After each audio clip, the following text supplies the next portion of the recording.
PKA 692, Just the Boys. I thought our last Just the Boys episode was better than most. It's always fun. Yeah. You can be a little sillier. We were talking earlier. You deserve some congratulations. You did knock off, or Putin knocked off one of your death list guys. What do we call it? We call it the death pool. Death pool. Yeah. Well, we didn't probably after the Clint Eastwood movie. Yeah. Yeah. I call this color blue. Yeah. We came up with guessing when people will die. Everybody does that. I think it's a Clint Eastwood movie called The Deadpool. I think that was the deal. You guessed Alexei. What's his last name? Navalny. Golf clap for Woody. That's a nice victory for him. Kyle was close with Doc. Wait, who did you get? You got someone who did die. I knocked off. No, I did. I was the first one on this death pool, obviously, to get one right because the rapper died. The what's his name? The one that DMX. So it's not so much you guys won the death pool. I lost. You are losing currently. Man, I thought Lil Wayne was going to be a good pick, and it can't. Wikipedia doesn't know if Jorge Garcia is alive, and so I could have won also. That's fair. I liked the rules. I think everyone had to be below something, 50 or 60. Yeah, was it 50? 50 is like hard mode, which we should do. Like, oh yeah, for sure. Because I hate like some guy has inside knowledge that this person just got into a skiing accident and was on death's door, and that's fair. Or otherwise, people would have been like, we would have been like, oh, I picked the queen. And it's like, oh, well, that's bullshit. You can't pick a woman in her late 90s. Oh, Betty White. No, I like the under 50 rule. It makes it interesting. They're not going to die of natural causes. Usually they're going to fuck themselves up. And that's why it's interesting to pick people who are more likely to fuck themselves up. Hence all the drug users, thrill seekers, and people who athletes. Poke bears. Yeah. And people who poke political alienators as well. Mm-hmm. You know, over in Russia, I hear every day, another magnate or oligarch or the head of this or that or the other suicide, fell off a building, drank the wrong cup of poison. I meant wanted my coffee, but I grabbed my poison cup. Really? A lot of people fall out of windows and stuff. I think OSHA is to blame, not Putin. They don't have the regulations there. That's what it is. Mm-hmm. Their handrails must not be very safe. Holding them. Yeah.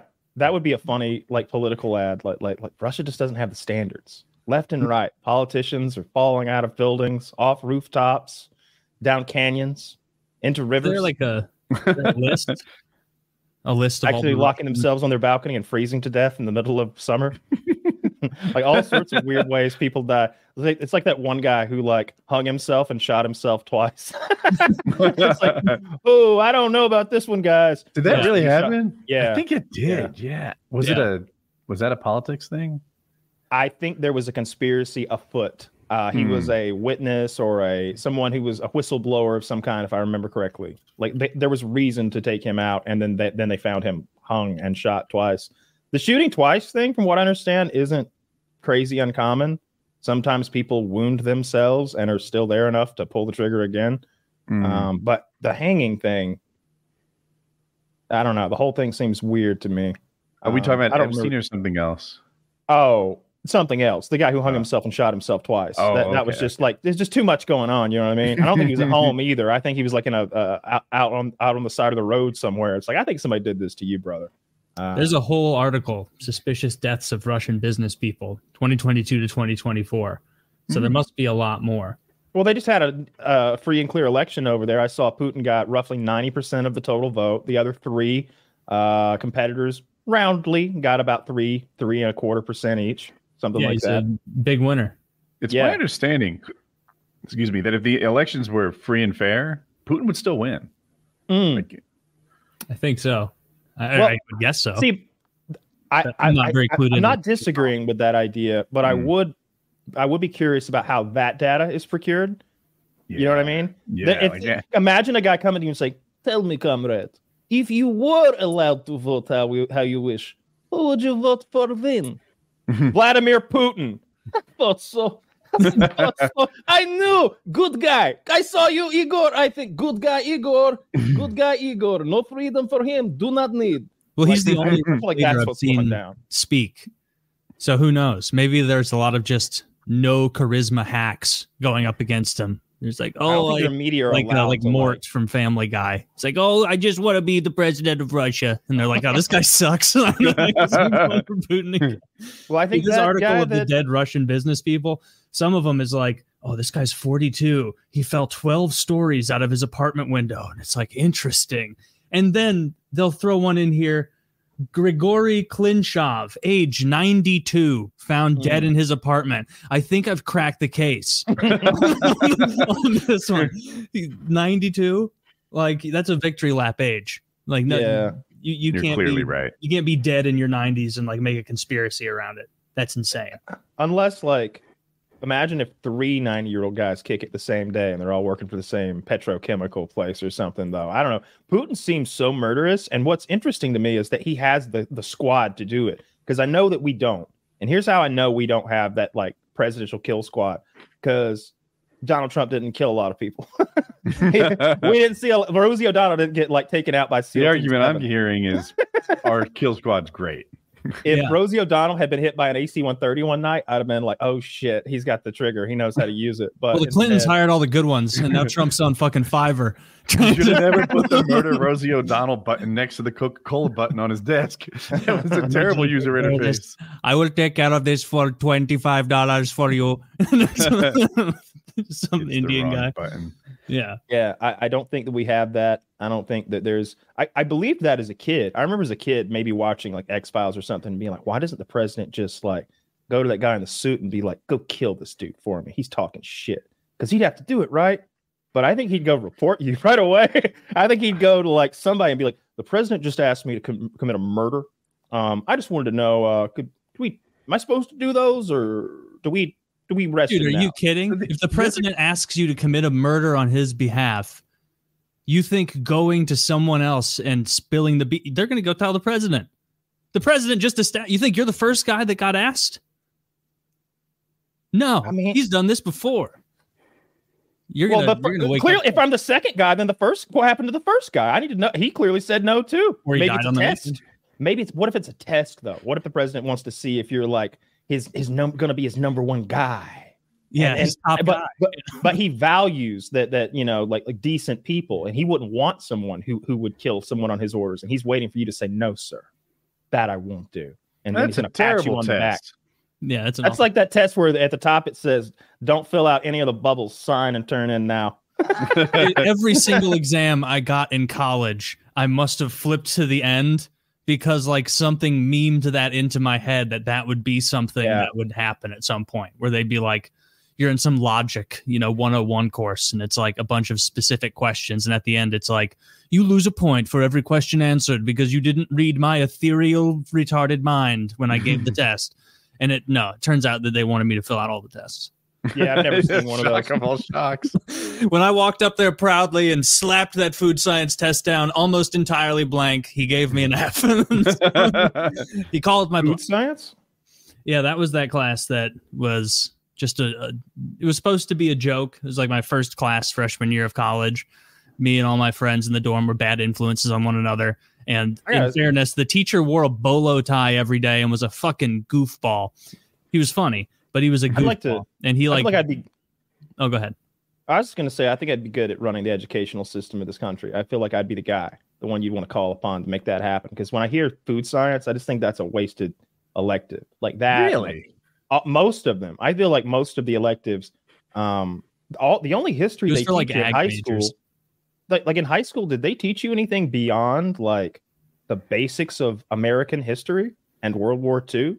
I feel like everything else I know came from the fucking History Channel. Dude, it was like American history was literally the complexity that The Simpsons made fun of in that episode when Apu becomes a citizen. And he's like, what? The guy's like, Mr.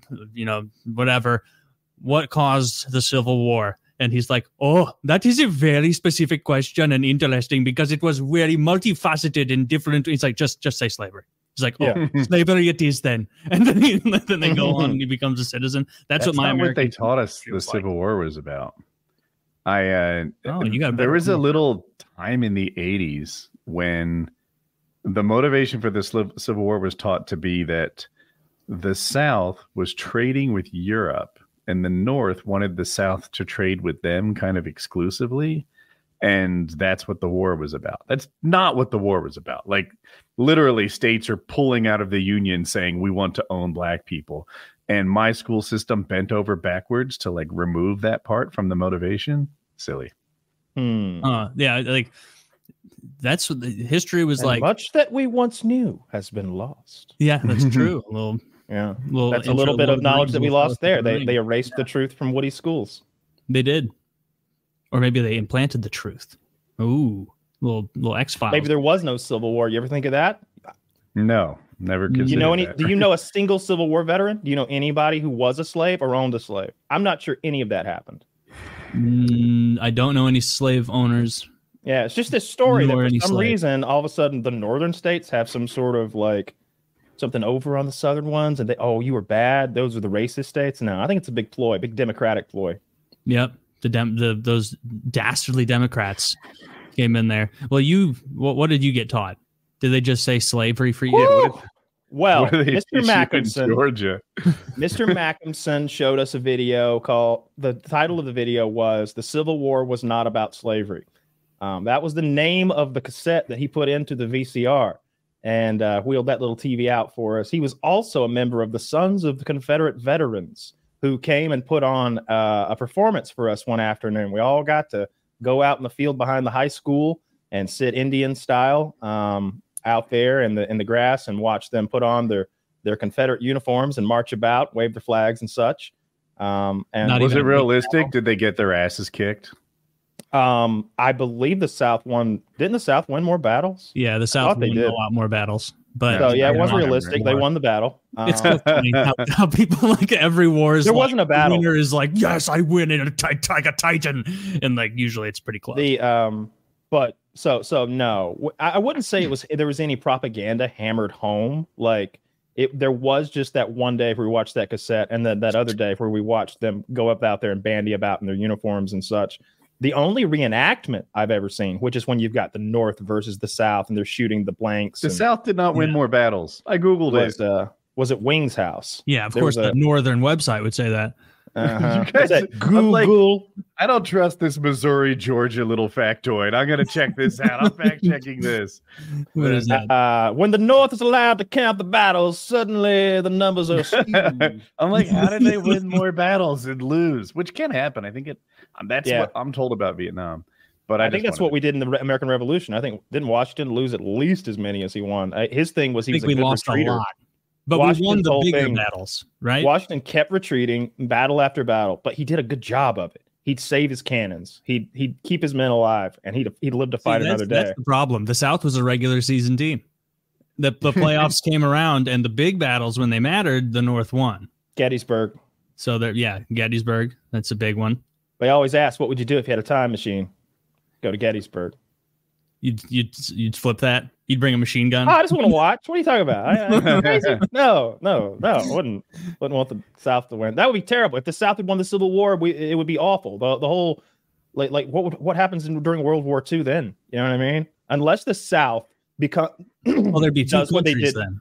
Unless unless they do what they did in the CSA. Which is a fantabulous little mockumentary that I go on about every time this topic comes up. And they conquer the North. Lincoln flees to Canada in disgrace. He's later captured. So is Harriet Tubman. They were on the flee together. Harriet Tubman's quoted as saying, "Mr. President, we both ninjas now." And then after they're done conquering the North, then they conquer all of Mexico and a little bit more of South America. Like they keep going. And they have a border wall with Canada. So there's a real potential for a Canadian war. I wasn't liking it, but all of Mexico and a lot of South America. And the Caribbean. Weather country. The Caribbean, all that stuff. Yeah, they just keep going. That's kind of that's a better country, right? So that'd be a better future. We have the whole U.S. Sure. and for most Mexico. of us, not for Black folks, though, that would be a problem. I don't think. I think Black people would not be in favor of that country. Also, some would. In real life, I don't know. Does the South take the North or just secede? Like, was their plan? No, they would have just seceded. Yeah, and there's no way if the South went. Like the North rebuilt the South. you guys were broken and worthless, and we built you up again. Worthless. So, yeah. We needed you to keep us alive for the next winter, so we quickly helped you build your buildings that we burned. Yeah, we were running a scorched earth Civil War campaign. Please, you weren't worth shit. You hadn't done anything. Your slaves did all your work for you. So the North, also a working like saying society. Hey, yeah. That's my story. I'll tell it how I want to. And, so we came down there and rebuilt your rubble, ruined society that we wrecked for kicks and shits and giggles. And I doubt the South would have done the same noble act. Yeah, yeah. The South, I don't know. Did the South burn a bunch of northern cities? Well, they weren't really the pinnacle of morality. I think you have a skewed view on Reconstructionism. Don't you tell me, Mr. Dull. That we did learn about. We learned about those carpetbaggers. I remember that being a fucking vocabulary word. We learned that. Yeah. I remember carpetbaggers. Those cocksuckers coming down here.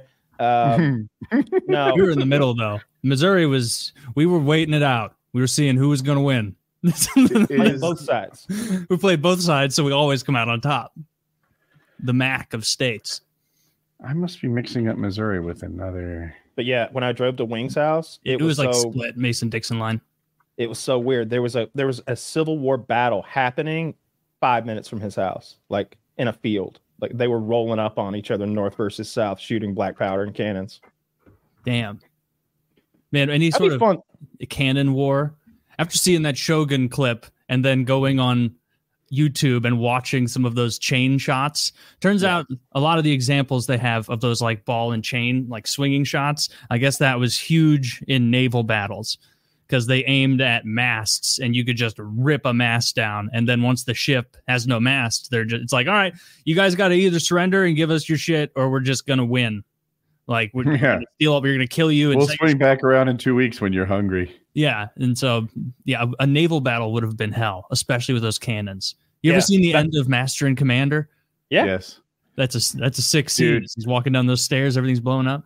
The sea is no joke. So I've been watching these sailing videos. Have you guys seen these on YouTube? There's like a whole genre that Sailing Vagabond, I can't say it, created. And now just, oh my God, one fucking sexy couple after the next sailing around the Caribbean. And I saw this woman, she wasn't a couple, she was by herself. And seemingly there's no land anywhere, but she must not be too far because she found a coral reef and she goes out swimming by herself. There's barracuda everywhere. And she's like, feisty barracuda, shoo. I'm like, dude, that's scary. But what's double scary is like, what if her anchor gives way? She's alone. There isn't another sight in 360 degrees. The horizon is all water, and she's out paddling around the coral reef, like just that sounds checking out. So scary. I would want. Sounds like her. That sounds like she's a smart video maker, and her boyfriend is below deck, waiting to give her some back shots and help her edit. You'd have to be really smart. There's no boyfriend. Did you get the footage? It's like a 27-foot boat. Like I'd see the other people. No, you throw me the camera, then I'll throw you the ladder. There was another one. These people were in 15,000 feet of water, and they decided to go swimming. And what they do is they throw a line out with a fender on it, which is like an inflatable bumper to stop you from hitting the dock. It floats. And anyway, so now we've got a line with a fender, and they jump out and they hold that so that the boat doesn't get away from them. And it's this guy and the girl. They're like 2 feet away from the boat holding this line. And she goes, let's go out to the fender. And he says, what? No, I don't want to do that at all. And he did, to his credit. But it's just like, I don't know. Standing on the edge of a cliff. Why don't boats have hover technology, like loiter technology? There should be a computer that tells the boat engine how to loiter. Like sit right here, like you don't have to sit still. I'm not making a rifle shot, but I'm going down there to get some oysters or whatever the fuck. Don't leave me. I don't think you even want that, right? Because like what you wanted to do is drift like you do. And to be fair, if you're going down for something, then clearly there's enough room for an anchor. But in 15,000 feet of water, though, that's I guess it doesn't matter if it's 15,000 or 15, but something about looking down and having no. It matters when you look down. Yeah, you look down and it's just an abyss of fear. Yeah, but I drown in either one. You drown in a fucking puddle. Something feels. It happens to me when I'm flying. I fly routinely. Like my happy place is somewhere around 2,000 to 3,000 feet, and every once in a while I go to 5,000, and it's like, whoa, hold on tight. Is this safe? As if 5,000 is more dangerous than 3. It's the same death, but swimming feels like that too. Like I felt safe in 8 feet of water, but not in 80. Yeah, and you get accustomed to those heights. Like I've worked on roofs before, and after a while, like 12 or 15 foot roof, even if you go up to the peak or whatever, and you're really up there, like maybe 15. All right, I'm not that scared. I wouldn't die. Hell, I'd hit it hard, but I'd get back up. You're not even afraid of it anymore. And then you go like 1 story higher, and you're like, oh no, oh, you're like sweaty palms. My feet just got sweaty thinking about it. That is more dangerous though. Going from 15 to 25. Yeah, you go survivable to you're going to the hospital 100% if you fall off a 2-story, I think. My coworker fell off. No, my coworker's husband fell off a 2nd-story roof, and he got hurt, like brain damage, like a long recovery. But what happened? So he was working on the roof, and something happened. He fell or slipped. He doesn't have a full memory of it, but they could see the scene where it happened. And I guess he grabbed the gutter with his fingers, and the gutter gave way. And that gave him a lot of emotional comfort. Like, I didn't just fall off and go down like a clumsy asshole. Mm-hmm. I would have been fine if that gutter didn't give way. Yeah. Like Clark Griswold putting the lights on the house. You ever see that clip in Christmas Vacation? He's hanging on to the gutter, and finally it gives way. And so the gutter peels off the house and sort of swings hard. But there was a frozen chunk of ice in the bottom of the gutter that like spears into the neighbor's house, like goes through their window, destroys the entertainment center. But it's like the perfect crime because then the ice melts. And they don't understand what caused all this damage. It's like James Bond came and damaged their VCR and shit. And I saw a green text, and it was called the piss disc. You take a plate and you piss in it, and you freeze it, and you create a piss disc, and then you can slide it under your neighbor's door. Dude, I was shocked when you sent me a green text of that, because I remember in middle school, this guy Joe telling me about piss discs. Hell yeah. This predates that. This would have been of course pre 4chan, obviously. Probably so it's a classic prank. But I'm on Unethical Pro Tips. Do you know this subreddit? Mm-hmm. No. Yeah. So people will ask for advice. Like, I've been asked to share a cube with a woman who farts a lot. I need some unethical advice to get this cube back to myself. And the shit you hear is outrageous. Here's an actual example. A guy said, hey, my neighbor is going to move out and make his house an Airbnb. How can I benefit from this? And a bunch of them were like, oh, okay, you want to stay there? And then you have a key made, and now you can stay there anytime you want. Just go to Airbnb and see when it's booked and when it's not. And I'm like, all right, that's actually kind of dope. They're like, yeah, and you want to stay there one night, by the way. This is your investment. You get the key. You also get the Wi-Fi password. You're never paying for Wi-Fi again. Just cancel that shit. He's your next door neighbor and he's got Wi-Fi. You're done. And they had this whole litany of ways that he could benefit. They were suggesting that he download all the pictures with the key and also rent out the Airbnb. It's not even his. Man, they're like, all right, here's what you want to do. You want to get wrist deep in a few felonies. Oh, for no gain, for no tangible gain, you get bad Wi-Fi. You want to be like, go in there and you're like, oh, there's no wonder he's Airbnb, and this is way worse than my house. Going home. I'd steal power and water if that were the case. If I thought I could get away with it, I think I would. Although, like, Jesus, that's such a small amount of money. Like, I looked last month, I think my gas bill was like $90 and my electricity was like $30.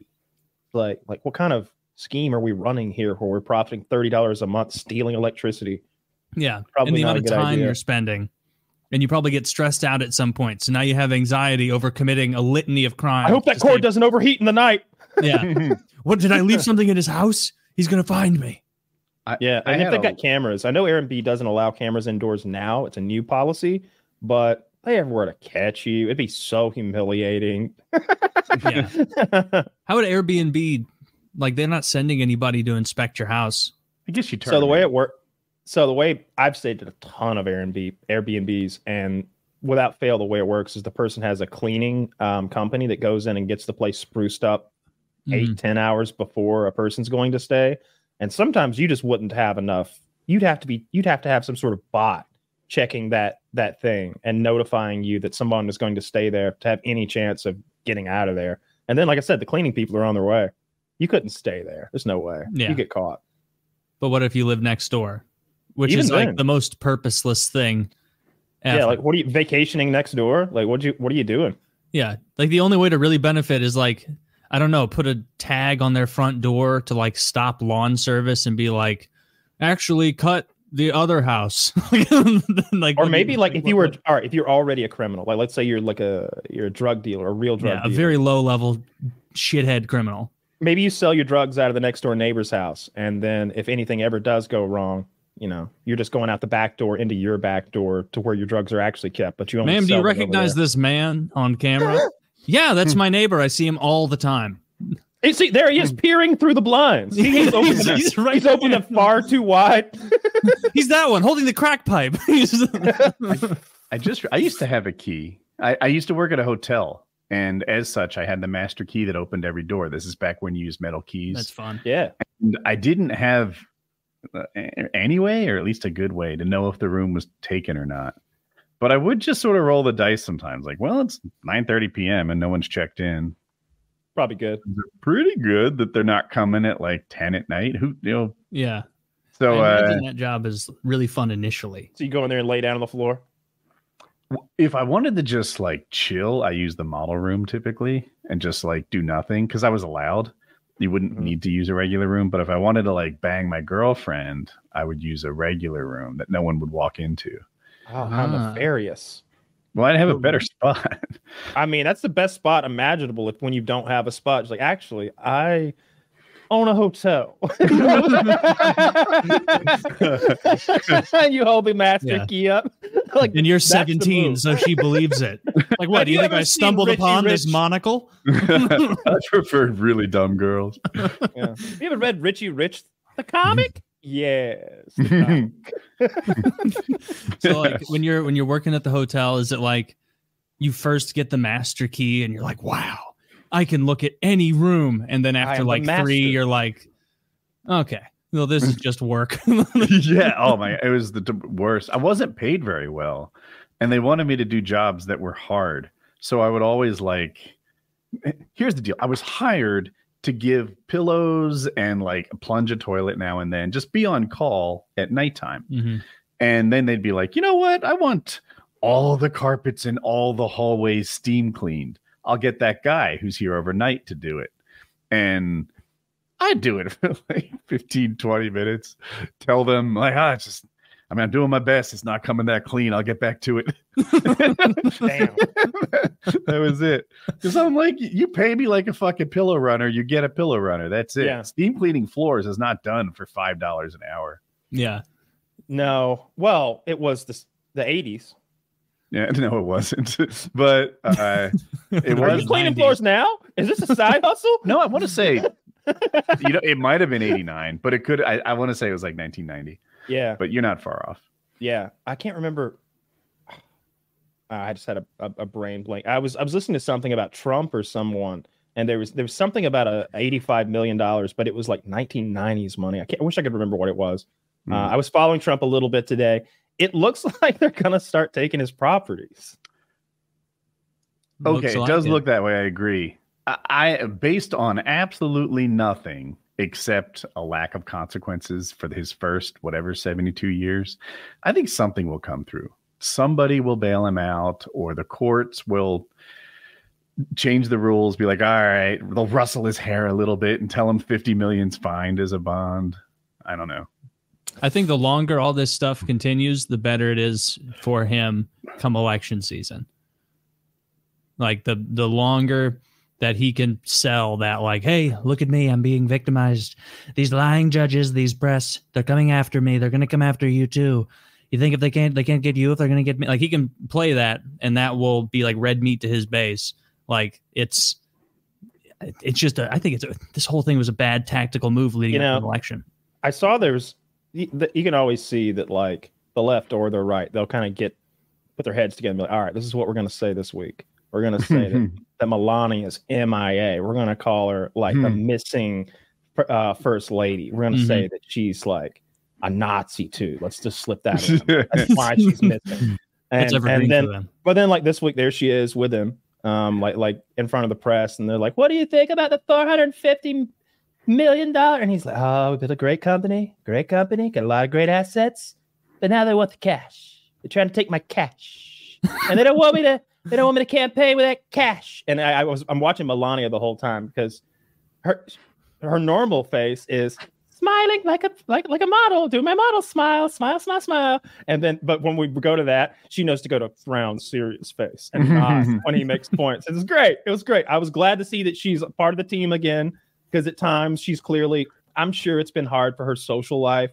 I bet she's the type of gal who has a bunch of rich lady friends who go and do rich lady shit together. And it's hard to be around them because like all of the political entanglements, and you know, he probably said something about their husbands, or there's a lot going on. Secret Service might have an impact on your social life. Oh, maybe. Right? They're just outside I would the think door. That was That's true. I would love to have Secret Service protection. I feel like that'd be a cool flex. Like, oh, Arnold, not me. He's looking out for us. Don't worry. I'm very important to the president. I don't think I'd want him lurking all the time. I don't want them passing judgment on my unproductive days. That's what I like. What'd you do today? Like, well, I kind of just played fish tank until 5 p.m. You kidding me? I turned that right around on his ass. What'd you do, Arnold? You watched me play fish tank all day. You watched me tend to my coral, bitch. Now shut up and go over there and protect my life with yours. You just play a single player game all day and you're like, I have a second controller, but you're at work. You want to be a beat cop again? I don't think so. Man, I'd love a second person to play FIFA with. Charles, go pick up my friend. Yeah. Like, just tell him.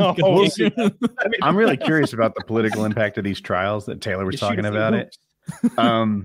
I mean, you can't deny that in the primaries, it hasn't hurt him. It seems. I don't know. If getting 60% of the votes is good, then he's doing great. But I don't know if it's good. It like the left wants to define him as an incumbent that should be getting 90% of the votes like Biden is. But he isn't really an incumbent. Yeah. Right. He is running for re-election, but he's not really an incumbent. And then even after Nikki Haley pulled out, he still got like 65% of the votes. He was the only candidate. So there might be a sizable protest vote out there that's turned off by him. You know what's going to hurt him, though? He's spending a lot of money on this. So that his campaign war chest, I'm not sure if you've been following it. It's fucking pitiful. The whole RNC has 8 million. Trump himself has like 40 million, and Biden himself has like 155 million, and that doesn't even touch the DNC. They're out fundraising them like crazy. And the difference is the small donors. The small donors are not giving Trump money this time around. It'll be another protest vote election. People will either vote for Trump out of protest of like, fuck all these establishment people, or they'll vote for Biden because they hate Trump so much. Oh, we got this one wrapped up. I do think that's true. I do think that they'll either be voting for or against Trump. Biden's out there. What's he doing? Canceling people's debt. What's Trump doing? Being fucking sick. Playing golf. Is he sick? Court. No. I think he means sick in the good way. Well, he was being sick. Didn't you read today? I did see he's a good golfer. His leg. Yeah. He's been dragging it. He literally won a golf tournament last week, quote unquote won. And then this week he's concerns as Trump drags his leg and holds onto handrail. That's so funny. And I don't think he won the golf tournament legitimately, but he competed in a golf tournament last week. I could believe he won a senior golf tournament. It was his tournament, and for what I'm told, he's allowed to shoot his holes separately and just report his score. Oh, well, then that's not how golf goes. Yeah, that's you can't do that. Is that real? That's so funny. Be like, Reddit told me. He's done it before. Okay. He has won other tournaments where like the tournament happens and then on Sunday they think they know the winner and he says, nah. On Friday I shot an even lower score. I'm the winner. Oh shit, that's great. Just owning your own golf course. That'd be sick. Being a billionaire, I'd start my own hockey league. I'd make sure that I got the Vladimir Putin treatment. Where like Ovechkin's on the ice with me, and it's like, oh man, Ovechkin's really struggling on defense tonight. Look at that! Like, dude, the clips of Putin playing ice hockey were the most absurd propaganda I've ever seen out of Russia. The most bad. Like, if you haven't seen it, because he rode the horse shirtless. Look it up. No, that's anyone can ride a horse shirtless. I believe he was shirtless on that horse. And you can put me on a horse shirtless and ride it around. Let me pop this off.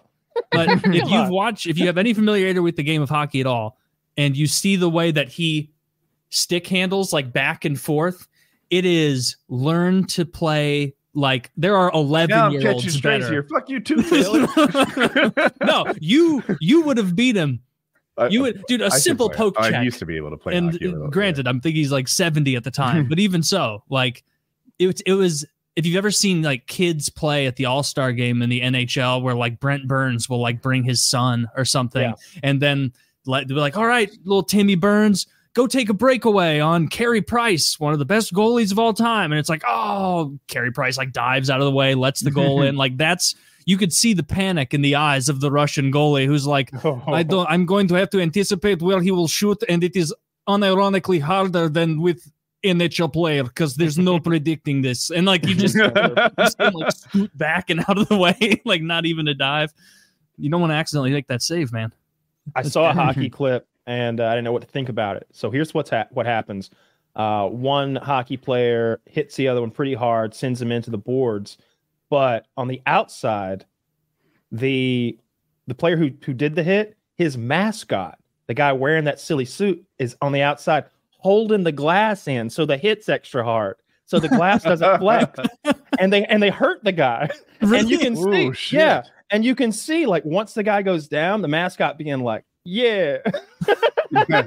You remember what the mascot was, so I can figure out what team? It's Finnish hockey, I think. Oh, like it's okay. not even.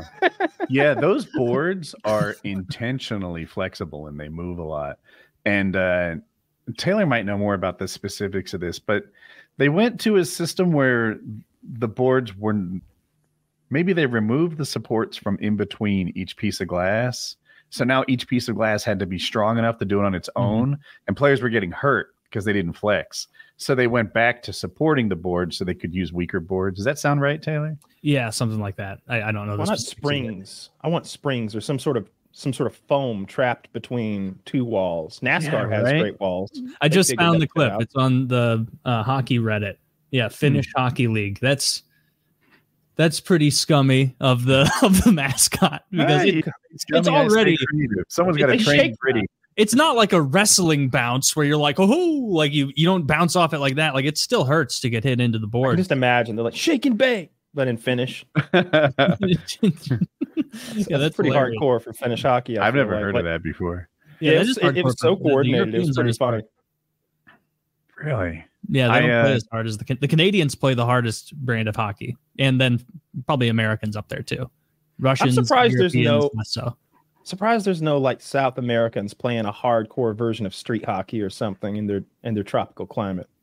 They should. You live in Georgia. Too expensive. There's no way you played street hockey as a kid. It was you kidding me? So much fun. Street hockey ruled. You need a street for that. Yeah.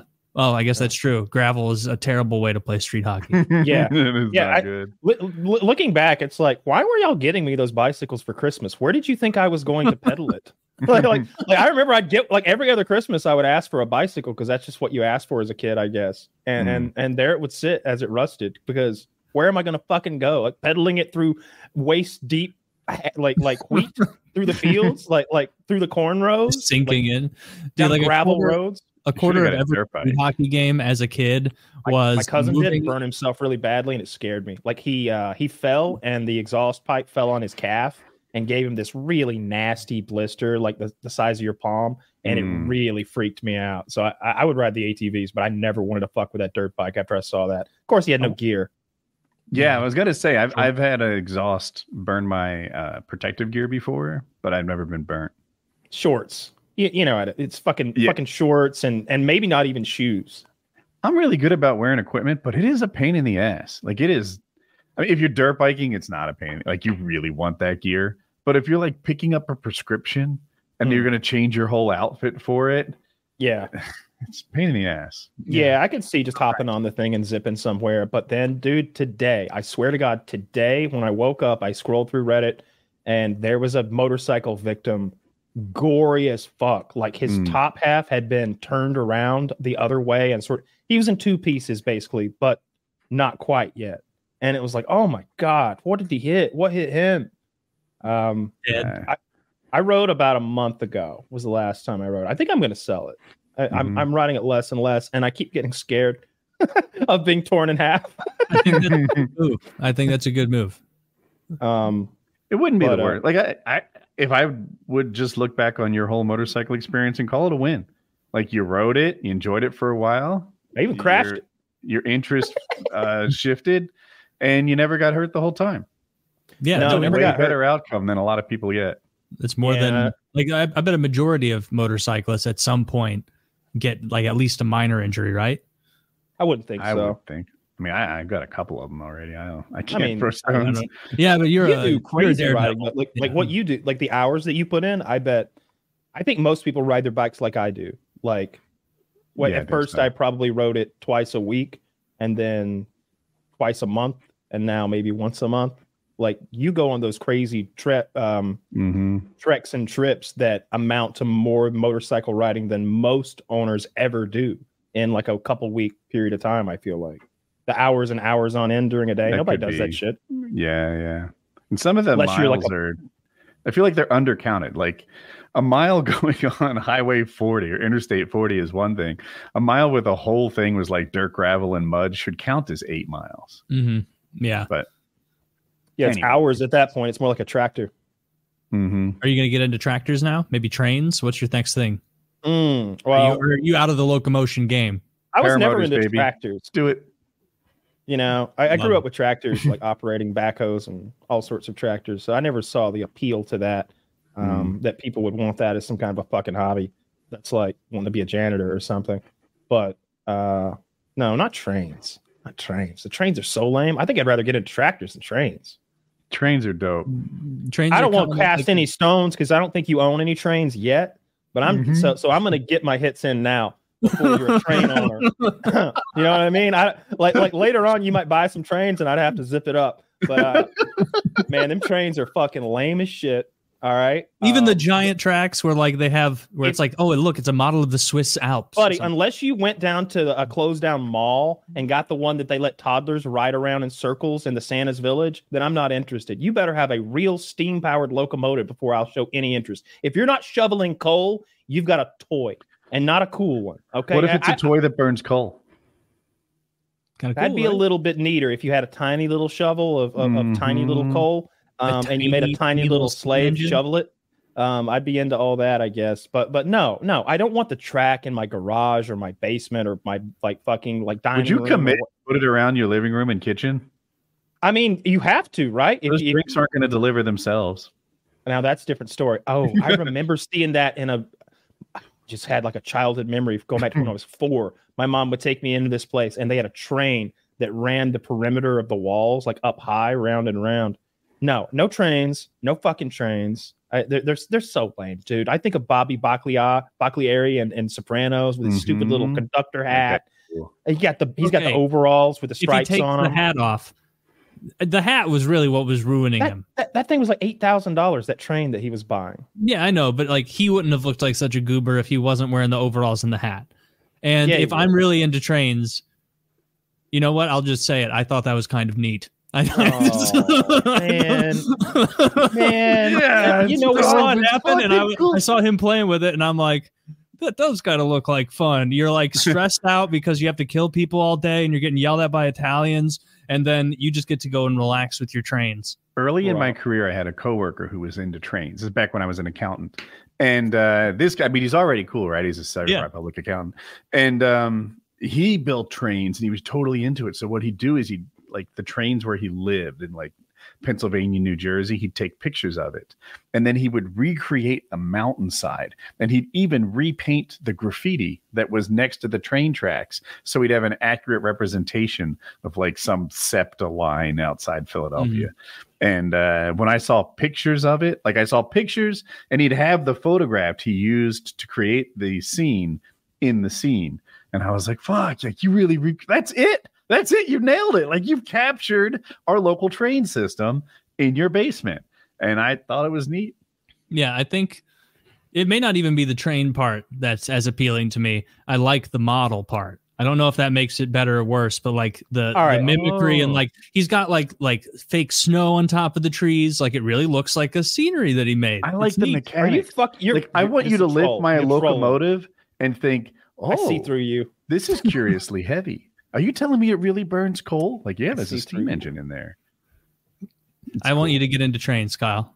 You're trolling me right now. I don't think so. It took me a second. I was like, Taylor really likes. No, you don't. No, you don't. You don't like the snow on top and the scenery. You're fucking with me right now. No, there's no fucking way. I would get into that Warhammer 40K shit where you paint the little figurines and like set them up in a little planetary battle and everything before I do that. Well, and that's also a game. I don't know how the game is played, but I know that like you can bring all your toys to roll dice and be like, all right, got a bad roll, can only move fucking one grid. My understanding is it's, you've got points that you use and you're rolling die and the characters all have intrinsic values, attack points and defensive points, and there's a cohesive system of rules and everything that you use to cast your army that you've meticulously hand painted at theirs on some fake skate that you've created out of an old air hockey table. I would wager that's a big pay to win hobby.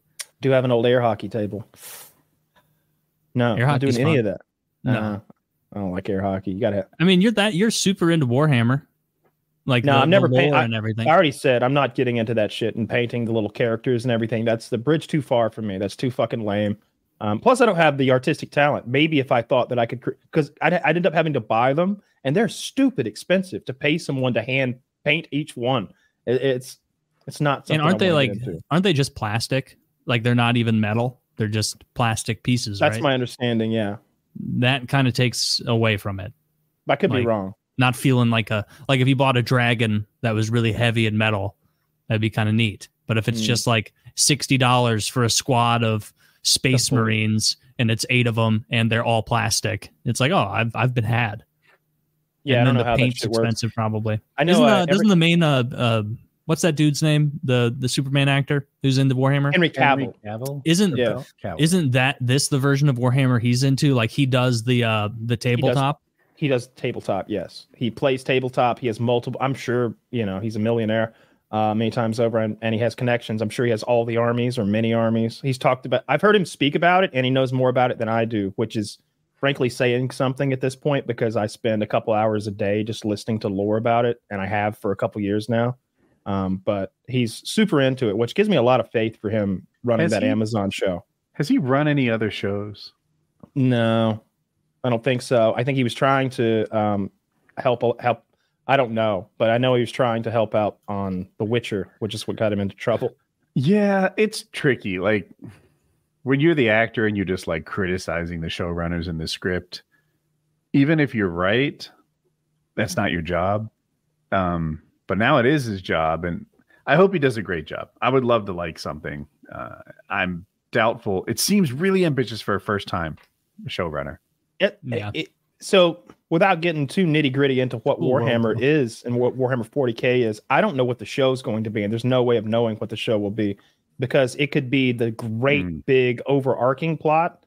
To me, I said this the other day, and I thought it was spot on. Like Warhammer is like if you took the Bible and mixed it with Star Wars. It's very close to that. So there's just completely fictional. Oh yeah, yeah. Yeah, I guess so. So he could do a gigantic story about the main characters, as it were. Or he could do this small little story that's just on one planet where there's one war between two factions, and it could be so. It could be. I don't know what he's going to do. Take place over like an ungodly amount of time. Yeah. It's 40,000 years. Yeah, it's tens of thousands of years of history. And then there's also current events. So like there are current events happening right now. They're in the 41st millennia, the year 350 or 450 or something roughly. I could get into a show that had a new cast every year. Like I was going to say, like the whole world of Warhammer lends itself to like a really entertaining anthology style series where it's like 10 episodes on one war on one of the fucking rat planets. And then the next one is totally different. Maybe they go back in time 500 years and it's a war with the Tyranids or something. And if you don't love it, then you know that the next season will be something different. I'm thinking of The Wire. I don't think you've seen The Wire, Taylor. I've seen the first season. Okay. So the second season has a whole new set of criminals. There is a little commonality amongst the cops, but it kind of feels like we're starting fresh every season. There's a new group of bad guys that we're pursuing. It doesn't just hang over. Or American Horror Story might be a better one. Thank you, Kyle. As I processed it, I'm like, there's a lot more overarching plot than in The Wire than I gave it credit for.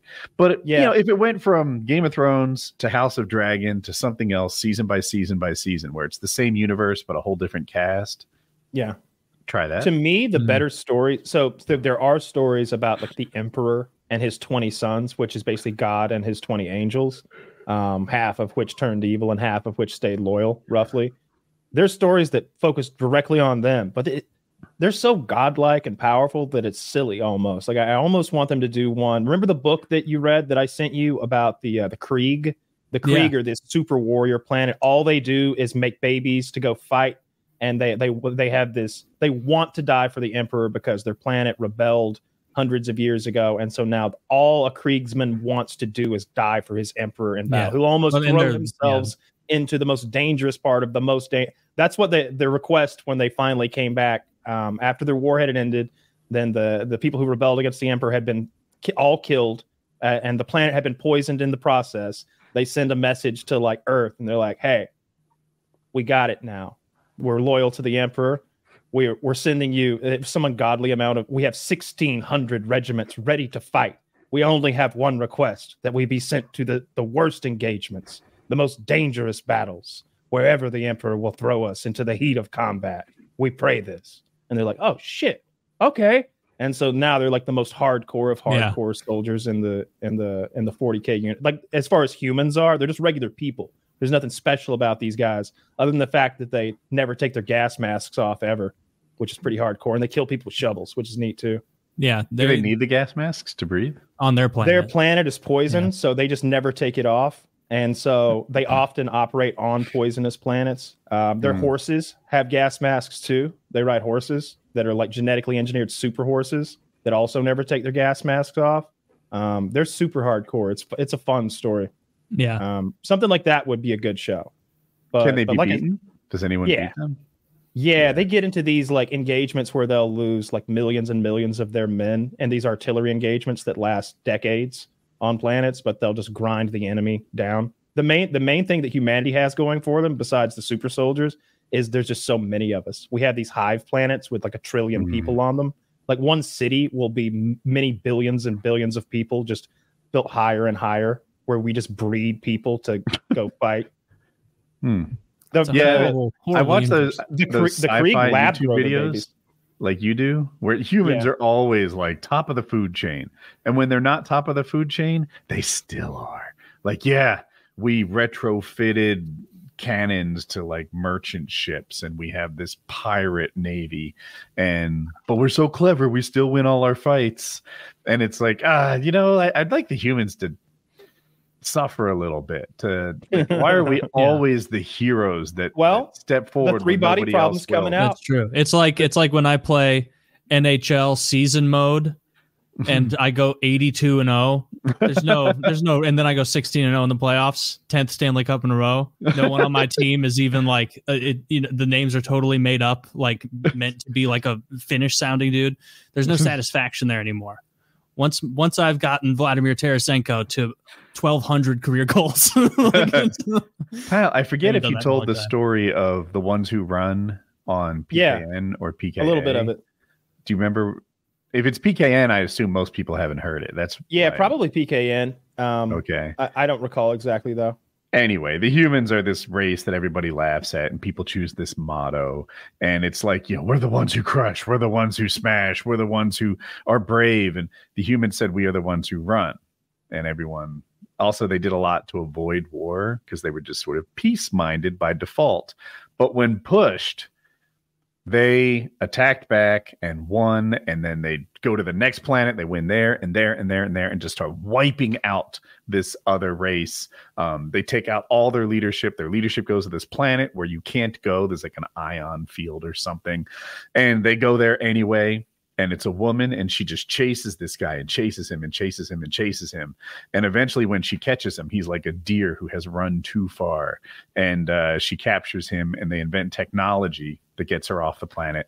And they're like, the ones that run, that's kind of not right. And she's like, that's a translation error. We're the ones who chase. Yeah. And that is just typical of all these stories. Humans, regardless of where we start, are the heroes of it, and it gets a little redundant. Yeah. It's always that some particular attribute of humanity sets them apart from any other race. Really, sometimes it's just our love for our children. There's one where like we were already beaten and enslaved, but like a video went out of one of the aliens killing a baby in a mother's arms, and then her beating the alien to death before being killed, and like it just sparks this revolution that spreads like wildfire because everyone sees that video. And so it's usually different. They pick a different attribute every time. I like what's that form of hunting where you just chase them until they die? That Pursuit our ancestors hunting, persistence hunting or something. Persistence. Yeah, I think that's it. Yeah, I liked using that one as one of them. Those little sci-fi stories are fun. Oh, I was going to tell you. You might not know. I think the second part of Invincible started coming out, but they didn't drop the whole second half. I think they just started dropping one episode at a time. That's good, though. At least it's something. I watched that with Colin. So somehow they're dragging out like 8-episode cartoon over the course of 3 fucking years or something like that. I know animation takes a long time to do, but good grief. How long could it possibly take? They were doing animation in the 90s. And they would have 35 episode seasons. Like you could just ask Bing to animate this script and it'd be there. Yeah, everybody would have fucked up hands, but whatever. Like, these characters have a lot of fingers, but suspension of disbelief in his space. Like, they're not humans. That's definitely better animation than some of that 90s stuff. I bet if I went back and watched like I know the X-Men's having a big revival right now, right? Because they're rebooting it. They're picking up. I thought superheroes were going out. Dude, well, this has got that woke retro feel to it, so this is gonna kick off a little. So X-Men '97 is the continuation of the X-Men series, right where it ended back in like 1997 or whatever when I was a kid. It was my favorite show. It was by far my favorite cartoon show when I was a kid. The X-Men, that intro, na na na na na na. I loved that. I'd hear that. I'd run to my room. I didn't Fox get into 21. X-Men, let's go. I never got into X-Men. No, it's great. No, never. It's got sexy women. There's titties and ass everywhere. It's a little thoughtful. There's lots of like, depending on your age, there's allegories. You know, it's a lot. There's lots of stuff about coming out as gay or AIDS. A lot of AIDS stuff. They use the mutant sort of thing as a parallel for that because right away certain senators are wanting to. We need a mutant registration list. We need to know who has these powers, and they don't have the same rights as us. There's going to be a law for them. That makes a huge amount of sense if you have a population that can summon fire like that. I can summon fire. Well, summon it from your palms and like fire it and like bring Boeing out of the sky. Taylor, right after we register Mr. Pyro over there, I'm going to want to come into your house whether you like it or not. I'm going to come into your house whether you like it or not. We're going to look around for any firearms. Because if pyro needs to be registered, so does anything you might have. Yeah, we're going through your floorboards too. We're gonna look through your guns. We need the guns in case the fucking pyro guys tee off one day. In case an Iceman comes to my house. Don't fuck with Iceman and he won't freeze your family. I don't like that tacit threat. That's how life works. You could say the same about you and your gun. Don't chew my Ethernet cable. Don't do it. Are you on your last one? I have a backup. I'm on my second to last one. Murphy's been chewing all Kyle's electronics. My poor little dog broke his fucking leg. He's so pitiful. I don't want to pick him up because he's finally found a comfortable spot. But like, it's the Pomeranian puppy. They're outside playing. Toby jumped up to catch a ball, and when I got mad, I slung him at the fucking wall because I'm tired of hearing him bitch. Toby like jumped, and when he came down, he like fell on the dog a little bit, and I guess it broke one of the bones in his forearm on his right front paw. Aww. So he's in a splint right now, and he's medicated. Stop chewing it, or I'm gonna kick you. I'm literally no, and we're gonna see the orthopedic surgeon later this week. And I have a suggestion about the cords. They make bitter stuff, vinegar. Yeah. Oh, vinegar is convenient because you probably have it. I was going to say the stuff they put on fingernails for nail biters. Yep. No. They make a spray for dogs. It tastes like the bitter part of pecans. It's disgusting. You accidentally get it on your hands, and you're not allowed to eat for a while. I bet it would work for fatties. Like if you took a fatty's like silverware away, they probably don't use this. Stop! He just got it in his mouth the whole cord. Dude, they're that fat because they play through the pain. They'll go with their hands. They'll go with whatever. Eat like a pig in a trough. I do like this idea. Like if your girlfriend's put on a few pounds, just like make her fingers taste bitter. Nah, I just spray her with a water bottle. That bitch, she won't touch another goldfish. She won't touch another scoop. You think she's eating trail mix with those bitter fingers? No way. Oh, look at that guy. Oh, he's got. Oh, is there a pattern on it? I wonder what it is. Bones? Oh, there is. It's a little dog. It's a little dog. I mean, it's a little dog wearing a cast covered. Clearly a little dog. I can't make out the pattern. I don't. That's such a cute dog. I love those little dogs so much. I'm glad that he went with that and not another giant. Although I guess his dogs aren't giant. Toby's pretty big, man. I like big dogs. I'm all about them. I like the cuddling on the couch.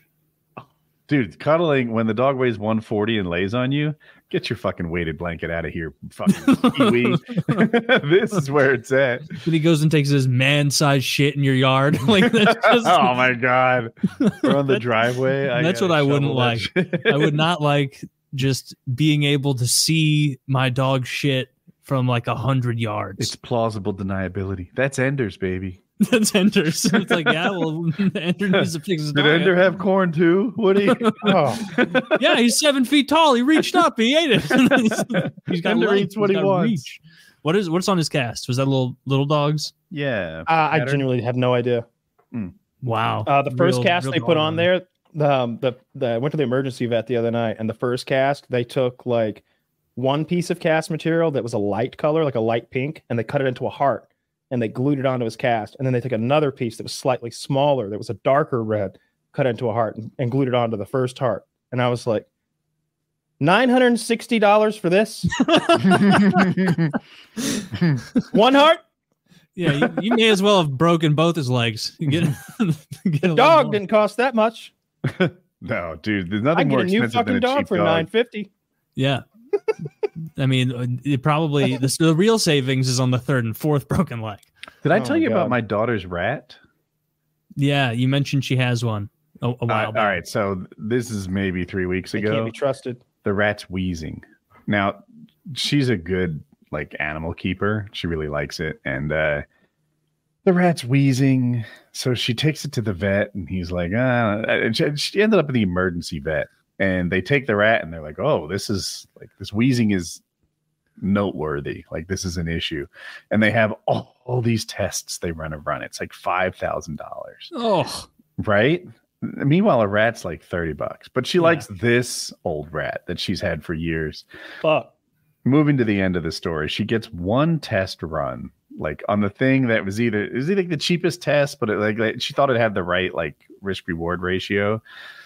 And I don't know if the test was useful, but they put it in like a hyperbaric oxygen chamber, the whole rat, because they don't have a little face mask for the rat. Smoking. Yeah. So they put the whole thing in this chamber, and 2 hours later, it's like a new rat. He's breathing great. Wings was right. It was just under $1,000, like $960 or something. Whoa. Damn, that's a lot for a rat. She could have bought like 30 rats. What a joy that would be. I like to imagine you take a rat to the vet and you give it to the guy. He takes it back and he comes back out. He's like, "Oh my God, I don't know if you realize this. That was a rat. Like, I took care of it though. Don't worry about it. You know, but that was a rat." My God. I was at her apartment last weekend and I went to check out the rat. I was curious, like how to work out and stuff. And I'm like, is this rat friendly? And she's like, yeah, that rat's super sweet. Like, can I put my finger in the cage? Oh, no, don't do that. Not unless you want to know what color your blood is. So that's what passes for sweet in the rat world. Does the rat bite her? Similar in hedgehog world. Handles him? She can hold the rat, but she also like can read the rat's reactions. And, she knows when the rat is ready to go back in the cage or not feeling psyched. Yeah, I'm going to stick with traditional pets. A rat rat just doesn't. How long don't rats live an alarmingly long amount of time? No, the opposite. Like 18, 24 months, I think. Oh. All right. Well, I'm sorry. I've got to rewind then. How old is the rat that we just took to the vet? I don't know. Yeah, but it's not a young rat. She might have spent $1,000 to extend its life by 6 months or something. That's fair. You know, if it's I bet she's happy with the purchase. Yeah. She earns the money. Yeah. So, yeah. You know, that's what I'm saying. I bet she's happy with the purchase. I mean, I don't give a shit I about didn't him. process what you said. Yeah, I was like $950. That's a little steep, but we certainly weren't going to do anything different. Like there was option A and there was option A. We were going to take him to the vet. Now I kind of wish we picked a different vet. I think I literally Googled emergency vet, and the first thing that pops up is like, we're a different kind of emergency vet. We're not going to rip you off. 40% less than the average emergency vet. And you could touch a button for your appointment, and they were all like 40 minutes from now till midnight. And I was like, oh man, this is the one. This is the one. That's not the one we went to. Why not? I wasn't doing the driving, I guess. I got sent an address, and I just assumed that it was the fantastic one I'd found on my phone, but it was that other one that charges you $950. What app do you use to navigate? I use Waze if I'm doing like a serious drive that that's more than 5-10 minutes or something. But if someone just sends me an address, I'll let my phone default to Google Maps on its own, because I'm just going around the corner or whatever. How complicated could it be? I don't need the police notifications, the roadside shit. But Waze is great because, in case you don't know, it notifies you about any number of things, and you can tell it what you do or don't want notifications on. Like, all right, I don't care about the mattresses. I don't care about the stalled cars. Tell me about cops and red light cameras. Give me a beep and a loud one. Turn my music down when you do it, and it'll like hook you up with all that. But at the same time, as you drive, you're picking up little Candy Crush tokens the further you go. And I like getting them Candy Crush tokens. And Woody, you can be a Waze team player. You could be the guy who's like, it'll be like, hey, is there still a mattress? And you'd be like, oh, got it. I do that on Apple Maps. Yeah. Is there still a speed trap here? Yeah, I saw him too. I always lie though. I'm like, nah, it's gone. Oh, well, you're a terrible team player. I don't do that. That'd be scummy as fuck. But I remember the cops, or maybe a police union, or who knows what, some cop organization was going after Waze at some point because of the cop notification part. They couldn't sit there in their cruisers not doing shit, robbing people as it's literal highway robbery. It's literal highway robbery. Highway robbery used to be a thing, for those of you who don't know. There'd be a bend in the road that was little trafficked, and there'd be bad men there. And they would rob you. Yeah. But I mean, they still are. There would still are. They still hide at the bends too. They still hide. You just have to be in an area where you can't drive real quick. Like if you're on the highway, of course no one can rob you. But if you're like driving through a slow area, it's like when you drive through East St. Louis and like it's well understood, like just kind of if it's late at night, you ignore those stop signs. Oh, I meant the cops were the highway robbers. I'm saying that if you don't stop, they shoot you. Oh, well, yeah, but I don't think they're doing it to rob you. They are. That's what quotas and speeding tickets are all about. I feel robbed. I feel robbed every time. If I pay a speeding ticket, I'm spending money on something I didn't want. Yeah. That's robbery. And some of those towns are genuinely built to do that. There are towns. I remember there's one coming out of the Tennessee mountains heading back into Georgia where you might be going 60. It might be like a 60 speed limit. And then it's like 45, 35, 15. Like, whoa. All in one like quick little secession. And I got pulled over there in the 35 spot. Like, you were going 67 in a 35. I thought I was going 67 in a 60, which was just borderline. Yeah, which was 30 yards ago. Yeah, like that's how long the small towns like near where my grandparents live. I had a warrant in southern Missouri or something, and like he had to call and like fix it on the phone. Didn't have to go anywhere. I think. Why? What would you have a warrant in Tennessee for? Because they wrote me that awful ticket coming back from Tennessee, and I didn't do anything about it. Because I didn't get anything in the mail. Like they're like, all right, well, this is blah blah blah. Yeah. And I'm like, I'm not from this state. If they forgot about it, I'm not going to remind them. Yeah, I'm not going to remind them. It's not that big of a state. You can just avoid it. It's hard though when you live in Georgia and you want to go north. You just kind of just an extra 7 hours. That is a terrible state to have to avoid though, because it's so long. Yeah. Well, I guess it depends where you're going, but I'm like, don't you go South Carolina, North Carolina up if you go north? I suppose, but not when you're in Atlanta. Like a lot of the road, if I'm going like, north, like Illinois, West. I used to go up there a good bit for the legal weed, which is awful. Georgia's trying to close the hemp loophole right now. I know that they were discussing it today. The last so you'll be moving. Yeah, right. For real. The last update I got was that it had been tabled for the year. Like that I think they introduced the bill. I don't know much about state legislature and how all that works, but I believe the bill was introduced, or maybe they opened discussions on it on the 4th, and it's now the 21st. But I think today I read that the skinny was that they had tabled it until potentially next year when they would look at it again, because it wasn't really going anywhere in committee. So that's good. North Carolina did it already. It's they closed the loophole. Republicans. All right, make a short story long. We are all products of our environment. I have a friend who's very, he's towards the red side, and he works in New York fashion.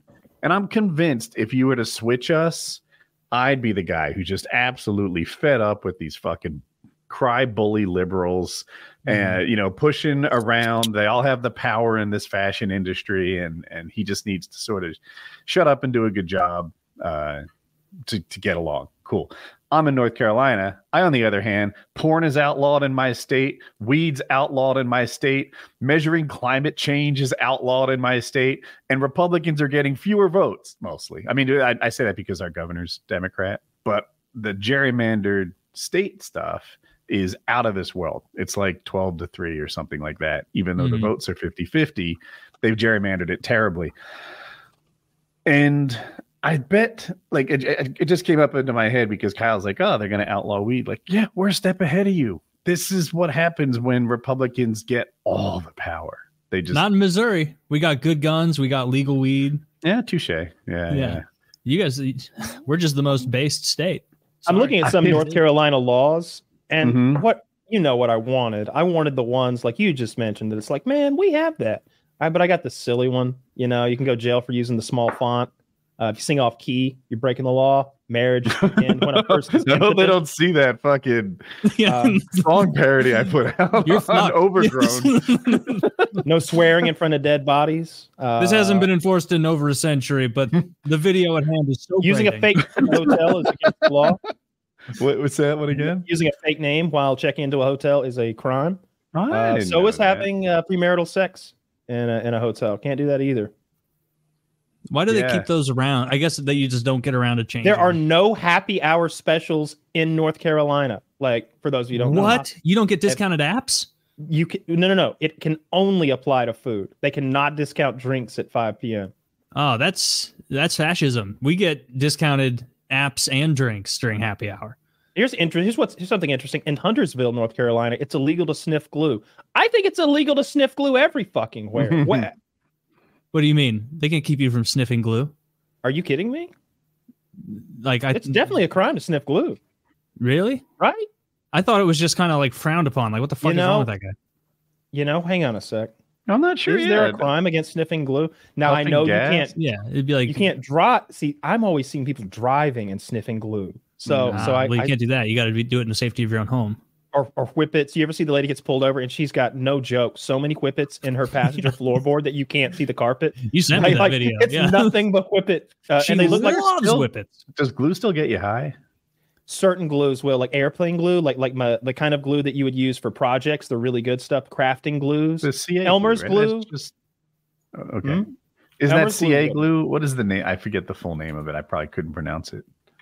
I don't know the name of it, but the glues that would do that are those crafting glues. Like airplane glue is what everyone always says. To me, plumbing glue, like PVC glue, has that smell where I'm like, this would get you fucked up. You ever smell that stuff? PVC glue? No. Glue smelling. It's an intoxicating smell. You're like, man, I kind of want some more of that. That smells good. I'm not even kidding. It's like, really, like off you one really want to get in there. Ooh. Yeah, it's not like chemicals. It's like, like gasoline. You ever smell gasoline and it smells kind of nice? You're like, I'd like to get a little more of that. I've heard people say that. Gasoline's not my cup of tea, though. From a distance, gasoline smells better. Like high octane smells better. If it looks like piss, gasoline's like human hydration, right? If it looks like yellow, if it's that dark yellow stuff, it's like 87 octane. It's that trashy gas. But if it's like 110 octane, it looks like water. It's clear. Dude, it's insane you're talking about huffing gas right now, because literally last night I was scrolling on Amazon. I hadn't been on Amazon Prime Video in probably 5 months. Forgot I had. So I went on there and I was looking at all the new stuff.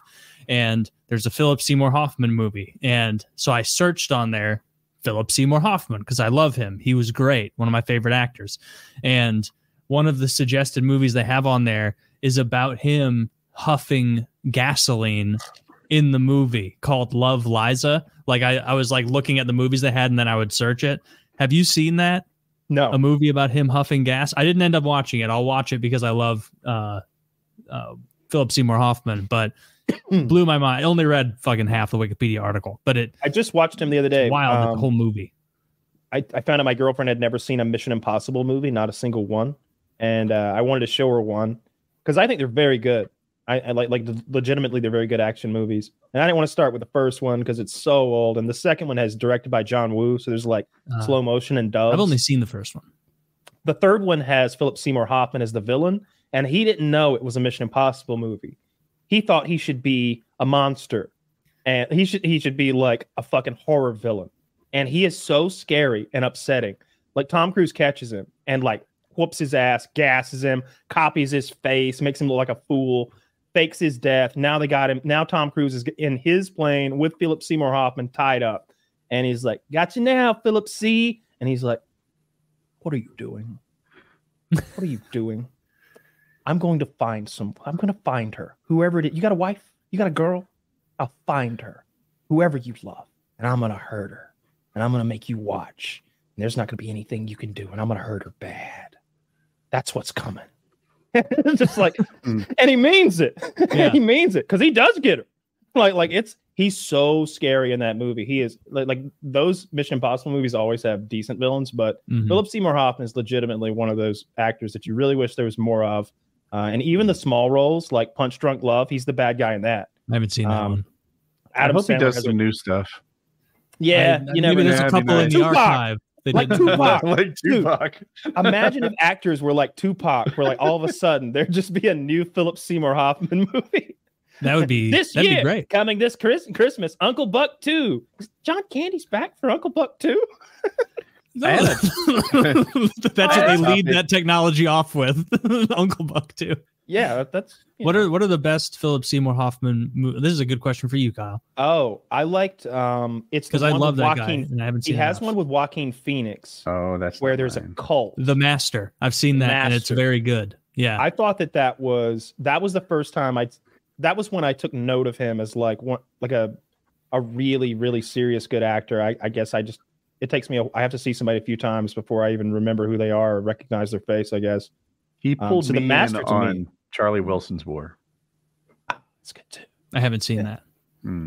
Yeah, I don't know. He just had a particular force about his performance that resonated with me. Mm-hmm. Yeah, he's very intense. Even then things were kind of going hard for him, he had an edge. He had a plan. He did a great job. Yeah, he's a topic. No, go ahead. Who's on your Mount Rushmore of stand-up comedians? So that's 4. Okay. I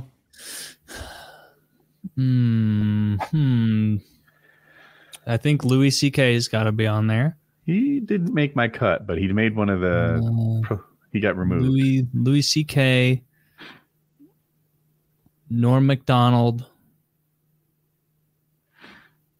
Trying to think back to the old O&A days, but then I'll be like, that like Jim Norton's stand-up. I would never put him anywhere close to my Mount Rushmore, but he's hilarious. O'Neill on yours. Patrice O'Neill, but he doesn't have enough of a catalog. Like his one really big special, Elephant in the Room, is hysterical. So honestly, yeah, Patrice should probably be on there because I like his special, Elephant in the Room. We might have it's no up there overlap with any other special. Norm Macdonald, Carlin. He got bumped off my list. Pryor, Eddie definitely Murphy, not Carlin. And Carlin, Pryor, Eddie Murphy. I'm probably gonna say Chappelle, just because those are the ones that the comedian got bumped off my list. Those are the Carlin ones was so bad late in his career. Like it was just fast talking, no non-jokes. But he had a late career. I don't know. I enjoyed the wordplay that he would do sometimes. I liked Carlin. Why is she with? I don't really love comedians who think they're the only smart person in the room. Like that particular style irritates and grates on me a little bit. So when he just, everyone's so stupid, they don't see what I see. Like, yeah, get over yourself, fuck nerd. But here's my list: Chris Rock, Louis C.K. Did I say I removed him? Eddie Murphy and Bill Burr. Bill Burr was so great in his early career.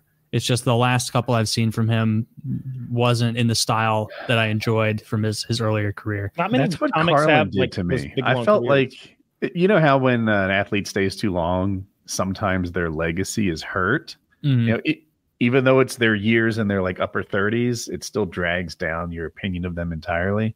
Yeah. That to me is what Carlin did at the end of his career. Just too much of the same old everyone's dumb but me routine. Yeah.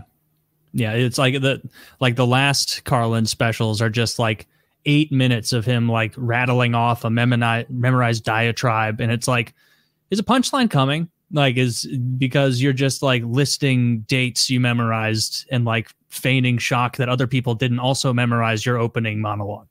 Like, I don't think Carlin's that great. Man, I can't think of a good fourth one. Louis C.K., Norm Macdonald. Fucking insulin, at least. He managed what? Control his fucking insulin.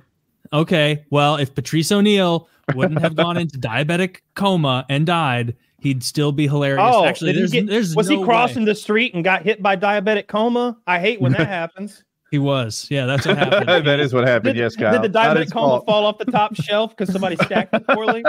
No, Patrice went out on, well, not on top because I think it was posthumous release of his special. Yeah, Patrice is on there for sure. Norm Macdonald, Louis C.K. Yeah, it's real easy to say Patrice had a great career when he didn't get to have the end of his career, right? Yeah, he didn't even get to have like the mid of his career because he died at like 42 or something. If you kill Pryor or you kill Carlin, you know, two specials. Patrice O'Neal's one special is funnier than anything George Carlin ever did, by far. By far. Not close. I need to see it because what I know of Patrice O'Neal is just him being very good at debating, but not like making a point, just mocking the other person. Yeah. and I saw him debating this person, and I forget the details, but he was like, "Where were you during this march?" And she's like, "I was in that march. I was there. I marched for this cause that you're accusing me of not supporting." And what could have been a wild zinger, right? An absolute nailed Patrice. He's like, "Oh, I didn't know that. Well, thank you. That's right." And then he moved on and just kept owning her. And it like he really minimized the shot that she landed. I was like, "Oh, well done." Right. Yeah. You know, like that. The old, anyone out there listening who hasn't heard much of Patrice, listen to the old Opie and Anthony clips of Patrice O'Neal. It's hysterical. He's so funny. Him and Jim Norton and Anthony Cumia were such a great trio. Is he funny or is he just good at tearing people down? No, he was funny in all sorts of ways. Like the vibe of O&A was like undermining and like taking like shots at each other all the time. So that's even his character on The Office, though, he was a piece of shit. There's a video it's an old O&A where Chris Rock, I believe it is, talks to Patrice on Opie and Anthony and is like, "Patrice, what are you doing, man? You should be Chris Robinson right now. You should be on The Office. You should have those lines." And Patrice is like, "I know." And he's like, and Chris Rock's like, "Yeah, you're funnier than Chris Robinson. Like you would have been that guy if you could have got along with anyone on that set and not come in like you were like standoffish to people and you're 6'6". And so a standoffish 6'6" guy is kind of intimidating. And so like Patrice didn't figure out until way too late that he had to play the game. I enjoy when a Titan puts someone in their place. It happened on the Howard Stern show. I know I've talked about it before, but Jerry Seinfeld came on the Howard Stern show, and Stern was talking about how his TV show would probably beat the Seinfeld show if only it had the Seinfeld budget. And he's like, "Really? Really? Captain Underpants needs better lighting? Is that your problem? Is that why your show's canceled?" And it was, and you know, Seinfeld's funny. He delivers it better. Fartman or Son of the Beach. Fartman was his MTV stupid. Arthur Eager, Son of the Beach was his TV show. And it was just like, fuck, Jerry's not the least bit intimidated by him, and everybody else is. No. Yeah, why would Jerry? Although Howard probably should have mentioned that young ass like girlfriend Jerry had when he was 42. Jerry's like 42 with a 17-year-old girlfriend. Yeah, I'd have pivoted to that. I think they're still together. Am I wrong? I'm not sure. I would be surprised. Like, I feel like the story would be Jerry Seinfeld with his wife when she was 17. Yeah, you're probably want to know who got groomed and stayed with him, though? The president of France, that Macron guy. Oh, yeah? It's probably supposed to pronounce it like a croissant. It's probably a Macron. But that guy was like, I think he married like his school teacher or his like private nanny or something like that. And she is the first lady of France to this day, like 30 years older than him. Yeah. Like there are pictures of her and him when he is a child. And she's like this, teacher, good-looking 30-year-old woman. That is fucking weird. Yeah. But I had to like look up so I could jog my memory. I think number 4 would go to Mitch Hedberg. For me. That's a good one. I'm almost torn between I was going to say that I'm almost torn between Mitch Hedberg and Stephen Wright, but because they both have such similar styles. I like Stephen Wright's voice more. It's more like, baritone, and that adds in his delivery. But Mitch Hedberg was so clever and funny, and was like, it was endearing because like if you read about Mitch Hedberg, he's like, he was so anxious every time he went on stage, and like was a nervous Nelly. Like that's why he would stand so still and like look down, almost like let his hair cover his eyes sometimes. But he was hysterical, and he thought about things in a way most people didn't, which is what you need to be funny in a lot of instances. I find that endearing in fighters. GSP, who you probably heard of, he's one of the greatest of all time, was terrified before every fight. Like I remember, I think it was Cerrone who was like fighting on the same night as him. He went back there to see GSP, maybe after Cerrone, but before GSP went up there. Mm-hmm. And GSP is like, fuck, this guy's so scary. Like, why do I do this? Why is this my job? And it turned out GSP really liked training, but he really disliked fighting. Yeah. Yeah. There was that documentary from a few years back called like The Enforcers or Enforcer, where they talked to a bunch of former NHL like brawlers back when that was a bigger part of the game. And some of the interviewers would be like, oh, so by your 8th season of being a brawler, that was just part of the game, right? Like you just show up, no nerves. And they were like, no, like it was awful. I would like throw up before games sometimes because I would know, all right, we're playing the Blues tonight. That means I might have to fight Chris Pronger. And he's a tough motherfucker, and he's going to at least land a handful on me, and I'm going to be feeling like shit the next day. And I don't know how many more of these I can take to the head because I'm in my 8th season as an enforcer. So, no, I was not calm. I was in a constant state of panic in my NHL career. Dude, because the only way I had my job was if I did this, because I couldn't skate like the other guys. I couldn't shoot like the other guys. I couldn't pass like them. I'm living my dream, but in this one way where I have to do it. I have to play the game in a way I don't want to stay in the show. I was watching an enforcer on TV, and the story he told was so perfect. It's as if he was talking directly to me. And he says, that feeling where like, you're going to get into a fight after school, that guy's going to be waiting for you at the bike racks. And I'm like, yeah, about 5 times. Yeah. and he's like, the butterflies you have all day long, knowing that this fight is in your near future. That's how it felt, knowing I had a game that night and that guy was on the other team. And it was like, fuck, you felt like that? Because from the outside, it looks to him like fighting a fellow enforcer is preparing a 1040 for an accountant. Just, I do this all day. This is not. There are guys that are scary like to me. There's a different breed of guy. There's likes to fight guy. That's what Jim Rome he's sports radio. Always. That's Ryan Reeves. He'd be like, oh, and then likes to fight guy shows up. Guys like you can see the guys in the UFC who are like just have that dog in them where they enjoy it. I guarantee you, Tony Ferguson just likes hurting people. He likes beating people up. It's part of his thing. What's his name? That's like the bare knuckle badass right now. Something Michael Diamond Perry. I'm gonna close. Michael Perry. Yes. Yeah. Yes. Mike Perry loves to fucking fight. I bet he's beating somebody up right now. Like I wouldn't doubt it. My favorite clip of a fighter getting into a fight outside of the cage is him knocking that old dude out at the restaurant and then sitting down and waiting for the police. He's I ain't going nowhere. I'm gonna be here when they get here. I'm telling my side of the story. I like the dudes. I've seen two. I can only remember Matt Serra was one, and another one I can't remember his name. Ryan Hall. They've both had fights in like diners or restaurants or something. Have you seen them both? It's pretty cool. With the Sarah. What the fuck is his first name? I just said it. Anyway, with the Sarah, the guy who beat GSP, he got full mount, sat on the guy, and then was just like explaining his case. Like, yeah, everyone, I didn't start this fight. I don't want to be here. I'm holding him until security gets here. Once security gets there, he explains like, hey, you guys got him? Because he's going to want to fight me as soon as I let him go. Mm-hmm. So I need to know that like we're doing this transfer. The other guy, Ryan Hall looks like a librarian. Can you find a picture of Ryan Hall, Zach? And he's eating his food, and he eats like a inmate almost. Like he's got his head down and his shoulders forward, and he's like covering his plate, and he's just eating, minding his own business. Couldn't be minding it more. This guy walks into the restaurant and starts fucking with him, like pushing him around and whatever. Everyone at the table's giggling that someone has the audacity to pick on Ryan Hall because they know what a badass he is. But if you looked at him, Taylor, I'm sure you would assume you'd have no trouble with this guy. I'm looking at it. Yeah, just normal look. I mean, the ears would ding, ding, ding. Like okay, yeah, that's true. Those ears. But this guy didn't catch that. And by the way, he has that expression throughout all of his fights. He looks bored and disinterested. He does. I have all his pictures up here. He just like, oh my God, when can I go home?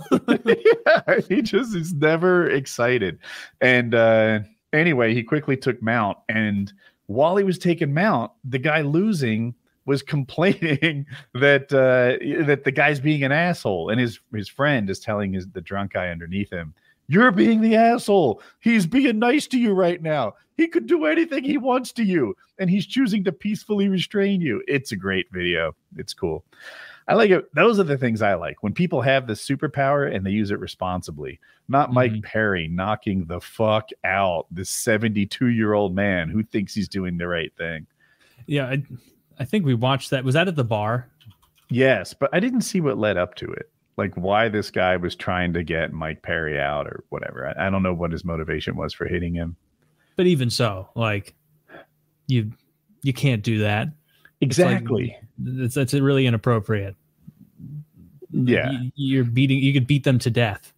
Right? Like I wouldn't hit a 72-year-old guy who was acting like a shithead, and I don't know how to fucking professionally fight. A long time ago, I was in Target and I wanted to know who sang that song, Hey Delilah. Well, there were like 13-year-olds in Target, and I was like, they're totally going to know, you know? Yeah. So I was like, hey guys, who sings Hey Delilah? I wanted to buy like a CD or something. And they're like, that song is fucking gay. And it's like, I like that song too. So, but I didn't beat them up for it. It's like, all right. But that's the exact same scenario as Mike Perry and a 72-year-old man. There aren't many 13-year-olds who can hang with me, but I chose not to beat them up, even though they were rude. Mike Perry could take a page out of that. To catch you up, Kyle, Woody asked some 13-year-olds at the store who sang Hey There, Delilah, and they called him gay. It's the Plain White Tees, John Mayer. It's the Plain White Tees. Yeah, and it's a good song. I like that song. Well, how old were these big? They're about 13. Oh man, that's the worst. Can't see that I was trying to bring it up as a parallel to what Mike Perry did to that old man. You got to show a little restraint, right? I am the Mike Perry in that situation. Did you argue back? You're like, no, it's not gay. You're gay. Or you gave him a look like that was rude, you know. What were you wearing when this happened? Oh, probably shorts and a t-shirt. Do you have a lot of keys? Like no. What does that have to do with it? I get it. I just remember the last time you had a helmet on and some pads, and the kids called you gay. Oh yes, I was skateboarding with. No, they called you a nerd. Yeah, they didn't say you're a nerd. They just shouted out, "Nerd!" As we went by. Oh, that's so funny. Getting called a nerd. when you're like, oh fuck, I thought I was past this. Dude, I went out skateboarding with Colin. It wasn't long ago. It was, what is it, Thursday? It was this week. And I took a picture and I sent it to Jackie. She was at the doctor or something. And he's all dressed up. I throw him in my moto gear so that if he falls, he doesn't get any like abrasion damage or whatever. And I dress the same way. It's kind of nice. Like if you fall, I've had my forearm all fucked up and shit. And it's nice. I don't like that shit. I don't like it. Yeah. The raspberry road rash. It sucks. And even my wife was like, why is he wearing all that? It's like, bitch, you hop on a skateboard and make perfect sense to you. I know when I fell off my bike, I was so impressed and happy that I had all that gear on because it was just, there was zero pain. Like I've hurt myself more falling out of chairs in my house. You know what I mean? Like I literally, like I've gone down I go down my stairs like maybe 3 times a year. I full on fall down the fucking stairs because that is a lot. But when I go up and down the stairs, I hustle like every time. When I go down, I do this thing where I'm just on my heels are just hitting the edge, like I'm almost falling in a controlled way. Not that controlled. Every quarterly, you're taking a tumble. That's a lot of up and down, though. I go up and down 10 times a day. You know how to do a grapevine? Do you know that exercise where you like go sideways and your feet in front of each other? That's how I go downstairs. I don't switch forward and back, but I turn sideways and I just zip downstairs. Really see. Okay. I remember being like 7 and just trying to jump, like going up and being like, can I jump down 8 stairs? Like, yes. And then you get to the top and you're like, can I jump the whole stairs? And you do. And you like almost hurt yourself, and that's the end of that experience. But then you realize it's not faster. Like the quickest thing is to take every second or third stair. If you jump 8, then you have to like parkour roll or something like that. Yeah, and you have to like pump yourself up first before you're about to jump 10 stairs. It's not just a step and a leap, especially when you're a child. My last house, it was carpet on the stairs, and it was a full straight flight of stairs. There was no landing and then turn sideways and go up a few more. And you could really take a spill. I fell 3/4 of the way up them, running up them with like a cup of coffee in one hand and maybe my phone in the other. And I didn't drop either thing. I just held on as they splashed and jittered, and I'm just on my ass. And then I go all the way to the bottom on my ass. And my girlfriend's at the bottom watching this disaster happen, and I'm screaming the whole time. No!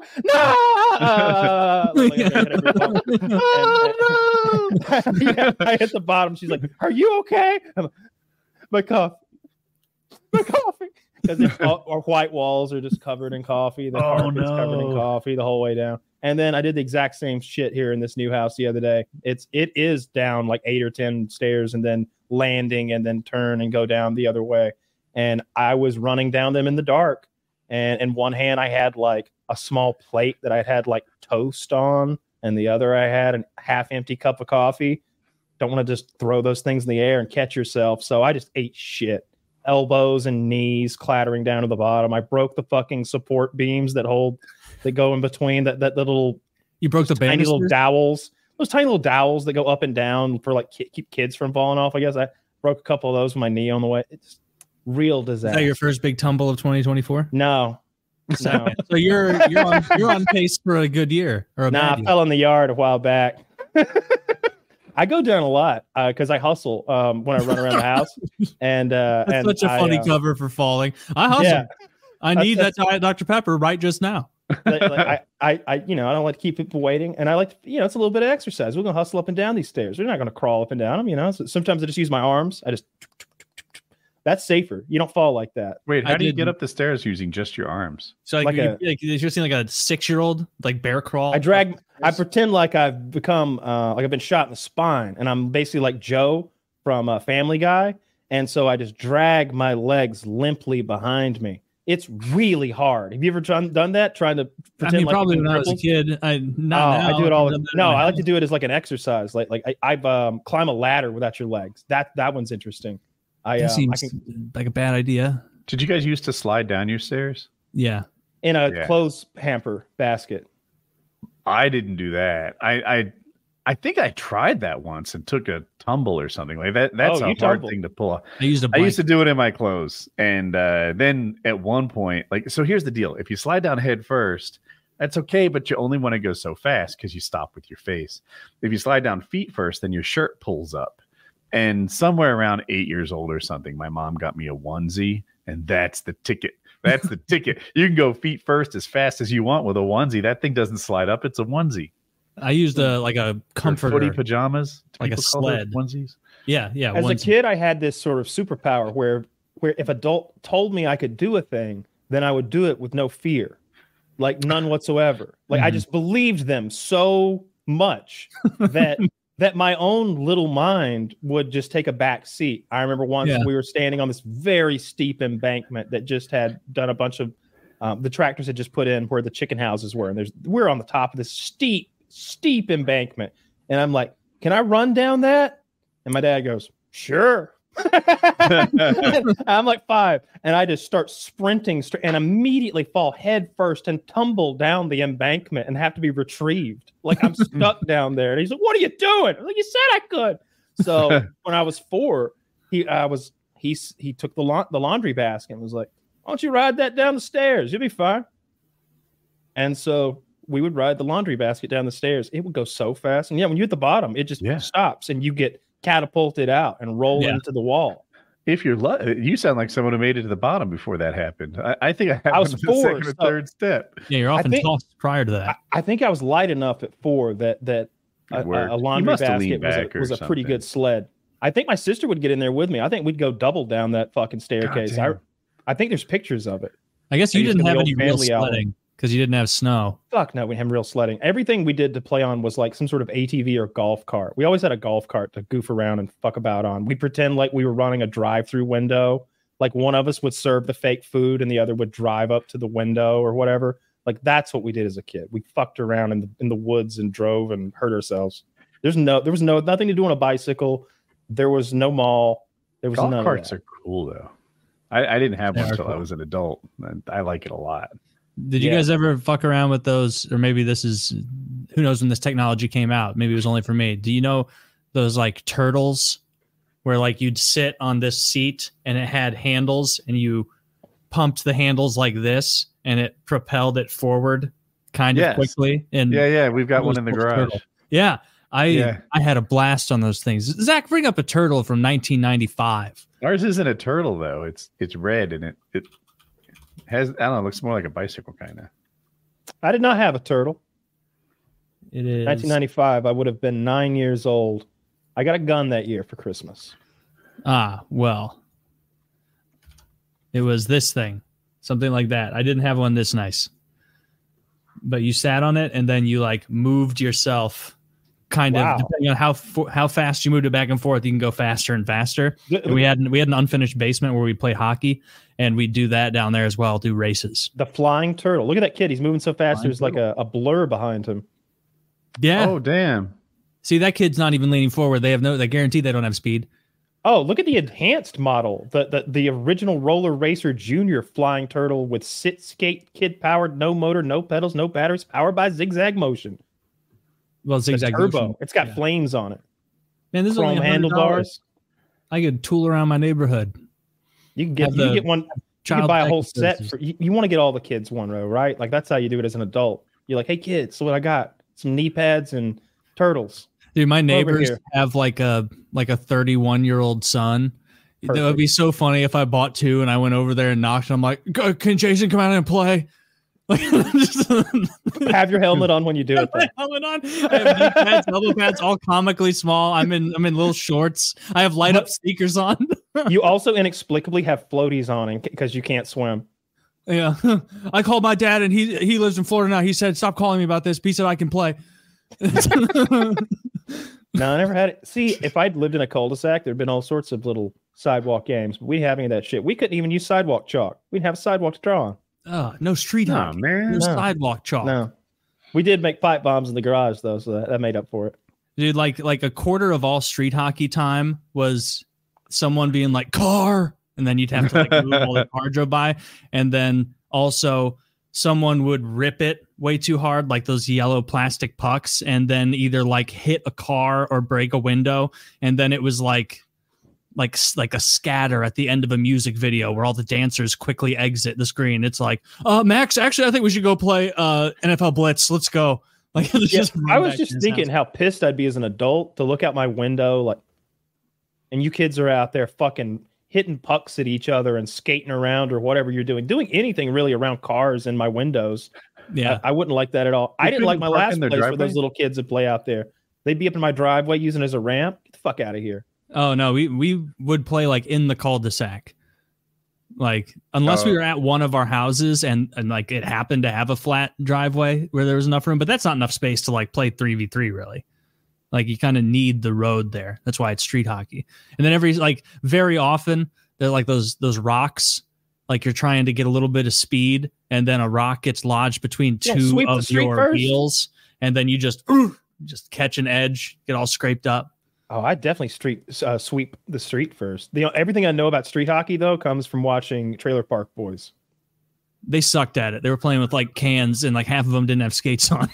Well, they're Trailer Park Boys. They can in like street hockey, like it was frustrating when someone wouldn't wear skates because it was like, dude, you realize that you have a huge advantage not wearing skates here, right? Like, we're not on ice. We can't stop that quickly on, unless we're going to destroy the wheels of our skates out here, because those rubber wheels just get torn right up if you try and do a real stop out there. Like a stop. Yeah, I didn't like that. I wanted everyone all in. Go put your fucking skates on. Did you have a fireworks show in your little neighborhood? I'm assuming you lived in like a neighborhood with other people and sidewalks. Yeah. So regular neighborhood. We didn't have one in our neighborhood, but like there were like parks nearby. And so my neighborhood where the neighbor is a farmer a quarter mile away is also a regular neighborhood. Don't neighborhood normalize on. That is not a regular neighborhood. That's not a regular neighborhood. It's where not most even neighborhoods. A neighborhood. Okay. Yeah. I remember I would have to to get to my friend Jared when I was a kid. Let's go ask our neighbors for diesel and see who comes up with some. I'd have to skate past like 25 houses to get to him, and that was a long distance. That's true. You've got a pump probably. Do you have the in the ground like pump with some? It's not in the ground. It's 30 gallons, and you like. Oh, that's good. Turn the handle. Yeah. The best. I had a friend who had a pond in his backyard. It wasn't his. It was like, I guess, technically part of a park that his house backed up to. Yeah. And the pond would freeze over in wintertime sometimes. And so we could play ice hockey out there. And it was so much fun. And then once like a park ranger came by and like threatened to ticket his parents if he didn't make us stop playing ice hockey out there. He's like, this is you can't play out here. The ice isn't thick enough. And it's like, meanwhile, my friend's dad literally had a depth stick in there to be like, no, it's 6.5 inches thick ice right now. This is fine. You could drive a golf cart on this. Like, it's not a big deal. And no, we got kicked off. Couldn't play anymore back there. That guy was a fucking cunt. Screw that guy. Yeah. Some people just like ruining other people's fun. Yeah, he was just mad. Although he may have been liable if you kids had drowned or cracked your heads out there or something, Like we were wearing ranger. Real I hate the liable stuff. Like, you can't play soccer in this field. What if one of you twists an ankle and comes to sue me? Who sues the ground? Like, get the fuck out of here. You're just like making up scenarios because you don't want people to use. Yeah, but if that kid drowns out there, they're going to be like, was there no park ranger? Was there no safeguard? Well, there was a park ranger. Well, did he know? Well, actually, he reprimanded the kids, but at the last minute, he said it'd be okay because they had a depth finder. Who installed a depth finder? One of the kids' dads. Does he work the NHL? Is he a fucking depth finder manufacturer? No. It's a stick with numbers on it. Somebody kid drowns out there. Is he qualified to operate a stick? Yeah. I don't know. You said 6.5 inches. I was like, okay, that sounds like enough ice. 6.5 inches is huge. That's plenty thick. Yeah, dude. Any deeper and it would hurt. Yeah, I don't know. To me, we never got any ice thicker. We would get. I remember it froze over in my friend's backyard. We went exploring back there, and I fell through the ice, and it like fell in a comical way. So it was like a slant, and I was trying to crawl up it, but I just kept sliding down deeper into the swamp, and it wasn't deep. It was like waist deep, but it was in the frozen ice water. So then I was completely soaked and had to walk 3 miles home. I remember that's the smallest I've ever seen my penis. It almost when I got back to that kid's house, my penis had almost called it quits. It was just about to give up. It was. I had the Same experience. There was a tiny frozen lake, maybe not more than 100 feet in a circle. And if you stood on it, it would like maybe kind of support your weight unless you went to a spot that's thinner. And when it broke, like big sheets kind of tilted. Anyway, at first, getting a little wet was like this big catastrophe. Oh no, my feet are cold, etc. And then you'd push it a little more. By the end of it, I'm like fucking neck down, soaked. I might have had wet hair. I'm basically playing in a frozen lake that's only 2 feet deep. And by the time I got home, I was freezing cold and I had completely lost my voice. I couldn't speak at all. But it was the night of a school dance. So I just went to the dance and tried to get people to dance with me without talking.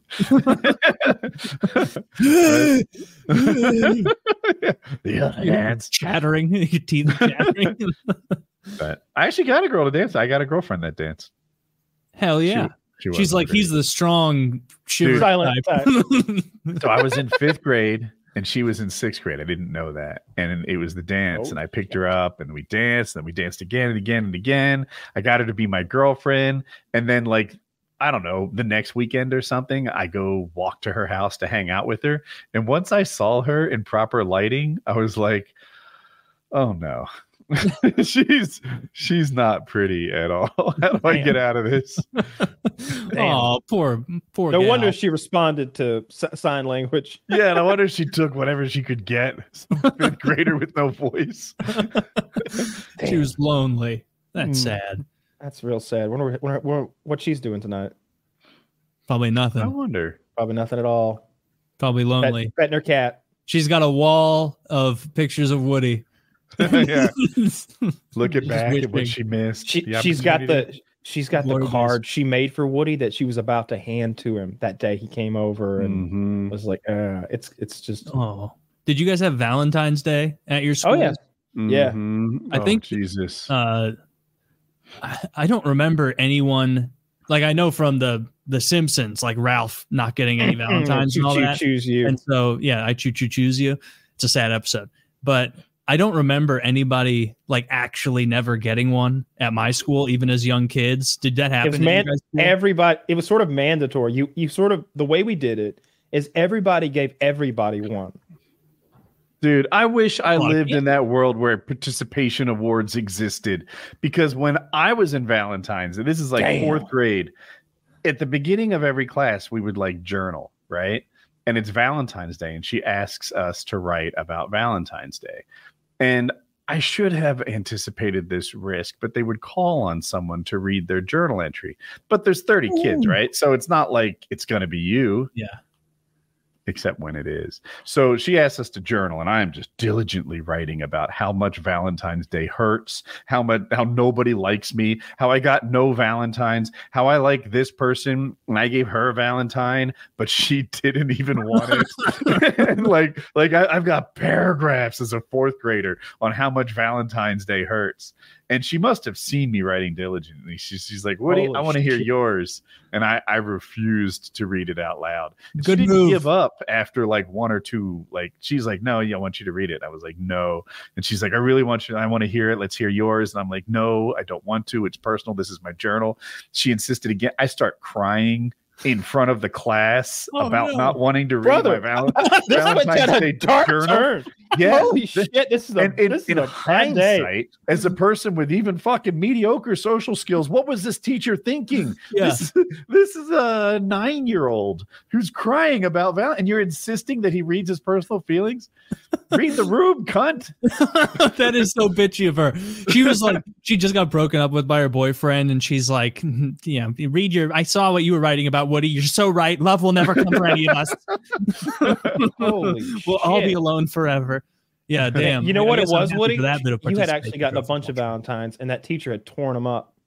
The evidence suggests the contrary. Well, she hit the evidence. That's all that happened, dude. That's one of the saddest things I've ever heard. That hurts my feelings. That makes me almost as sad as my little puppy with his broken leg when he looks at me. Did you get? That's awful. That ruins my day.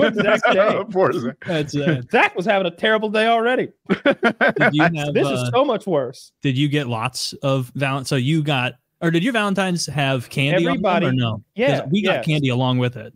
Yeah. So everybody got like 20 fucking Valentines. You'd have this big pile of fucking cards and candies, and there'd usually be sweet tarts and like I love you candies. And okay, if you had a girlfriend or something, or if you it's third, fourth grade or whatever, I go with Tommy, and my teacher would be like, where are you going? So, but if you got like a fake girlfriend or whatever, like maybe you give her like your Reese's cup. But there were no like, only if someone likes you do you get anything today. That's what this holiday is, boys and girls. That'd be like having Hanukkah just for Mike was like over there. Modern day Tinder, where 20% of the people get 80% of the attention, and everyone else is just wishing they liked them back. Damn, that was brutal in the 80s. That's gruesome. Like that's one of the worst things I've ever heard. That I can't believe that actually happened. Man, my bad memory of Valentine's Day is that there was. Like, I remember it so well. The air smelled of springtime. Yet to come.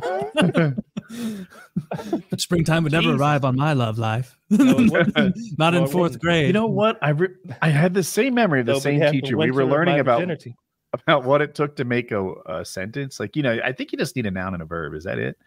And he's like, so if someone says, I killed him dead, is that a sentence? I remember him asking that. And this kid was a farmer, and I killed him dead. I think it's bad English. I don't think that's right. But the teacher handled it so gracefully to deal with his like freaking farmer language, like so that he didn't call his dad dumb or the other people around. Why didn't I get 1/10 of that grace? What the fuck? Maybe you did. Just from your point of view, you just didn't see it. Because that's a thing. Sometimes, like when I wonder about my own childhood memories. I was talking the other day about how I went to my grandmother and my grandfather took me to see Alien Resurrection, and after it, either my grandmother didn't understand that Sigourney Weaver had sex with that alien queen, and I just thought about this recently because she was a smart gal, like she's a great sense of humor. Like maybe she was making it as awkward as she could on purpose. To have fun because she knew that Papa was gonna get weird about sex. Maybe she was like, "What was happening there? I don't understand. What was even? Were they?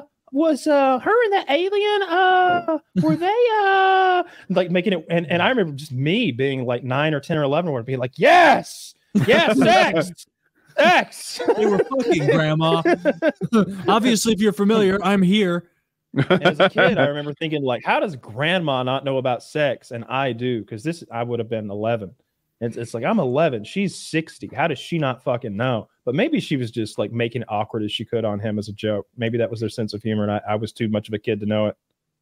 I wonder about that. I'm just trying to excuse what sounds like the worst thing I've ever heard in my life, a teacher doing to a kid. And there was that one teacher that beat the kid to death. This is a little worse. This is awful. The kid to death? Well, yeah, sometimes they step out of line, talk back, whatever. I'm sure color in the lines. I haven't heard that. I can't believe, first of all, that Valentine's Day was like a real organized thing, but you only got cards if someone elected to give you one. That's crazy for children. And then like on top of that, her trying to make you read your Valentine's journal. Yeah. I can't think of anything more private. Yeah. I mean, you learned that day to be like, all right, it's journaling time. And you're like, all right, time to, make some shit up. Like, there was a broken trust. Like things changed. The way I thought about her changed. Yeah. Yeah. I don't know if you know this, but Fish has become a full-on reef keeper. Inspired by you. Now. Yeah. Have you seen his photography then? He's got a very good saw lens. His pictures we have for the listeners, a Discord for the Patreons, and I saw his pictures in there. I responded. I made about 4 minutes of video just showing him around my tank. I sent it.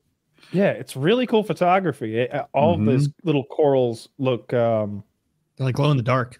Like glow in the dark, like black light activated sort of stuff. If you've ever been to one of those fun houses when everything's those obnoxious tones of orange and green and purple, like that, but pretty. The orange and green corals fluoresce. The purple ones look better under white light, but they look terrible under blue light, as a rule of thumb. Yeah, I don't know. I don't like being responsible for things. I don't like that. Funny for a guy with 17 dogs. It's but I don't love that. I like having the dogs. I wish I didn't have to be responsible for them, especially that little fucking. I feel so bad that dog got hurt because I threw the toy that made the dog jump, and then I feel like I'm responsible. It's and not it's your just fault. like he could sue. I know it's not, but he could sue me. I'm liable. I was the guardian. You never sue the landowner or the toy thrower. Anyway. Your heart was in the right place. It's all right. Yeah, so I don't want to be responsible for little fishes because they would die. I was watching a thing about the Chevvy Chase show. You may not know this, but Chevy Chase had a late night TV show for about 5 minutes that failed so spectacularly that it's an embarrassment. And he had a fish tank behind him, and they were like, apparently the fish always died. They had to get new fish every night for the new episode. He had yellow tanks. Those fish fucking hate each other. It is difficult to have more than one of them, and he just overpacked them into the same tank. I remember it. Taylor, he did, or like the movie, the set people. I'm sure it was the set people. Yeah, I'm acting like he did. But he had a wacky set too. It was this big open stage that had like the band and everything, sort of like Leno does.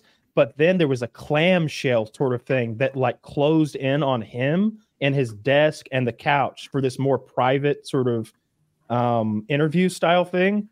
But the show was awful. I watched a thing about the show today. Like the first episode, the pilot episode, he comes out with a basketball dribbling, and there's a goal, and he, tosses one up, misses. Live studio audience, live cameras. So he dribbles it, goes back in, he goes in for the layup, and then they have to cut to a close up of a layup actually going in, and then back to him going and then really awkwardly going through his monologue, like worse than we would do. Frankly, like he's so bad at monologue, he like stops and like, I'm don't usually do this sort of thing. Like, there's a moment where he's like off his game and he's just like not. It was so embarrassing. They spent $5 million on that show. $3 million of it was his salary. $1 million was like redoing the building that they were in, and it failed right away because Letterman just had become a thing. It's right after Carson retired. Fox wanted to try to step into the late night game. They got his $3 million. Who did Arsenio Hall? Was that Fox? That sounds right, but I don't know. No idea. He was the king of the hill for a brief little bit. At least I remember it. And then they wanted everyone else's show to be like Arsenio Hall. So he had more of a party atmosphere. Things were more fun. And everyone's like, that's where we need to be. That's the future of variety shows, whatever those things are. Mm-hmm. Yeah, everybody kind of has their own take. I know Seth Meyers kind of does more of a sit at your fucking desk and do an SNL ripoff thing now. And over time, like I always watched Leno. We were a Leno household. I've never watched any of those. Oh, really? Yeah, none of those late night shows. Never watched them. Like I felt like they were always, you were either a Letterman guy or a Leno guy, and I don't know. We always. When I was a little kid, we watched Carson because I'm old enough, and I don't know. After that, I guess I didn't really get into the replacements. It turned out they're all just pieces of shit. Like all of them were pieces of shit in one way or another. Yeah. I think he like blackballed a bunch of people, wouldn't let him on the show, and was kind of a scummy guy about it. I don't remember. I don't remember. I think what it was Joan Rivers. So Johnny Carson banned Joan Rivers, and Leno kept that tradition up. So she was banned for life. Because he did the show for so long. Joan Rivers, very funny comedian. She also had a late night show on Fox. She was their first. I don't know what she did like at her peak, but I remember her as the person who made fun of people's outfits on the red carpet. And I'm like, as a stick, just like being mean, it's not my cut. Like, I think less of that style of comedy. That's what I thought she was. And then this was probably 10 years ago now, I watched one of her stand-up specials, and I was like, frankly, I was like, this is the funniest woman I've ever seen. Like genuinely very, very funny. Like a lot of female comedians stand up don't do it for me, but she was good. Yeah. I mean, I don't know what else she did other than Amy Schumer and Sarah Silverman would like to have a word with your rankings. All right. Now don't do that. They're right up there with Patrice O'Neill. I think Sarah Silverman is Kyle's all time, right? First of all, I like Sarah Silverman. Not only is she funny, but she is sexy. Amy Schumer is not funny or sexy. I didn't appreciate you even like throwing them in together. It made no sense to me because Sarah Silverman, big old titty hot Jewish lady who's funny as shit. Sarah Silverman. I don't think she has big old titties. They do have something in common, Taylor. She's done nude scenes. I was pretty sure Taylor wouldn't like either of them. Which is why I picked them. Nah, I like Sarah Silverman. I hate Amy Schumer. I like Sarah Silverman. I don't know if I like her comedy. I've seen her do short stand-ups and it didn't do it for me. Mm-hmm. But I've also seen her get interviewed on a late night show. And that to me is her cup of tea that she excels. I enjoy her personality very much. I haven't seen any of her shit really. So I guess I'm there's your nudes. Nice. Let's see what we got here. Find it. Let's see. There's lots of nudity there. She gets. What the fuck is the aspect ratio? I don't know.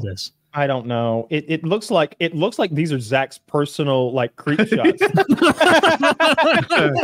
It looks like Zach has been on Sarah Silverman's case for longer than any of us, and he's got some shots here. He just had to go right up to his bookmarks tab and drag that down here. You know what? I'm looking at these nudes. I'm gonna say she looks good, but amongst Hollywood women, she's below average. Would you line up with that, Kyle? And I do not see any giant titties in there. I look pretty big to me. This is the aspect ratio. That's not fair. No, I think she's just a wide bitch. She's Sarah Silverman, 3.5 feet tall, 4 feet wide. Built like a linebacker. Really weird looking tits. Yeah. Oh shit. She looks like a fullback. Jesus. Like a 5'9". Are you looking at the one of her in the shower with the bush? Oh, I closed it. I've seen it before. I've seen all of them before. You've seen all of them? Every single one? Yeah, sure. Who's the best female comedian? I know we did the Mount Rushmore, and obviously there's no women on that, but I don't know them by name, but I've heard funny female comedians. The thing is, I haven't heard funny female specials. I will hear a joke or two from that. I'll think, oh, that's good. That's a good take, or that's a fun twist or a great way to look at that, or maybe they're just physical performance was really good. That I like physical comedy too. But I don't know them by name. I don't know their names. Sarah Silverman and Amy Schumer, Nikki Glaser, and I don't think I can name another female comedian. I think I'm tapped at 3. Yeah, I haven't heard any of them. Every so often I'll get into a female comedian. Nikki Glaser was one. There's another one. Her name might be Tommy. She's blonde, kind of cutish. And but then once I get into 15 minutes of their stuff, I'm like, actually that was too much. Mm-hmm. Yeah. And sometimes it's not even that I don't think they're funny. It's just that their comedy isn't for me. I think that's for ladies, or maybe it's for gay dudes and butch chicks. They've got a different audience that's not necessarily me. It's not just funny for the sake of funny, and that's fine too. It's not necessarily shticky either. I don't think to have a demographic that you're targeting towards the blue collar comedy guys. I would rather listen to Ron White tell a story than just about anybody. I remember that tater salad story. Jesus Christ, that was funny the first 10 times I heard it. Mm-hmm. I love that story. That sold T-shirts. It's such a good punchline. Yeah. But then you had Bill Engvall up there just dragging the whole gang down. I'm not a big Bill Engvall fan at all. I like Jeff. I like I did like fucking Larry Tater. Was funny. Yeah. I was on the female comedian. I had a thought.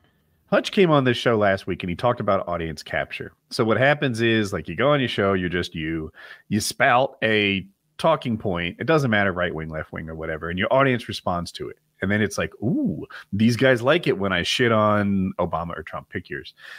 And then it makes you do it again next week. And then next week. And then the next week. And now suddenly more and more of your audience is from that fringe. And you just keep going in that direction. And then you become that guy that they want you to be who shits on the people they hate.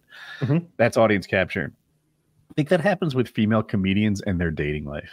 They tell some joke about how the guys don't like them or the guys fuck them or whatever. And then now, damn it, 80% of their comedy is about dudes. And it happens a ton. Well, there's the old thing, find some dialogue in any piece of literature or film where it's two women speaking together in a room alone about anything that's not a man. You'll really be hard pressed, my friend, when you start using those guidelines to find two women in any piece of literature or movie or film, TV show, even a short fucking story, bedtime story shit, where two women are in a room alone talking about not a man, you know, for whatever reason that is. I think that Amy Schumer's success is what I want to blame all the pussy humor on. I hate pussy humor. I hate the cock humor. I don't like fart humor either. I like something a little bit wittier than that, I guess, above fart humor and pussy humor. Yeah. And I remember Amy Schumer did have a funny story about her pussy, but then eventually it was like all of her stories were about her pussy. She was talking about getting her pussy waxed and how it's this sort of first world thing where, like, here I am having a servant wax my pussy, and then this little old Asian lady has to present a mirrored reflection of said pussy to me, and like, and I have to give her my approval. Like, yeah, it looks red and angry. Nice.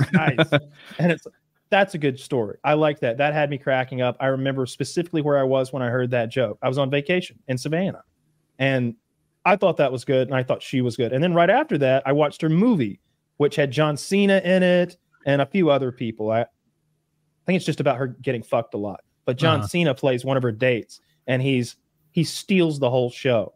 He's so good in that. Of course, he's like looks like John Cena, but he just played a really good character. That was the first time I like realized John Cena could act outside of, I don't know. He does movies called The Marine, I think was his first movie. And then there was like Marine 3, 4, 5, 6, where he's just like army man, shoot to kill. He does movies in China a lot, right?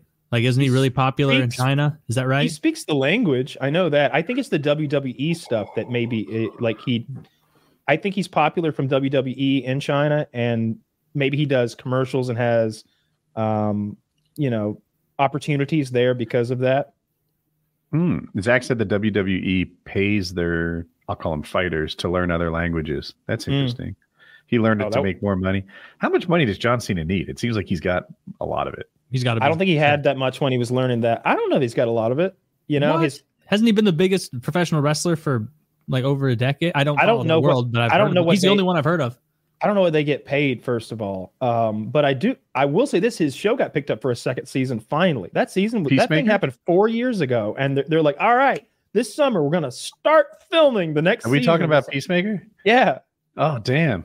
I like that too. 4 years. It was really good. I thought it was excellent. It had a really fun sense of humor. And John Cena can carry a goddamn show. He's good. I like John Cena. I miss TV having seasons a little bit because it forced them to work a bit harder. Now, good God, you like a show? Come back 4 years later. They'll show you episode or season 2. It's too long. Yeah, it's too long in between. I don't know how that happened. The writer's strike and the pandemic, I think, is skewing a lot of our more recent complaints about things. Sure, but I can take that complaint back to Game of Thrones. It goes to Invincible. Yeah, you're speaking of the Game of Thrones guys, the D&D, David and whatever the fuck. Three Body Problem, I think, dropped today or yesterday. I think Chiz wrote in on Netflix. I would guess it's the full amount of episodes, whatever it is for the first season. I'm going to watch it because I know that you are going to watch it. However, I will say this before I step my toes into this pond. I have low expectations. Here's what I predict, knowing nothing. There's going to be too many characters that are now white and not Chinese. That won't bother me, but it'll bother like the main fans. And also the scope and breadth of this story this is bigger than the Warhammer 40K shit. It's bigger timeline. It gets wackier. It gets crazier. I'm not going to spoil anything, but it's a crazy timeline with that. Just the small parts of it. A character will be frozen for 300 years. All right, 400 years in the future. Like, everybody changes. Like, you're going to have to go through so many characters if they follow the books. And there's 3 books, and each one gets wackier than the last. I would be surprised if they do a good job at this. I opened it on Netflix. So I have a little information, and this won't be any spoil stuff you wouldn't want to hear. There's 8 episodes. Most of them are nearly an hour long. A bunch of like 53, 58 minutes, 63. And there's little thumbnails next to each episode. And I won't spoil anything, but I think that your concern that the actors are too white is unfounded. They seem like they're mostly Chinese guys. The biggest review right now on Google that the most people have voted helpful is 1 star from a guy named James 10 hours ago. He says, The world's best physicists look, talk, and act like they've just come from the set of Love Island. Who in God's name cast this? It's like seeing Logan Paul play William Shakespeare or Dolly Parton play Margaret Thatcher or Mike Tyson playing Gandhi. In terms of suspending disbelief, it is not a good start. Understandably, the writers didn't want to go against the flow of current fashionable DEI themes, but the casting here is beyond ridiculous. It also immediately tells you a lot about the unoriginality of the writers, their unwillingness to surprise, shock, subvert the current platitudes of identity politics we see in almost everything on TV. This alone ensures it can't be good art. Art is subversive, good art, not propagandistic. Like, oh my God, this guy just keeps going on and on. Whereas he says the characters are young and good-looking, supposed geniuses, but they smoke cigarettes like people who have never smoked cigarettes. They joke like morons, act like Instagram influencers, yet we are led to believe they are serious scientists. This guy's invested. There's like 8 paragraphs here. You read the books? I am. Yeah, you know, I'm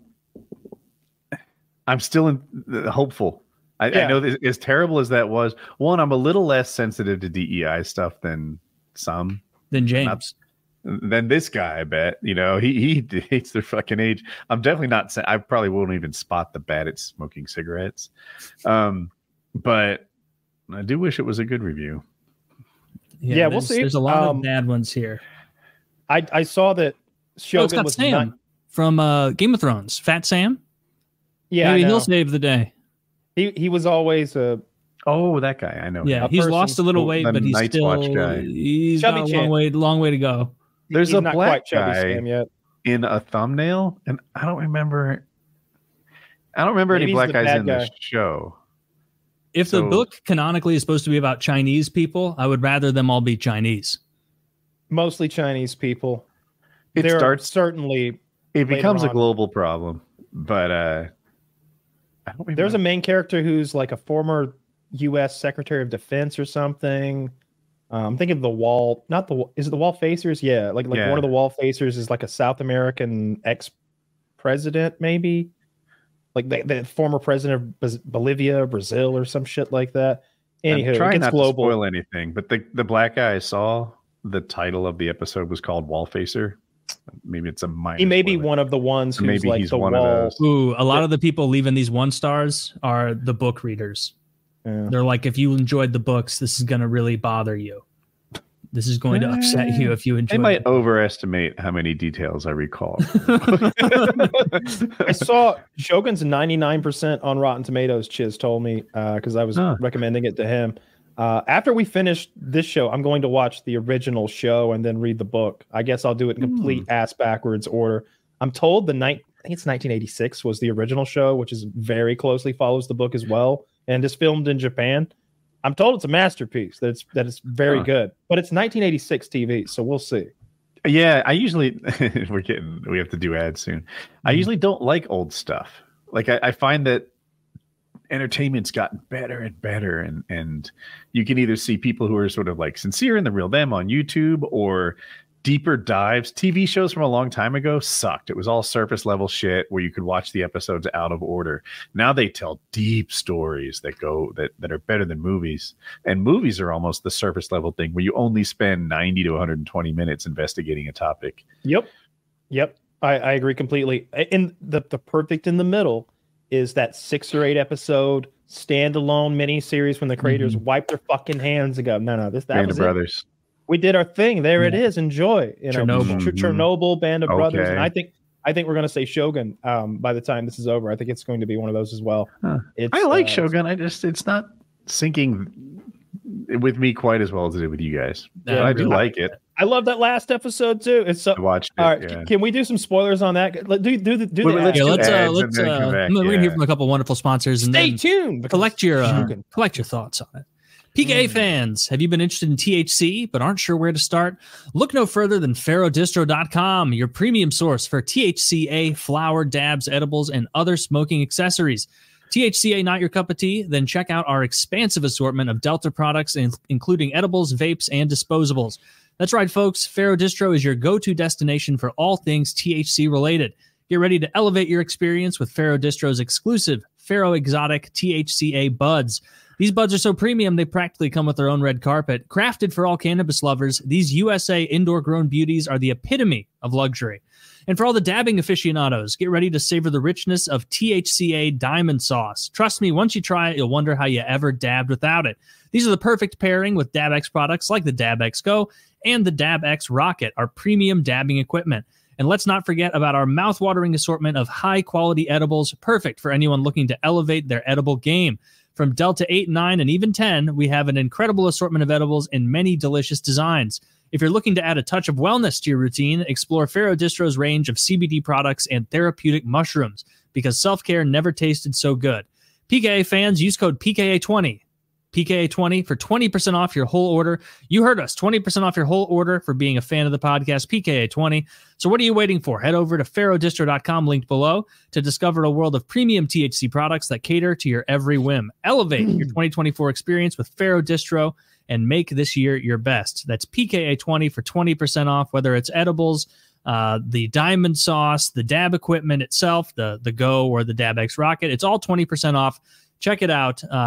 The edibles, as always, very potent, very powerful. So start slow. Take just little nibbles, folks. I went to Nightmare Land this week. I ate too much of an edible.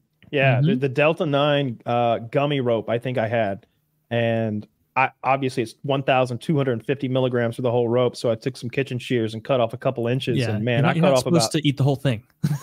I cut off a couple inches too much, I guess. Yeah, I had a hard time. I was so high, high. And Kyle's tolerance is bafflingly high. So take that as you will.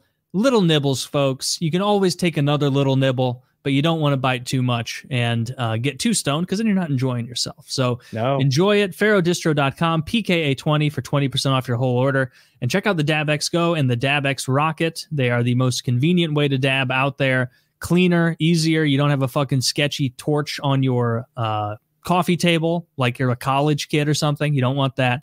You want to look like an adult, you know. It's not for meth, I promise. It's not for meth. It's not for real drugs. We're just doing weed here. So check it out and start slow with the edibles. They are very, very potent. Hope you enjoy. Always hearing from people who do enjoy them. Yeah, there's the Rocket. That thing is fantastic. It really is nifty. It's great. Yeah. Very, very high quality way to take dabs. So check it out. PKA20, 20% off. This episode is also brought to you by Blue Chew. Let's talk about sex. Guys, shouldn't you always be at your best? 2024 is the year to maximize your performance in the bedroom. Listen up, BlueChew.com. Blue Chew is a unique online service that delivers the same active ingredients as Viagra, Cialis, and Levitra, but in chewable tablets and at a fraction of the cost. You can take them anytime, day or night, so you can plan ahead or be ready whenever an opportunity arises.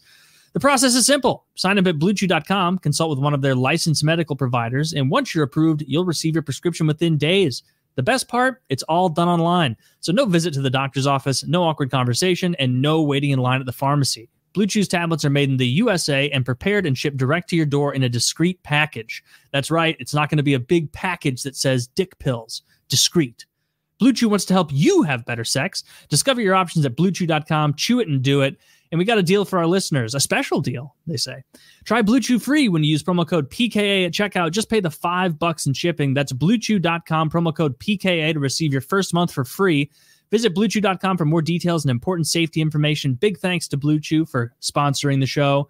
That is, again, BlueChew.com, promo code PKA. Get that first month free. Just pay the $5 in shipping. And as always, Kyle has not led us astray. Me and Woody both enjoy the Tadalafil, and so we also recommend try the Tadalafil. Seems to give you the most bang for your buck as far as the window of hard dickery. So that is code PKA at checkout, BlueChew.com. And of course, this episode is brought to you by Lock and Load, the premium ejaculation increasing supplement taking the world by storm. Everyone's talking about it. Your mom, your dad, your grandma, your grandpa, everyone's talking about busting more. And you're getting left in the dust. You're getting left in the dust with your piddly little loads, and that will not stand. You want to impress your girl or your guy, whoever you're coming with? Then this is the ticket, folks. Code PKA or code JIZ will save 10% off of Lock and Load over at GorillaMind.com. Every ingredient in here is efficaciously dosed, suggested by Kyle and I, and then refined by the scientists over at Gorilla Mind. Also, it doesn't just work for your cum supplements, folks. It works for energy drinks, weight loss supplements, dream supplements, anything and everything you need efficaciously dosed from GorillaMind.com. 10% off with code PKA and code Jizz. So check it out. Start with the cum pills, though, because, you know, that's our product. And so I'm a little biased, but I think it's the absolute best product available anywhere, not just on Derek's site, anywhere on earth. Efficacious as hell. And take the 9 pills every day, and you're not going to be 2 months in with 2 bottles waiting for the loads to come. Now, you're going to be halfway through this bottle, and you're going to be like, my God, I'm coming like a man, finally. So check it out. Code PKA or code Jizz. And enjoy your orgasms, your better orgasms, men, all of our men, and women with penises. I don't think we have any women listening to this show. We have plenty of women with penises listening to the show, though. You think so? No, that would be very funny. Well, then fucking you come more too. Get the cum pills, ladies. Get your penis is coming big, ladies. Yeah, anybody who's got a dick out there, start coming harder with it with these pills. Check it out. You'll impress all of your lovers. They're gonna be like, oh my God, on the street, people on the street, crossing guards.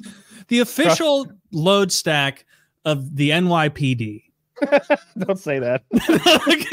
I'm kidding. It might be litigious. I saw that this product has nothing to do with the NYPD. Not associated. This product is not associated with the NYPD or any police department in the nation over. The Red Cross has been getting litigious, I guess, you know, because every video game had the Red Cross symbol in it to indicate a health pack. Yeah. They don't like that. Oh, what the fuck? That's ridiculous. Sucks. Yeah, fuck the Red Cross. Okay. I see what you did there. Yeah. The NYED. If you have that, you need Blue Chew. The New York Department of Erectile Dysfunction. Special NYED. Unit. Yeah. You ever watch Special? And this guy murdered someone, and now my dick won't get hard. I don't know how people watch 35 different seasons of Law and Order's Special Victims Unit. Every episode begins with a child being raped and ends with a white man going to jail. There's never a twist. I don't watch any of that shit. There's always the twist. They suspect the coach because he's like a rough coach who like plays hard, plays to win or whatever. But then it always turns out to be it was that a white guy that we trusted. It was him. Oh wow! It's always They're like always the dad white or the well, that's stepdad. Pretty racist. I don't know. I've only watched like 800 episodes of it. Every one's the fucking same. But I mean, how many Law and Orders are there? I don't understand people who enjoy those procedural shows. I hate that shit. Yeah, I can't get into it. I guess I haven't tried, but it just doesn't tickle my fantasy. I'm not interested in the true crime genre, or even less so the fake crime genre. You never watched like not Law and Order, but the CSI. You ever watched CSI? Or no, I watched CSI Miami with my parents in like high school when it was on. How did the theme song go? Did it scream at you? Like, yeah, it was the Who. Yeah, yeah. He like ripped those sunglasses off. Which one? It was dun, dun, dun, dun, dun. That's Law and Order. Yeah. That's Law and Order. I just remember the redheaded guy, CSI Miami. Yeah, it still wasn't a great show. Was his name Caruso? Yes, David Caruso.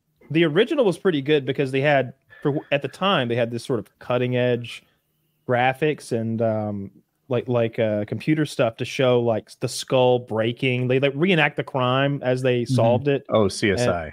And you'd have these sort of like computer graphic things and sometimes practical effects of just showing like a skull being smushed and like how the crime happened.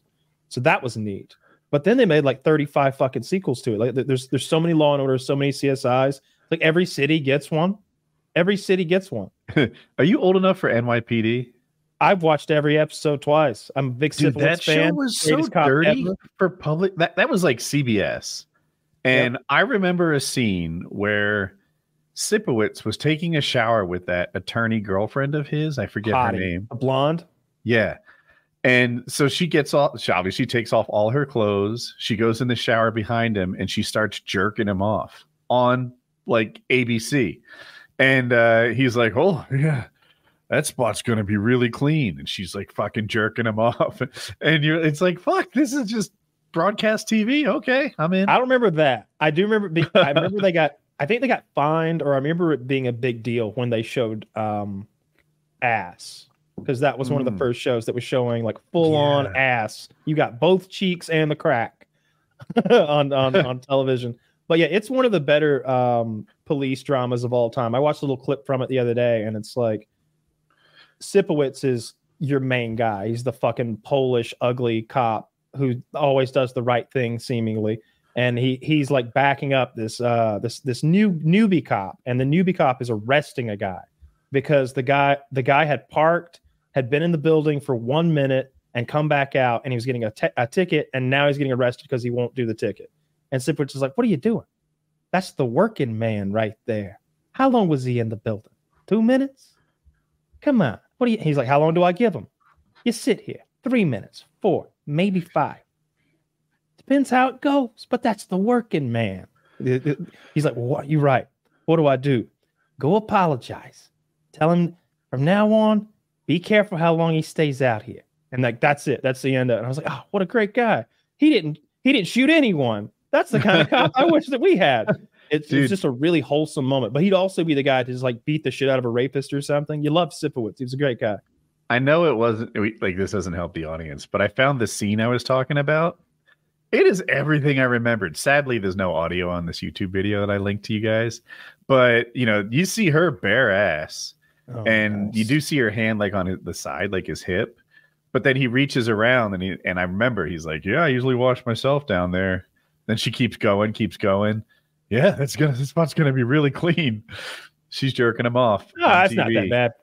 What? I don't think I get the bottom of her ass cheeks here. There's a much more. The scene they got sued for was or not sued but fine. NYPD was worse. I thought. I would argue at 118. There was right there, bottom of the ass cheek. It was the thing. Like, I watched it when I was a kid, obviously, and like I remember that's when I learned that gay people weren't all pedophiles.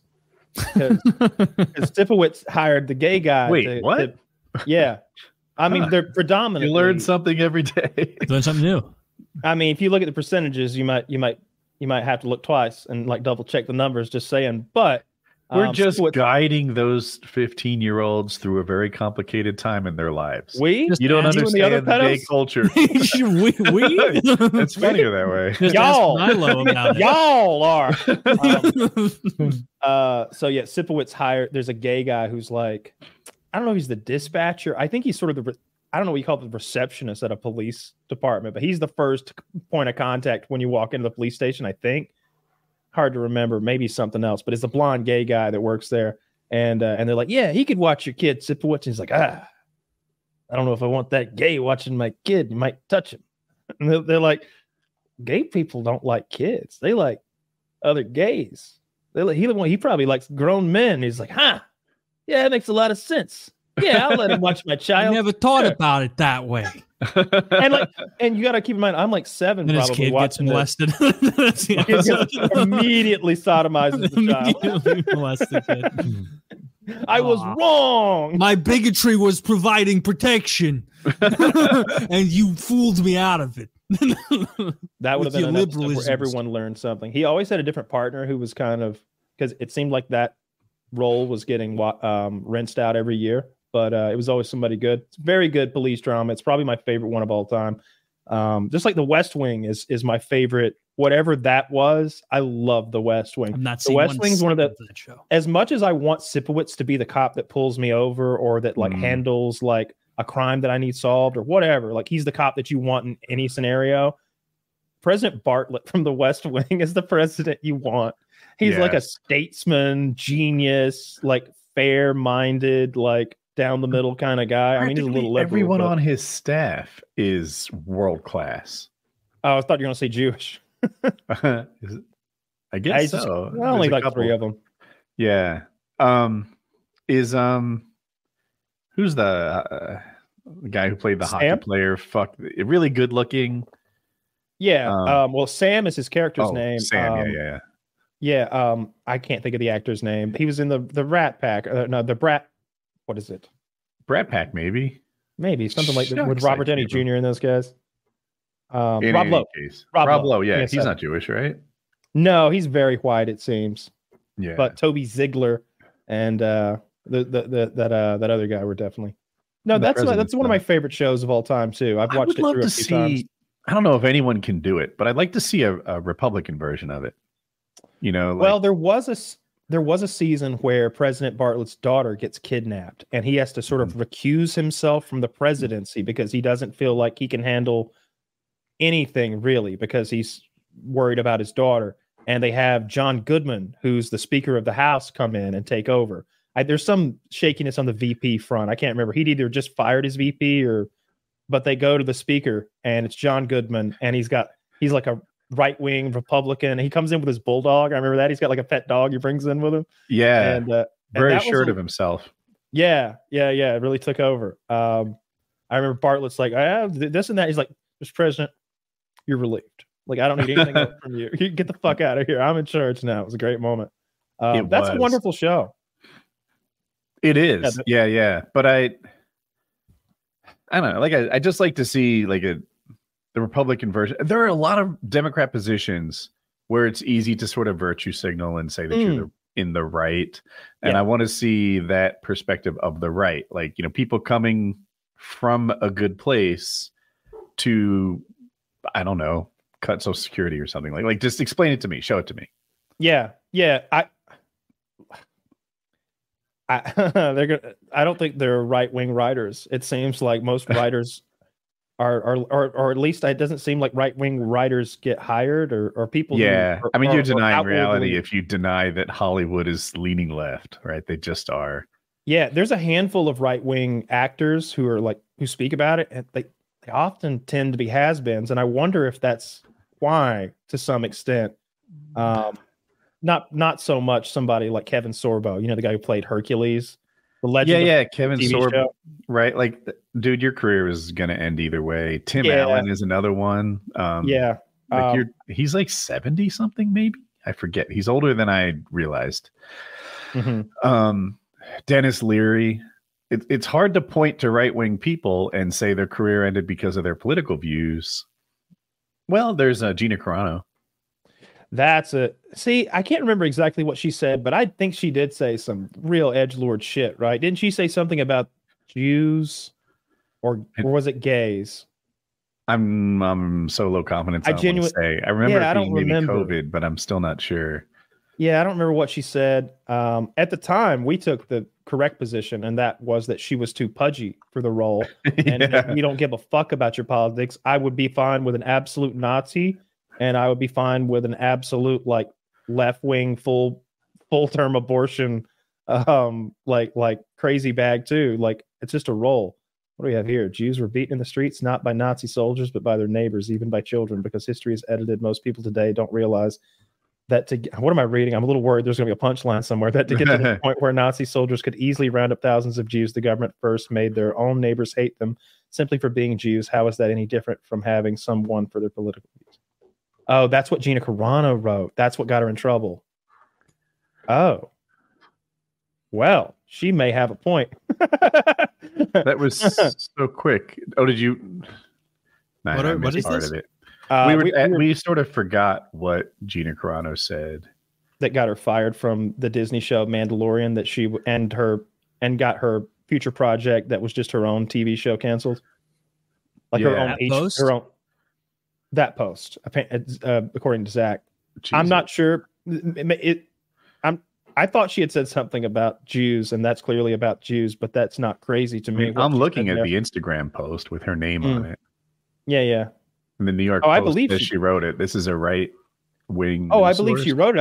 I just don't think it's that bad. I'm wondering if she said something else that was more inflammatory somewhere else. It doesn't seem like you should lose your show for that. Yeah. Was she saying that in regards to COVID non-vaxxing or something? I don't even remember anymore. It's been so long ago. Probably at the time. If that's when it happened. Yeah. Isn't she suing? Isn't there a big lawsuit? Yeah, I think she's suing, and Elon Musk is paying for it. She's suing Disney. Well, that's a good guy to have covering the lawyers. He can probably afford good attorneys, but I'm pretty sure she didn't have a contract. So they just didn't offer her another contract. And I think that's a hard case to win. Like, no one's entitled to their next contract. I thought she was publicly like let go. I thought there was a whole thing. I thought wrong every day, but I read about it recently. Yeah, we'll see. I hope she gets her money. Again, I didn't think she should have the role because she got chubby, and she's a former professional athlete, and there's no who's getting paid to be fit, so there's no excuses for that sort of thing, in my opinion. Mm-hmm. I checked it out. She didn't have a contract. I felt bad for that fighter. I can't remember. Maybe it's Dern. So there was a fighter who normally is like 125 pounds and ripped as shit, and fans were calling her fat because she was 170, but she was just on hormones to try to get pregnant through like in vitro. Really? Yeah, she like posts she posts a picture of her being quote unquote fat, and it's like she looks like she does not look fat. And then she posts her now. She's like, finally got my body back, and she's like just 6-8 pack and like veins showing around her like cum gutters. So she had the kids and is back to fighting shape. Or the IVF didn't take, one or the other. I don't know, but I just felt bad that like they were making fun of her when she was 170, and it's like, man, she looks great at 170. Honestly, 125 looked a little too scary to me. I heard Rogan have a little something else in common. I heard him the other day talking about his preference in women. He was like, I like a little armpit hair. Oh yeah.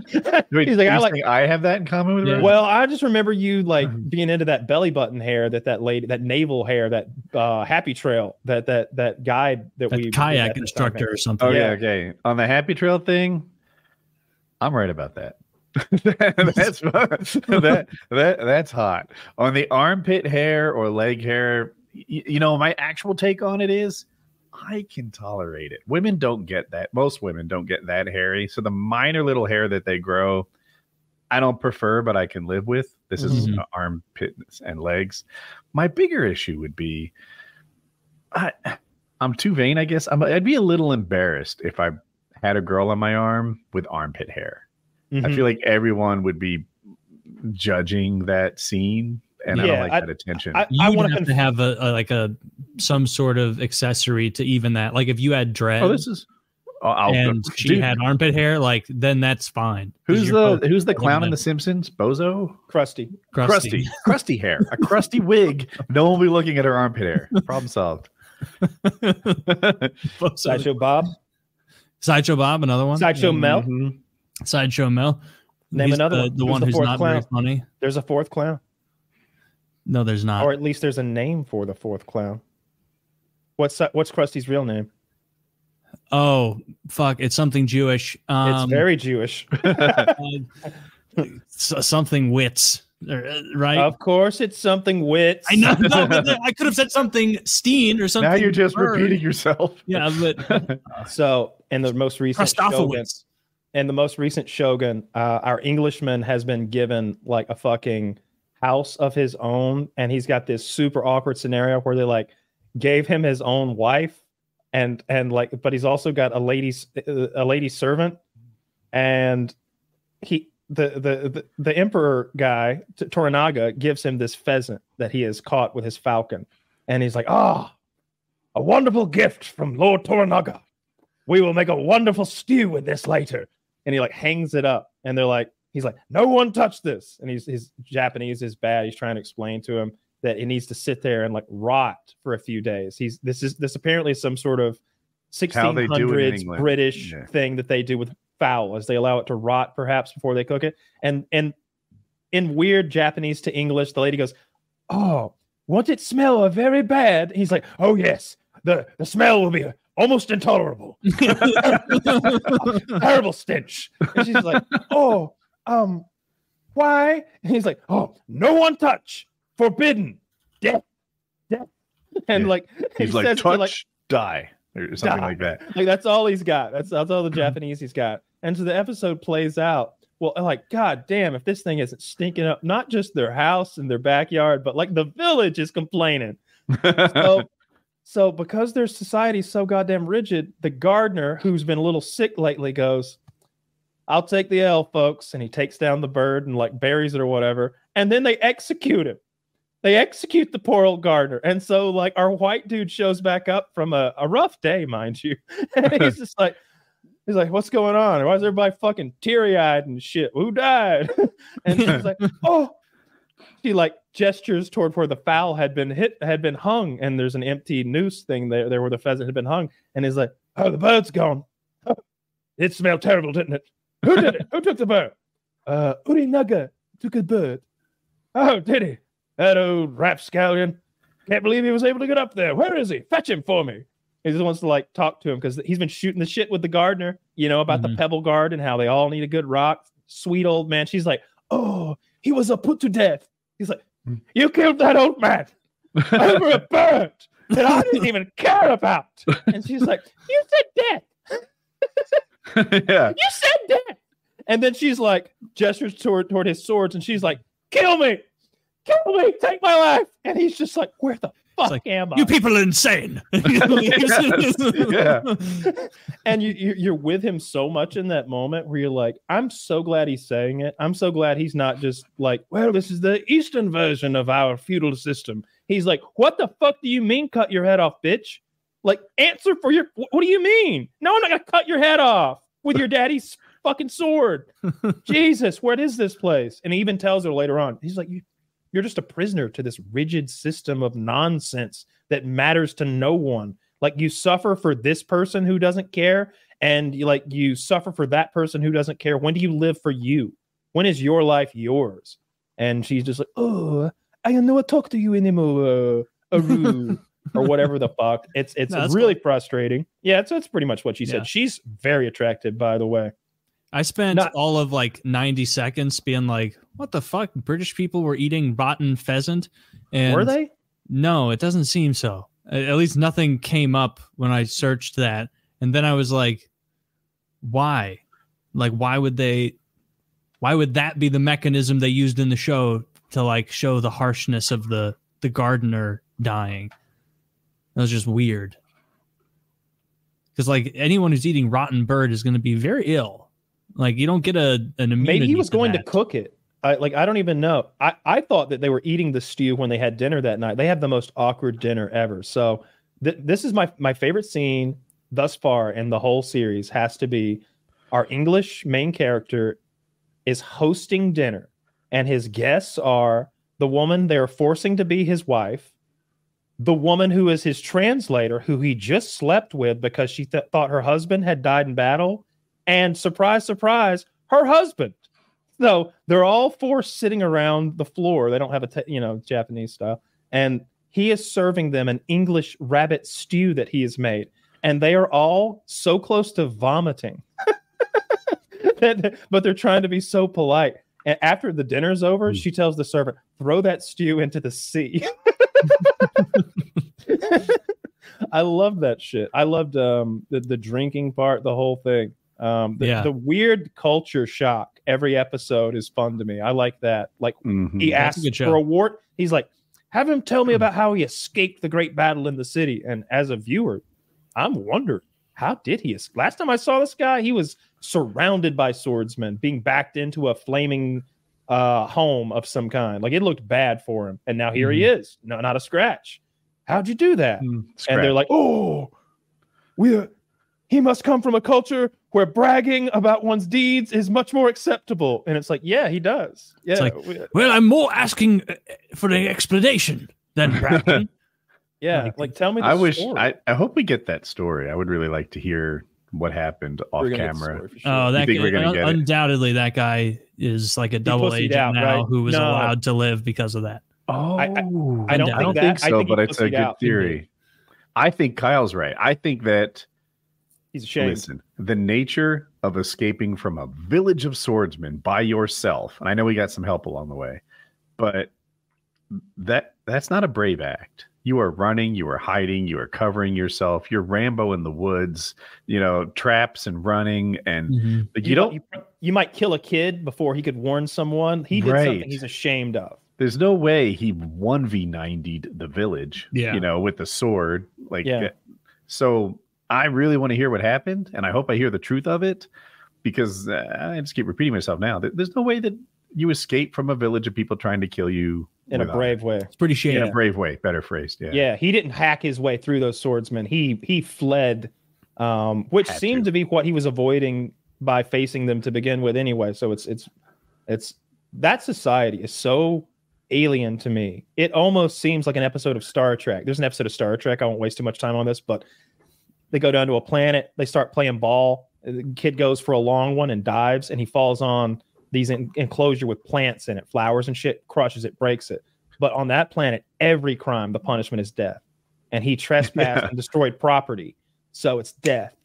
And it's like, whoa, come on. That's so alien. I can't even get on board with this. Mm-hmm. But this Japanese feudal shit is kind of close to that. I feel like if you were to fall into the emperor's garden and mess his pebbles up, damn, dude. I honestly thought you were talking about Shogun when you said every penalty is death. I'm like, yeah. Touching a pheasant, speaking when you're not spoken to. Like, there's some petty shit that they'll kill you over. There's no way it could have been that bad. They wouldn't have any people left. That's where I am. Like, dude, making a useful human takes like 24 years. Like, you can't just throw that away all the time. Yeah.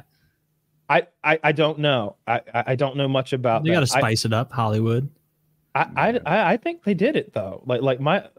It feels really authentic. I was so glad last week when I was proven right and that fucking boat was real. Hutch was like, no, that's CGI boat. Woody's like, yeah, it can't be real. No. I don't think I weighed in. I don't. Yeah, but I'm going to throw you in there anyway. Okay. If all of us were going, you're a fool. You're a fool. And Kyle, you don't know anything about boats. And hear me out. And we shouted him down. I'm not sure I had seen the show at that point. I don't think so. Which makes your allegiance to Hutch even worse. Yeah, fair. I have an AMA I want to read. Can I do this? Fire it off. All right. So we've heard this guy before. You will remember him. Was he the money Insane guy? Life help question. Hey, I'm the guy you answered months ago that blew a ton of money from stocks. I have continued to blow my stocks, but to be honest, Kyle never messages me back, so I've just been blowing more money. Okay, you're right. This is all Kyle's fault. 100%. I've been in Europe for 3 months now. I'm getting my Italian citizenship. My question is, what do I do now? I have 110,000 left. I've spent hundreds of thousands on good times. But Woody or Kyle, how do I turn what I have left into something meaningful? I feel so lost. No family, no friends, only escorts, which I know will never love me. I put $15,000 on the Reds money line last week and came up big enough to last another year, sustaining the lifestyle I know won't last forever. Holy shit.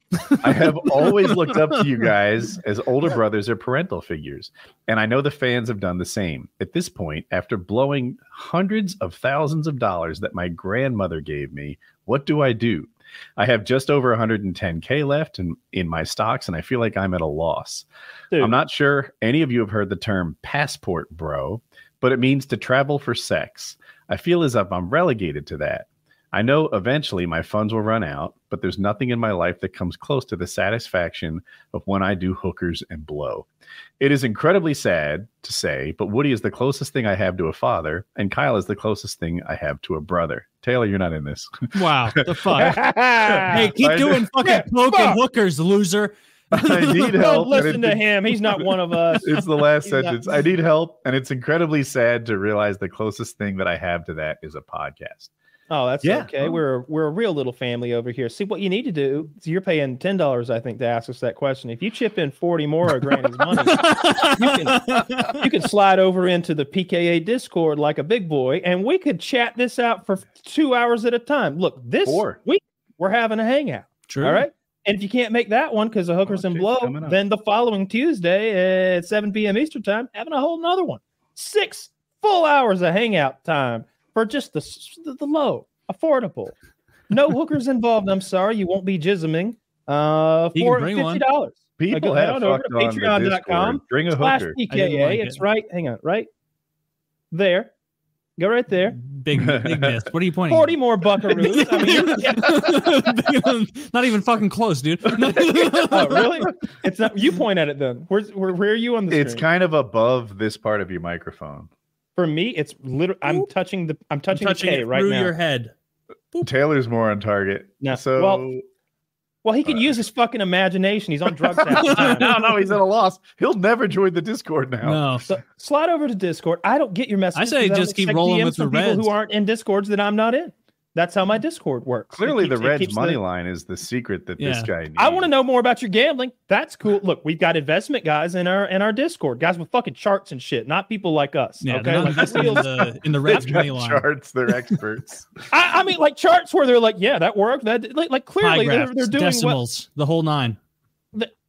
Guys who don't have hush. They've got Excel spreadsheets and big the 3D graphics behind them dictating, moves in the market. Star wipes, whole presentations. There are star wipes and that crayon. Star wipes tickled my funny. I like the crayon one. No, come over there and talk to us about it because I'm gonna be honest. I'll give you the same advice I gave you last time. Stop spending that money. I'm going the other direction. All you got is $100,000 left. Get a sailboat, you lazy fuck. Get a sailboat and sail around the world. Go sailing with Vagabond on this thing. Find yourself some fucking piece of ass who wants to join you on this cruise. Would I go with him? Woody would. But Woody, he's going to go buy a boat. He's got $140,000. You could probably chip in 50 more and take like half ownership. He'd do that for you, Dad. Honestly, I would be trying to talk Jackie into doing an adventure. Dude, I put this guy on my death list if we weren't responsible for Colin. But with Colin in the picture, I can't do this. But we're gonna need a bigger boat. This dude can do this. This dude can buy himself a sailboat, get a catamaran so it doesn't death roll, and go around the world. Get on a boat for what are you in Italy? Sail out of the Italian Riviera to the Caribbean. And bring yourself a piece of ass. That is the life you're looking for. And you want to make money? Film it. Put it on YouTube. It'll be Pornhub. Dope. Man, why not? He's more of a Pornhub guy. He's hooking some blow. I do hear you, but not Pornhub because I can't see it. You could try both. Put the heavily edited version on YouTube. Just play both sides. See what oh my God, his real name's at the bottom. That's Hunter. Oh, that's Hunter Biden. Get there. Oh my goodness, sir! If you could talk to your father, I've got some legal issues. I think last time we talked about this, we all had the same advice of like, you got to stop spending tens of thousands of dollars every couple months on prostitutes and drugs because it's just going to make you sadder and sadder and sadder and sadder over time. I don't think that was my take. That was mine. I think my take was probably to use that money to like have an easier time getting some skills or starting a career or a business or whatever he wants to do. Like use that as a springboard. At one point you had like a fucking landing zone, but now you've got a springboard of money. So maybe use it like that, or just invest it. I don't know, Roth IRA or something that can't be taxed, something long term, so that maybe a more adult, mature, less hooker and blow version of you can tap into a couple $100,000 in 10 or 15 years, something like that.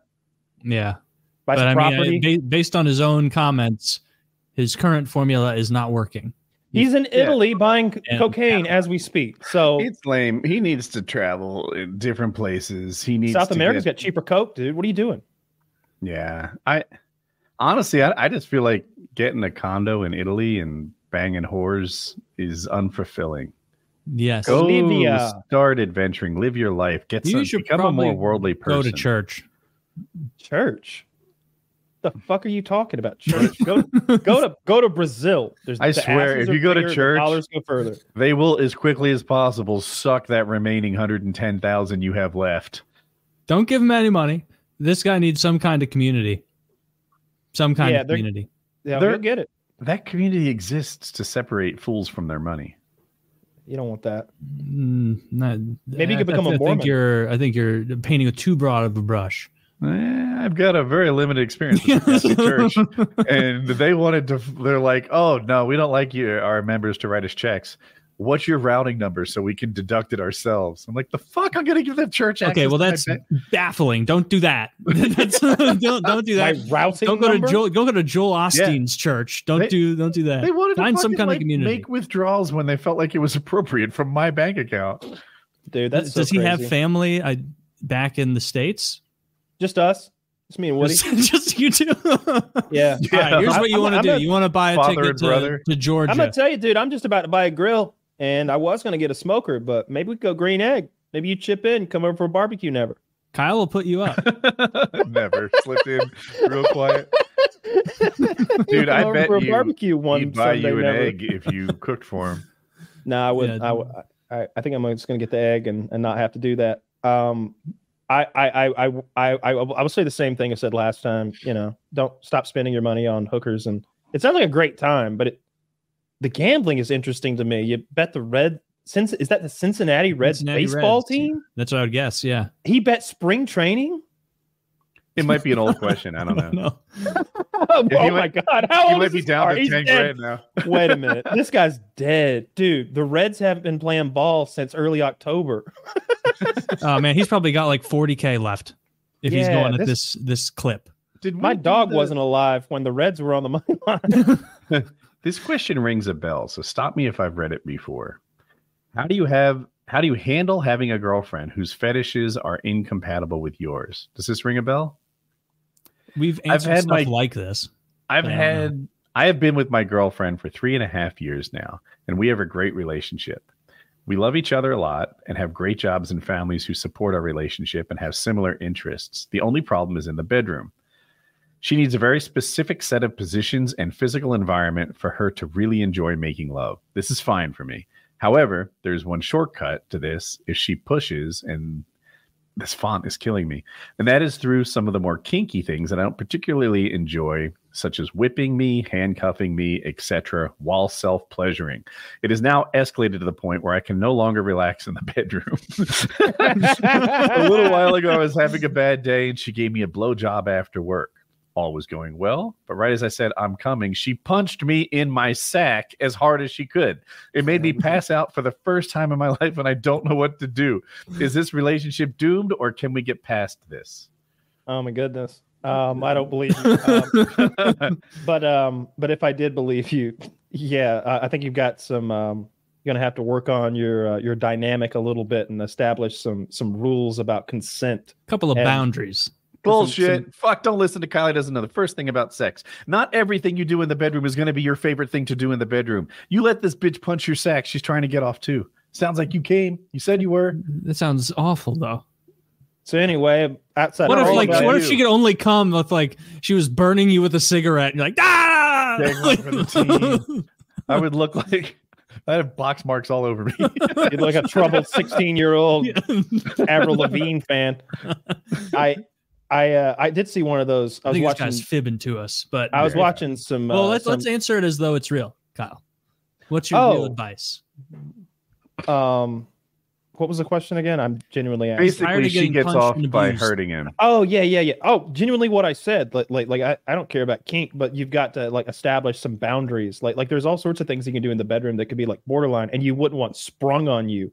It's like, yeah, I'll do that, but like, don't fucking hit me in the back of the head with a blackjack and knock me unconscious and do it to me. Don't rape me.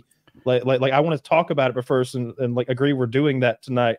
And I don't want anybody punching me in the balls. That's like you can whoop my ass. I could deal with that, especially if it's not some paddle. I'd be scared of a paddle. I got swats in school and it hurt so much. Like from a real paddle, like a grown ass man hit me with a paddle in middle school, and that shit hurt. That shit hurt. I remember how much one of your kinks. I got a bony ass too. I can't stand up to a spanking. I think you would be maybe a light flogging, saying like, "All right, no punching, punching." You pussies talking it out. Like, here's the deal. Maybe she could you punch give her what she gives you, but a little more. Her in the sack. Right? You just give her that plus 10%. Does she punch you in the balls? You know what to do. Is your girlfriend slap you, choke you? You know what's up. I give her a little whop right in the eyes, and then she starts going. Yeah.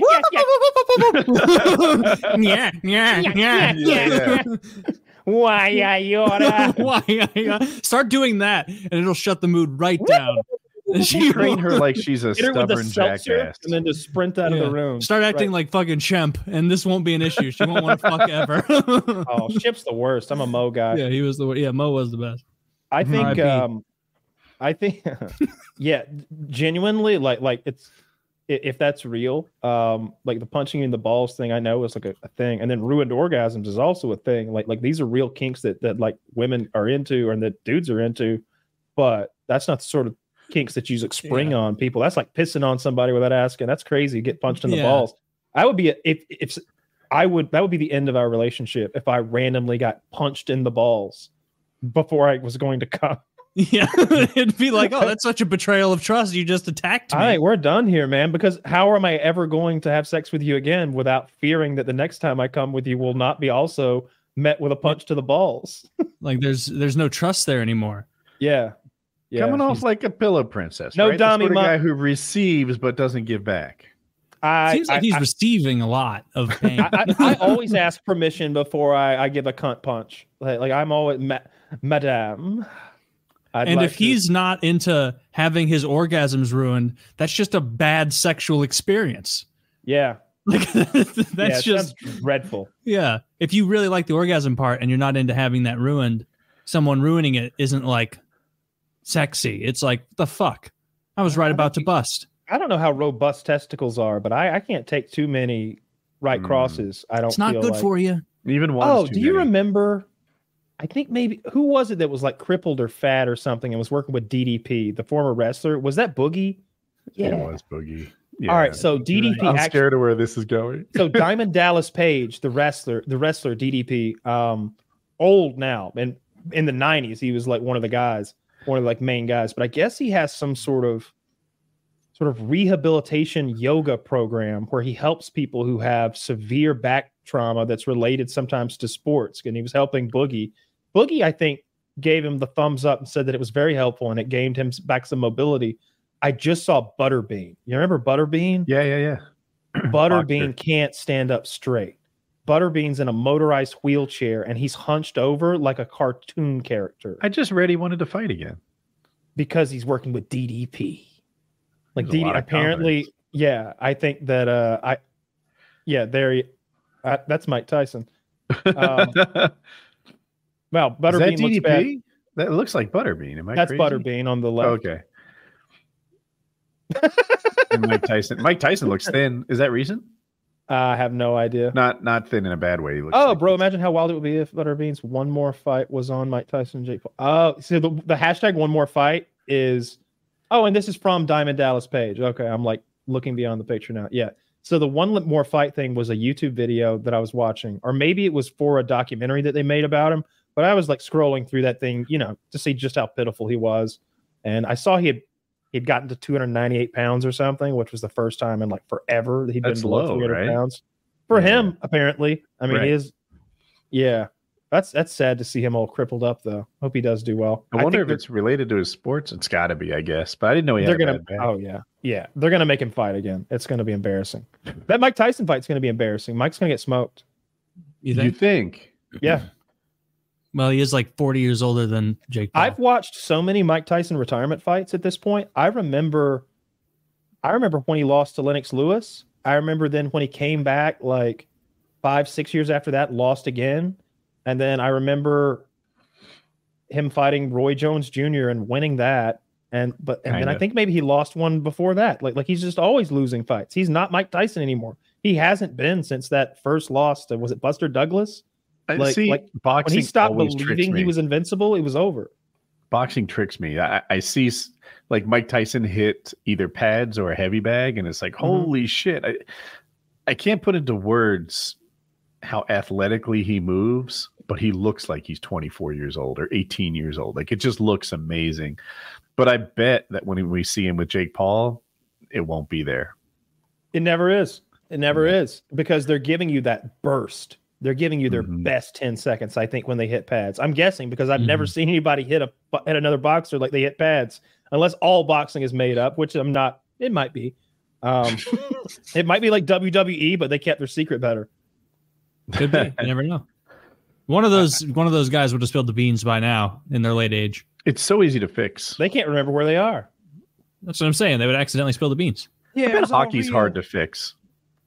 Yeah, hockey would be tough to fix. There's a lot of randomness to the bouncing of the puck and everything. It'd be easy to be like, it'd be really hard to. Plus, even a great player, I can hardly think of a sport where the stars, the tippy top of the star pyramid, have as small an impact as they do in hockey. Like maybe baseball. Like the very top guys in football are still just one of 50 players, and the quarterback matters a lot. Maybe he's there. But basketball, bro. Quarterback, sure.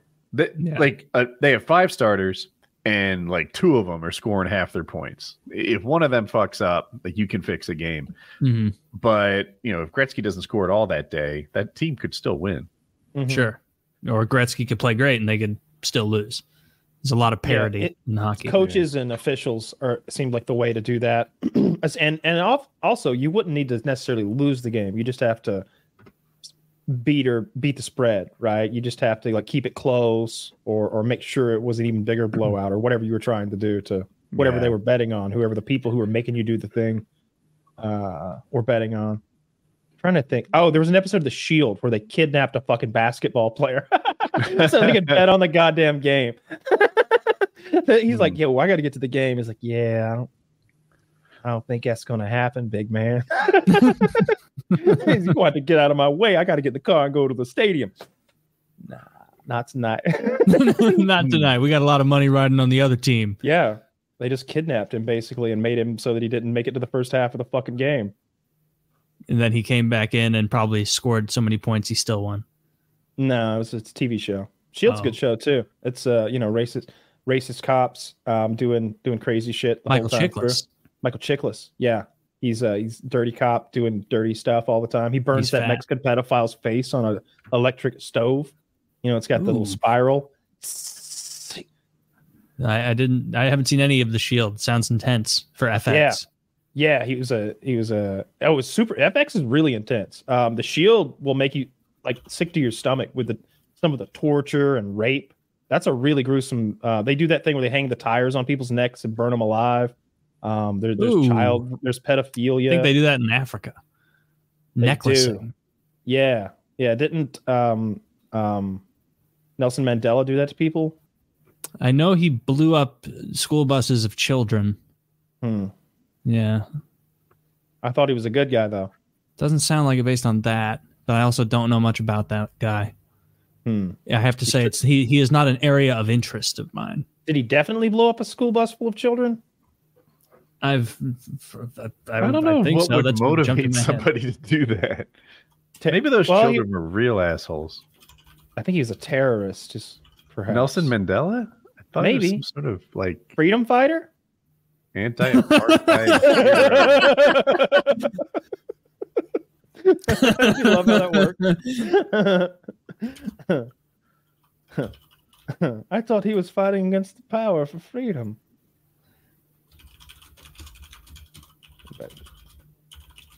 Let's see. I don't see anything about this school bus business. I'm trying to Google it. He might have been a good guy after all. Freedom Fighter Days, not part of saintly image. Who was the nun that turned out to be like a real bitch? That she was like roughing them kids up. The only famous nun I'm aware of Mother is Teresa. Mother Teresa. Yeah, Mother Teresa wrote something about how like it was good for those like tribes people with the plague to suffer because it brought them closer to God or something like that. To be a saint, you had to perform 3 like verified miracles. And if I recall, they like lowered the fucking bar for those miracles. Like, oh, this person recovered from a cold. It was warm. It was sunny on a wedding day. And it was like, I'm making it up, but it was bullshit miracles. Yeah, I don't know about that one. The Catholics are fucking weird, man. I got to say, like all of those saints always struck me as like mumbo jumbo to me. It's like, what do you mean you've got a bunch of saints you also pray to? Like what? You've got a little doll of the saint and you light candles for it and you pour blood out for what is this? You've got the Catholics are a little bit closer to some crazy mumbo jumbo stuff than just the good old Southern Baptists who just like to have a good drink, sing about it. Depends. Like the Catholic thing is like, if like the praying to Mary, I don't get.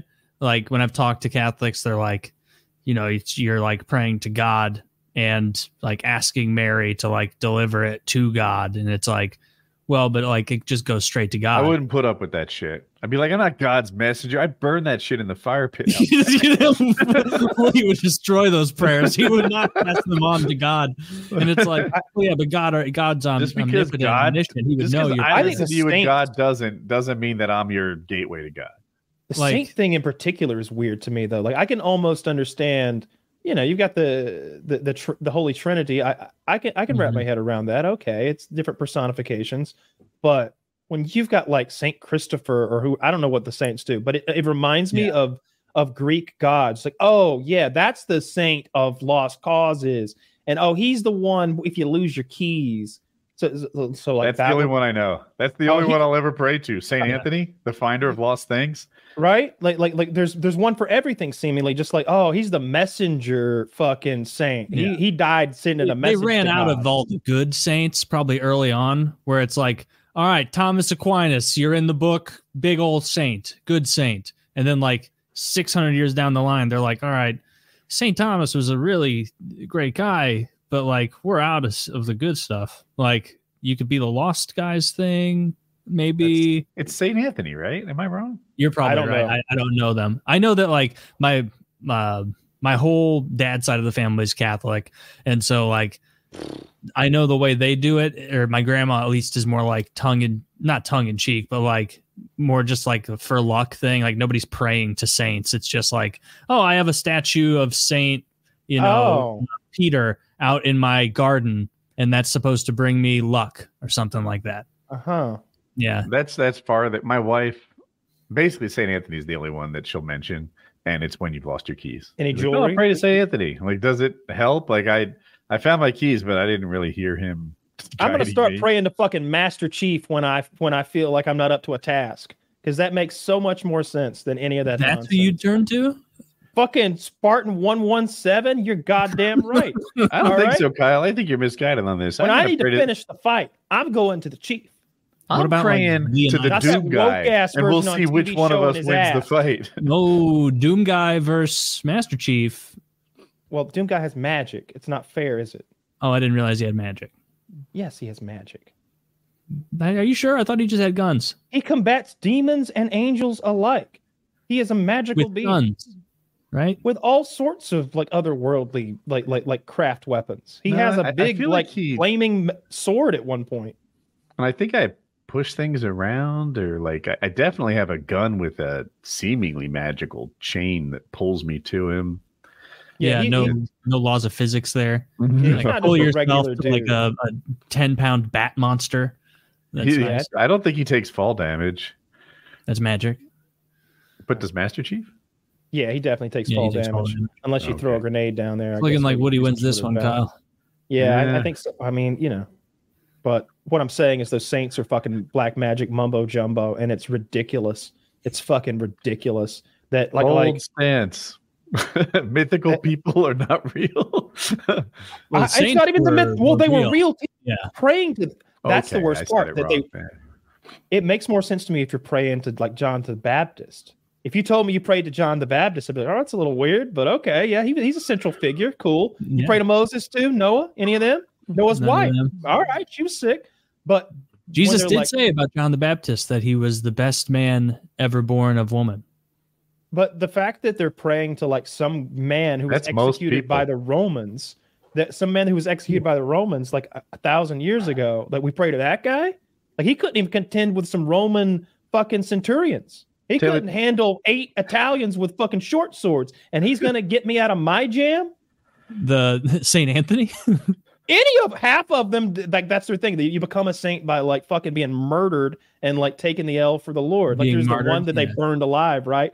And they're roasted. And he said, "Turn me." He said, "Stop, stop." And they said, "What? Do you wish to confess?" He said, "Turn me over. I'm done on this side." Which one was that? That's pretty hard. That's pretty dope. That was that guy. There was there was the saint who was like being killed by crushing, because I guess back in the day they had nothing to do but time of like, how do we kill this guy? I don't know. Let's go to the creative Willy Wonka of killing factory and see what sort of whimsical ideas he has. It was very common. Yeah, that was when they were stacking rocks on him, and he like his last words were like more weight. That was the colonial. So I know. That was a witch trial thing in the colonial era. John the Baptist, best person ever born of a woman, according to God. That's what Jesus said. Is that just vaginal births or like C-sections born of a woman? The whole gamut. Yeah, he was basically anyone who has a mom. Yeah, so Jesus was saying like John the Baptist is the highest in his view, and it's Jesus, so his view matters a lot, of like men, And he was like, and even John the Baptist is lower than the lowest person in the kingdom of heaven. This Jesus guy, you're putting him on a pedestal. Like, I'll take his carpentry advice, but I don't know if I trust his character judgment. I don't know. I think he was pretty good at that. Home Depot were smart. Dude, that's marketing genius. I'll Don Draper the fuck out of that one. So fucking Lowe's or Home Depot is going to pay me top dollar for my Jesus collab. He's the greatest carpenter of all fucking time. 2x4 with Jesus. I'm going to make it's going to be half construction advice and half Bible verses. It's going to be Bible verses about construction. Oh, wait till are there any of those? Let me look up. Yeah. Look up Bible verses about construction. Thou shalt never use butt joints with wood, mortise, and tenon only. And there's going to be some stuff in there about contractors, about mortar and pestle. Never pay your contractor till all the punch list is complete. Sure, that's in there. No, there's not a lot about construction. Nothing in there about drywall. Here. There's actually search of don't make your drywall mud. Like combine holy gospel and drywall. You'll get a lot of hits. I'm sure there'll be some psalms, Bible perhaps. Is there a drywall? Well, this isn't helpful. Coming up dry, huh? Yeah. Coming up drywall. Well, I'll have to pull one of those Gandalfs at Minas Tirith and dig through the tomes and see what I can come up with for next week. But I'm quite sure there's going to be some. And if we're going to sell this to Lowe's or Home Depot, we're going to need to get our things in order. Well, you could lean on like the. Hold on. Jesus states that those who hear his words and do them are wise builders. They have built their home on rock solid foundations. So much of the Bible is about praising the Bible. Hey, Zeus says that too. He's my contractor. Dude, I'm trying to think of a way you could play the not building your house on the sand. Like you want a solid foundation of rock, of stone, not of sand. And Catholicism. That's just in the Bible. Bedrock. Yeah. You want to build your house upon the rock, not upon the sand, because you build on the sand, and you've seen those videos of the houses on stilts near the beach. They get fucked up. Yeah, but they only record them when that's happening, right? There's one somewhere right now on stilts doing just fine. That's fair, but they're probably not stuck right in the sand. So yeah, little technicality there. Beachfront property is a real fucking dice throw if you think about it. They're always talking. I said this like a month or two ago. That's how I know global warming is not fucking real, or at least to the point where the seas are going to rise anytime soon, because the richest people keep buying that beachfront property. Yeah. Have you been to the beach, Kyle? I was thinking about this. You know the answer to that question. I despise it. Okay, if you go to the homeowners with beachfront property are 65 and older. Those are the people who have enough money to blow to buy beachfront homes. So you're telling me that people with money to blow who have 10 years left in their life are your indicator of global warming and climate change? No, it would be the fact that all their predictions are wrong every time for the last 70 years. You don't know how their predictions are going to work out because you need to wait for the they've been Charlie Browning everyone for 70 years. There were people in 1947 who were like, it's getting wild out here in the 70s. We're all going to drown. It's I know how it sounds. Seems like a boondoggle. You're actually off on that, but you're not. Somehow you're wrong and still right, because back in the 70s, they predicted that an ice age was coming. Now they're predicting the war heats up. I thought it was an ice age again. Oh, I thought they said that I could be wrong. I don't know. Maybe I thought that once all of the the icebergs and the ice shelf or whatever breaks off and melts, then the temperature of the ocean lowers, so then the currents don't circulate. So then you go into an ice age or something like that. That's what the fake science man told me on the propaganda tube.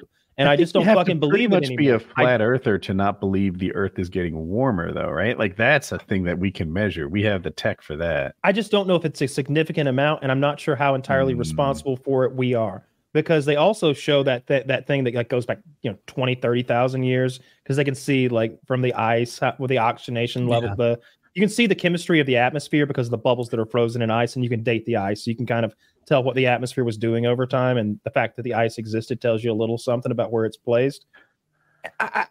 It seems like the temperature's always going up and down, like always, for eons and upon eons. And I just don't know that little old seems like it's been going up, but now there's a hockey stick effect.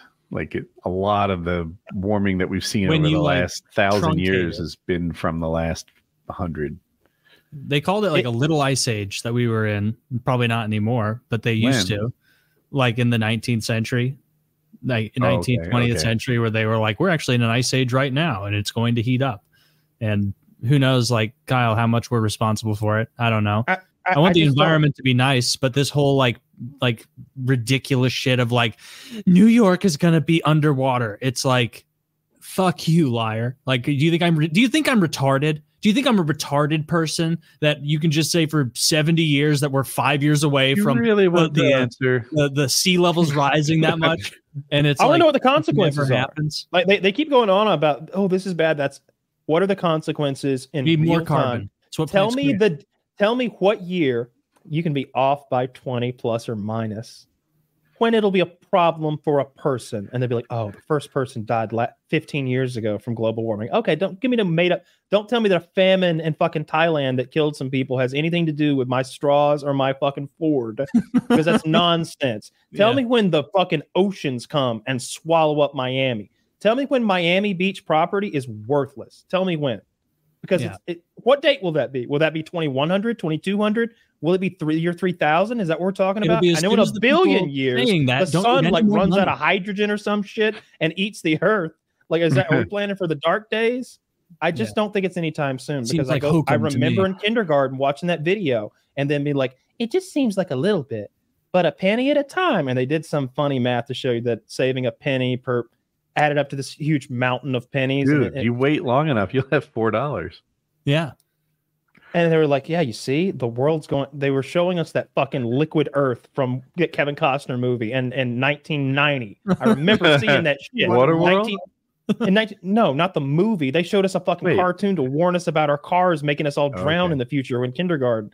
And I was just like, oh my God, we're all going to drown in the future. So then when I watched the Kevin Costner movie, I wasn't enjoying the fucking ski-doos, everybody zipping around, the little girl with a map in her back. I was scared because they'd warned me about this in childhood. Those ski-doos did not have any like exhaust to hold back the smoke that came out of them. That was the cause. I bet you could burn yourself on those really easily. They were really willy-nilly with that fuel supply they had. To have their henchmen each have a ski-doo that they just hot rodded around in. Yeah. And if you remember, the main bad guy, he tooled around in like a Cadillac that had a working engine, and they were on a boat. I only watched like a third of that movie, and I was like, "This is awful," and I turned it off. I like that movie. Everyone holds up Waterworld as one of the worst movies ever made, and I like it somehow. It's won people over, and people now understand that it didn't lose money. The problem was, at the time, it was the most expensive movie ever made, and they expected like Star Wars success, and what they got was it made its money back, and that's it. But it was a gigantic movie. They had tons of setbacks. They built that island, that sort of thing he visits in the beginning, archipelago, is sort of a man-made structure. They built that for real, and it kept getting destroyed by storms and the waves. And the thing was, like, you couldn't poop out there or pee out there, legally speaking, so people would have to be boated back to the shore to use the bathroom, and it was just this nightmare for production that went on and on. I think he almost drowned in that mud tank they had him in at one point. I heard something similar about the cost overruns. That one of the problems, so a lot of the costs that Kyle mentioned, not all, but a lot, at least show up in the movie. Like, that island was very expensive to build, but you had a real island that they kind of made, and it was pretty good. But a lot of the costs went to stuff that didn't make the movie better. Like, for example, if they didn't eat lunch on time, the union would have fines that the movie had to pay. Well, because the filming took place on the water, it was really hard to like hit a schedule. And sometimes they had to choose between the fines or stopping production, and they just pick the fines. But these are problems they wouldn't have if they were in a studio somewhere. Yeah, you just take a break, make the movie better. Right there. Kind of. Yeah, right. So expensive movie. I think it's a very good movie. I like it. I like the idea of it. Kevin Costner. It's called Waterworld for anybody who's not fucking hip to 1990s blockbusters. He's got the gills. I thought the lore behind that was way more interesting than the story that was like happening on screen. I wanted to know more about that city down there. I wanted to go down there and just look around for a while at all the underwater city. It's been so long. What are you talking about? Yeah.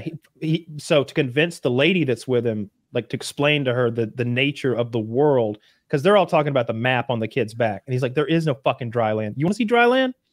I'll show you dry land. And he takes her down there in like a little submersible type thing he's got, this little bubble of air basically that's weighted, and there the skyscrapers are. They're like over New York or Boston, like a big skyscraper city. They're over it, and it's like terrifying, by the way, to find that at the bottom of the ocean. Something about that was unsettling, to see the skyscrapers down there of, say, New York are not that far below the water, then there should definitely be mountain ranges they could go to.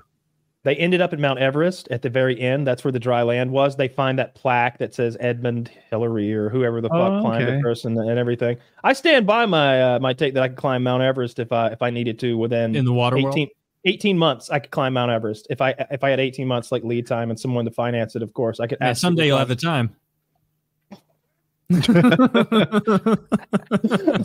I just don't think it's easy. I mean, I don't think it's hard. I don't think it's hard at all. I think it's really easy. Really? That'd be so funny if you died on Everest. I mean, people do.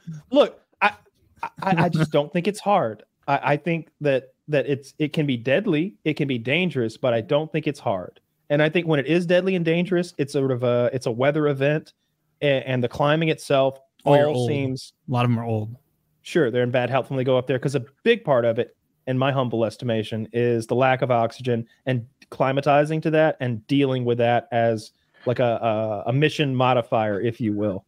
You know, like if you were making that hike at 1,000 feet of elevation or 3,000 feet of elevation, it wouldn't be a big deal at all, like the last step or whatever it is. But they're so high up there and they're carrying those tanks of oxygen. But even still, it seems like they're all like suffering from various forms of kind of hypoxia or whatever, like lack of oxygen to the brain are very common. And there's multiple syndromes that people suffer from, where you saw in the movie, I saw like frostbite. One guy. Well, the one guy he gets hot. He starts tearing his clothes off because he's like in a manic state. Like he's not himself in any way because of the oxygen, like long-term low oxygen or something like that. Did you see that Reddit guy today? His like story. Don't think so. Oh, shucks. I don't know if I can still find it quickly. This might take a minute or two, but there's a guy who lived an absolutely amazing life, and I think he died on Mount Everest. Oh, I saw that. He lived a crazy life. He like kayaked solo across the ocean a bunch of times at like 72 years old. He's ripped as fuck. He looks like an Aboriginal with his beard and hair. Like he's that kind of wild man. And he like summited Kilimanjaro maybe, and then he was like, "Give me 2 minutes to like get ready to head back down," and just sat down, fell asleep, and died. It's like, what a great life! Like that's perfect. Die on the summit of Kilimanjaro. Yeah, and I was looking for him while you were talking, but yeah, and he just kind of willingly decided it was a good time to die. Or he just fell asleep. You know, that's what I'd say. Hey, dude, if it was me and you up there climbing, and at the end you were begging, I would tell anybody. I'd be like, he just gently went to sleep. He decided that was enough. He called this a win. What he wanted to do was to die on the peak of Mount Everest. He said he wanted me to have all his money. He wanted me, and he asked that I zip his body up into his sleeping bag. And push him down the hill and throw it off the mountain so that he would forever be here. He wanted to be sure that any signs that this was murder were gone. No you said, "Have my boots that you've wanted." I think he choked himself a lot. Are you wearing his watch? Yes, I am. Isn't it? Oh, he's you wanted me to have it. Man. A generous man, would it? You couldn't have taken his hand out of it. Well, I couldn't work the latch, and I had my climbing axe. It's cold up there. Yeah, like that guy could have said anything, but I'd have come back down and be like, just gently. Dude, I want a climbing axe. I don't want to climb, but I want to climb. Buy a Red Rebel if you're going to do it. Right? Is that a type of climbing axe? It's the one from Tarkov, and so in Tarkov, it is a melee weapon, but it's also a necessary piece of equipment to have on your person to use specific, very important extracts on particular maps. So when you acquire one through either getting to the right level or magically in game, you get lucky enough to acquire one, it's a big deal. Now you're a big boy and you can go out the big boy extract on the big boy maps. And it's a big deal to acquire one. So it's a well-known part of the game and its lore. It's the Red Rebel climbing axe. And I know for sure it's a real life item, because there's a website for all the Tarkov items, from the cowboy hat to the weaponry, the cases, all that shit, the lip balm. To add to what Kyle said, like, as you might guess, the whole point of Escape from Tarkov is to escape, to extract with the stuff you just gathered. And the Red Rebel opens up easier extracts. So your survival rate will go up. Man, I've been loving... If I have a Red Rebel and Kyle has a Red Rebel and Taylor doesn't, we all secretly hate him because he's causing us to go to the hard extract. Yeah, I'd be out by now. I would have all these goods. I'd be in my stash celebrating.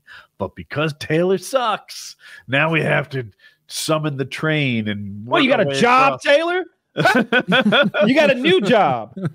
Get Jaeger level 4 so you can get yourself a Red Rebel. It's my first wipe. Scum and maybe Larry chipped in to buy me a Red Rebel, and it's definitely an act of generosity. But they did tell me, we're tired of doing the hard extract. What do you here? Have a Red Rebel. I did the same thing. I've definitely gifted people Red Rebels just because it's at a point you've got so much money it doesn't fucking matter. It's about 1.7 for a Red Rebel. It's not crazy once you have a good amount of money. But you don't want to have to go through those. That map in particular, it's not that it's an easier extract. It's that either things go from hell to heaven.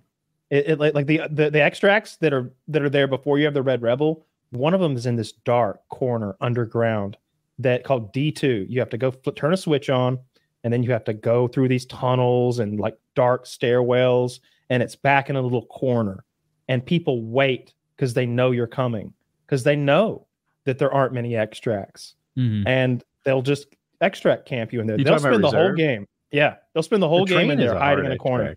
I think because it takes a minute and then alarm set, so everyone knows where you're about to go.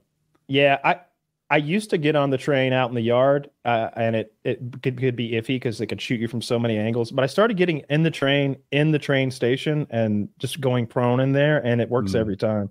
There's a closet that you could often hide in. Yeah, in the train station. I haven't played in a couple months now. I'm pretty sure I'm done for this wipe unless they were to add something big. But I'm still loving Helldivers. The combination of having all my stratagems on that stream deck, which makes it it's like having an extra controller for the game or something. It gives you it makes the game better somehow. Like having this tactile thing I use. Imagine if all your kill streaks in Call of Duty were sort of on a pad over here. And you were like, yeah, commander's calling them in. Well, in this game, you're constantly calling these things in because it's your ammo. It's how when your friend dies and you need to get him back in the game, there's a button for that. And I used to have to beep, boop, beep, boop, boop, boop, boop, type in a code. Now just hit the friend button. Like get my boys back in. It's really fun. And the game itself is good. The game's continually adding new shit. It's one of those live service games that they want a lot of people. You really need. Let me give you more info. 7. I have a foot pad with 3 buttons on it. Not getting it done. I need a minimum of 6. There are 4 key stratagems. One of them's to call your buddies in, and one of them's to call ammo in. So I have absolutely minimum of 6. Okay. Yeah, I thought I was hoping you'd be like, my 3 most commonly used are 80% there, but the other thing is you shift them every game, maybe, because it's also like playing COD. It would be, you would shift them as readily as you'd be like, I want to use an M16 this game. I want to use that new pistol. Every time you change like a little piece of your kit, you'd have a new. But the software is great. You just slide everything in. That game's been really fun. I think that the next thing around the corner might be Age of No, I'm just kidding. Fallout 70. Maybe Fallout 76. Yeah, Scum's been wanting to play Fallout 76. That game came out. You're always welcome on Age of Empires. I see y'all over there. I see you dragging my boys in there, trying to give them that poison. It's like I got a crew over here, and we're just smoking weed. We're smoking doobies, watching sports. And Taylor's got a dirty crowd over there in his Discord. They're over there shooting meth, doing 8 balls of cocaine. Yeah, they're mixing drugs. They're titty flopping. 6 hotkeys, not enough. We need that one. Dozens. They're ginger flipping. They're doing all sorts of weird combinations of drugs. And if you ever jump over to AOE, I was gonna be super nice to you and not bully you. You're gonna let me play the Pakistanis, the Hindustanis. You can play Hindustanis if you want, but you can play whoever you wish, as long as you join. They are one of my favorites, but I would happily give them up for a game to allow you to play. I would choose versions instead. But I see you dragging my boys over there trying to expose them to that poison. Vavity's on with us. He's playing. Vavity's in a breakup mode though. He'll play anything. We played we like Vavity hadn't played in like a year, and so to like make sure that it's a nice like reintroduction to the game, I was like, all right, well, there's 4 of us on, including Vavity, so we're just gonna do 4v4 versus AI, no live, like, and I'm gonna turn the AI down from the hardest levels to just regular hard, like not that difficult. Like the rest of us can trounce that, and so we'll keep Vavity nice and safe. You can even pick your colors and number to make sure that me and my brother were on the flanks on the outside, so we're the ones who are likely to get attacked. Safe. Keep them nice and safe. And I'd never seen the AI do this ever. I'd never seen the AI do this, but I was destroying one of the AIs. I had him pretty much knocked out of the game, and all 3 of the other ones stormed past everyone else in the game and all picked on Vavity. And he was like, Taylor, they got elephants here. They got elephants here right now, and they have camels and knights and bombard cannons also. And I was like, I think he's being exaggerating a little bit. You know, there's no way they have all that down there. I clicked down there, and the full force of every single AI is ruined his base. You need hundreds, like 100+ villagers, like towards the end of the game. And I was like, we can get you back in this, Vavity. I got a ton of resources. I'm going to use the market, and I'm going to send you thousands of everything to rebuild. And he's like, man, I got 6 villagers left. I looked at his base. Even the farms were destroyed. Everything was destroyed. I had to give him thousands of everything. And I was like, oh, man, this is a terrible reintroduction to him. Don't you hate that when you're trying to show somebody a game and like it happens to go really shittily? Yeah. I promise you, usually the servers are they're fine. Like, usually this doesn't happen. I don't know why all 3 of them stormed past everyone else to get to you, but you know, you'll get better. But he's a natural gamer. He'll pick it up. I try to keep him away from that, keep him over there where I am playing. I played Helldivers with you, and I would have been a nice teammate. No sending catapults into your base, because you can team kill with catapults because they do friendly fire. Not that's bad manners though in AoE. But you stuck me with a grenade, killed me with a drop pod in my first game. That was awesome. And it was a hell of a throw though. That was awesome. Yeah, that was great. It's a very fun game. It was fun. We the team kill, just how little your life seems to matter is kind of a fun part of the game for me. I like that everyone is so expendable. Clearly, it's not that when you call in your teammate, you're not calling in a revive. You're just bringing a new dude in. So they give you 25 dudes per mission, and we go through them all sometimes, and we'll all die, and it'll go mission accomplished. Fuck, it's so dark. We're clearly the United States, like I've said before. We're invading, spreading liberty, and stealing oil. Like 100%. That's exactly what we're doing. And I had a lot more fun with the custom guns once someone started letting me use those. Maybe not custom guns. The rail gun with lightning. Tons of cool shit you can throw in. Yeah, the weapons are fun. It's just fun to kill the enemies in that game. The bugs explode into green goo and they scream, and they don't beg, but they would if they could speak English, because you're burning them alive with flamethrowers and stuff. They're coming at us pretty hard too. Yeah, they seem like rough customers. I don't think we're ever kind of hard to negotiate with insects. That would be a big like if that's one of those sci-fi nightmare things that would like I don't like spiders and scorpions. I don't like bugs. I really don't. I'm afraid of them. I don't care for them. But they're so small that I can contend with them quite easily. It's rare that you see a bug that's big enough that it's scary.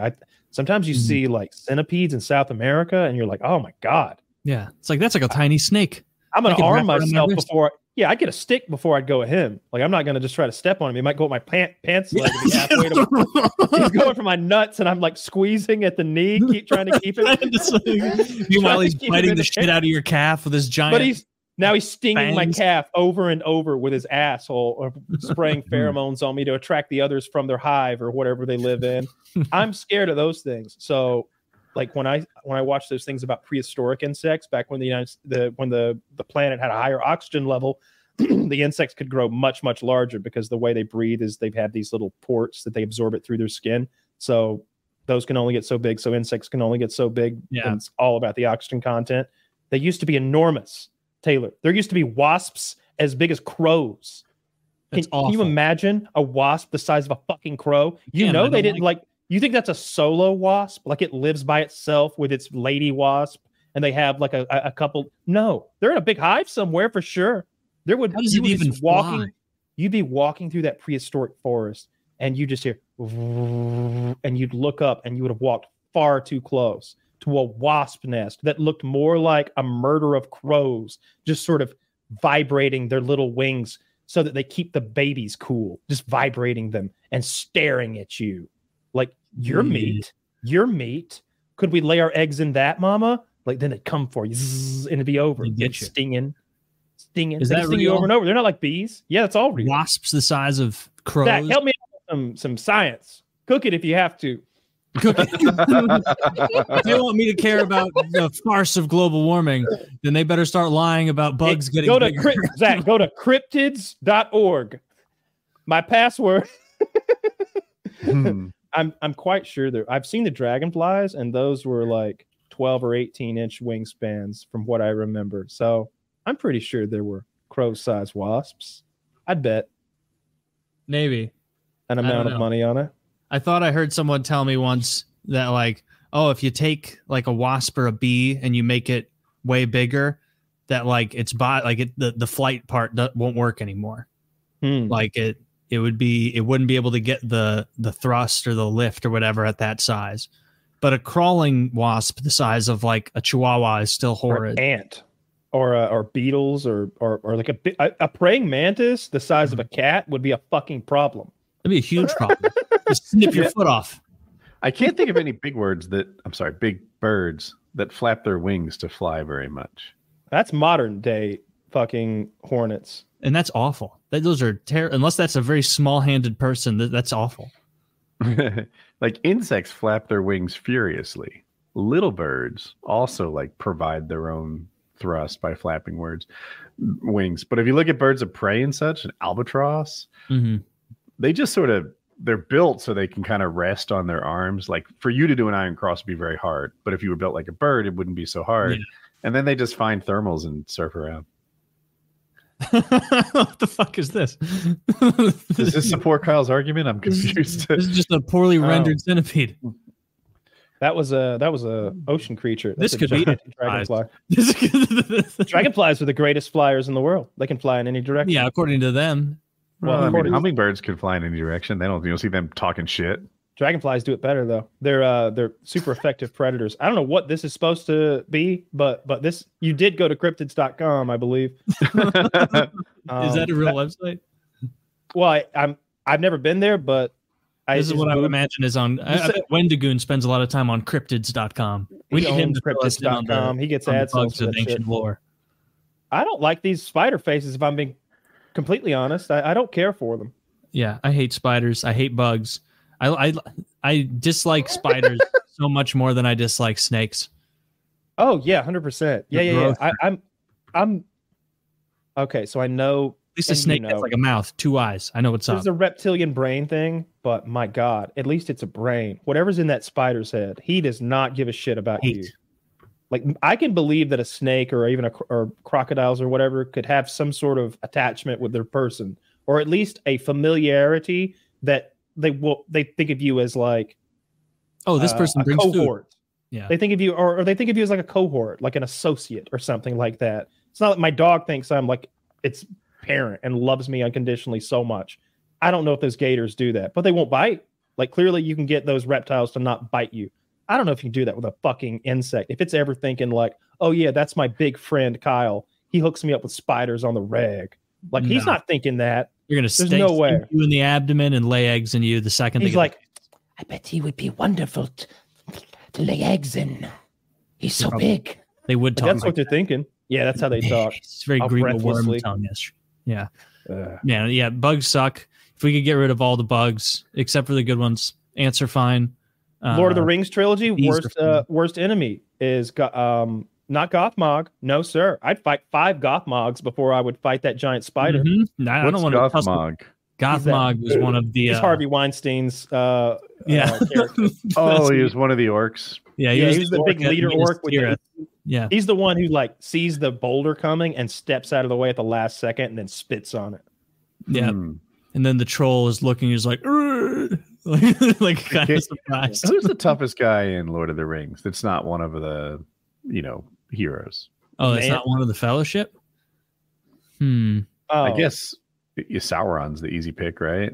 Oh, so yeah. If you're including those guys, then Sauron. The Balrog is maybe. Do we get to go with Tom Bombadil? Do I get to steal the fucking show? Yeah, right. Tom Bombadil, he's up there. The Balrog, but even the Balrog is like that's minor more Gandalf demon. Level. Yeah, like I think that if you of the show characters, I'm trying to think. Balrog's up there. Witch King's up there. If you include that, I legit forget the Witch King. He's the head Nazgul. The guys in the black cloaks. Okay. The lady stabs him in the face. They kind of doesn't do much in the movie. No, he's more powerful, I guess. I didn't like that he broke Gandalf's staff. I thought that was horse shit. That didn't make any sense to me. That he was like, "Your staff is broken," and Gandalf's staff fucking explodes. Like, I feel like they're equals. That he shouldn't be able to do that. Yeah, it does seem like that, but he did it. He was like, "No, I saw it, Kyle. It happened. It's real." He's definitely more powerful than the other Nazgul. I saw that great meme, and it's like 7 of the other 9 when he was protecting the guys fleeing from Osgiliath. I saw the meme, and it's King Theoden laying there dying, a little blood dribbling out of his mouth, and he's like, "I'd have waited to charge if I'd known the Ghost Army was coming." Terrible timing. We could have showed up at half an hour later and really ran roughshod over a lot of crippled orcs that the ghosts had left us. We'd have been able to take all the credit because we're the ghosts going to go telling tales. I think not. This could have been my big thing. You think about it? That's the point. That's such. If I'm the girl, I'm incensed. Aemir. If I'm Eowyn, they all have then I'm so upset that like we didn't delay the battle 30 minutes so that my kingdom still gets to be like the secondary kingdom. My bloodline doesn't, that I lose my father, that we lose all of those people, like 10,000 men or something, because we were 30 minutes early. Yeah.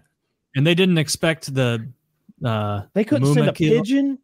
They couldn't send like a bird to warn somebody, maybe an elf on a horse that he rides hard all night or something up the coastline. I mean, the way like it's kind of, I believe, meant to be is like if they hadn't shown up and delayed Mordor's army, like Minas Tirith would not have been there by the time the Ghost Army showed up. Like they would have. Okay, now I'll give you that. They run into the field. But you definitely give me there.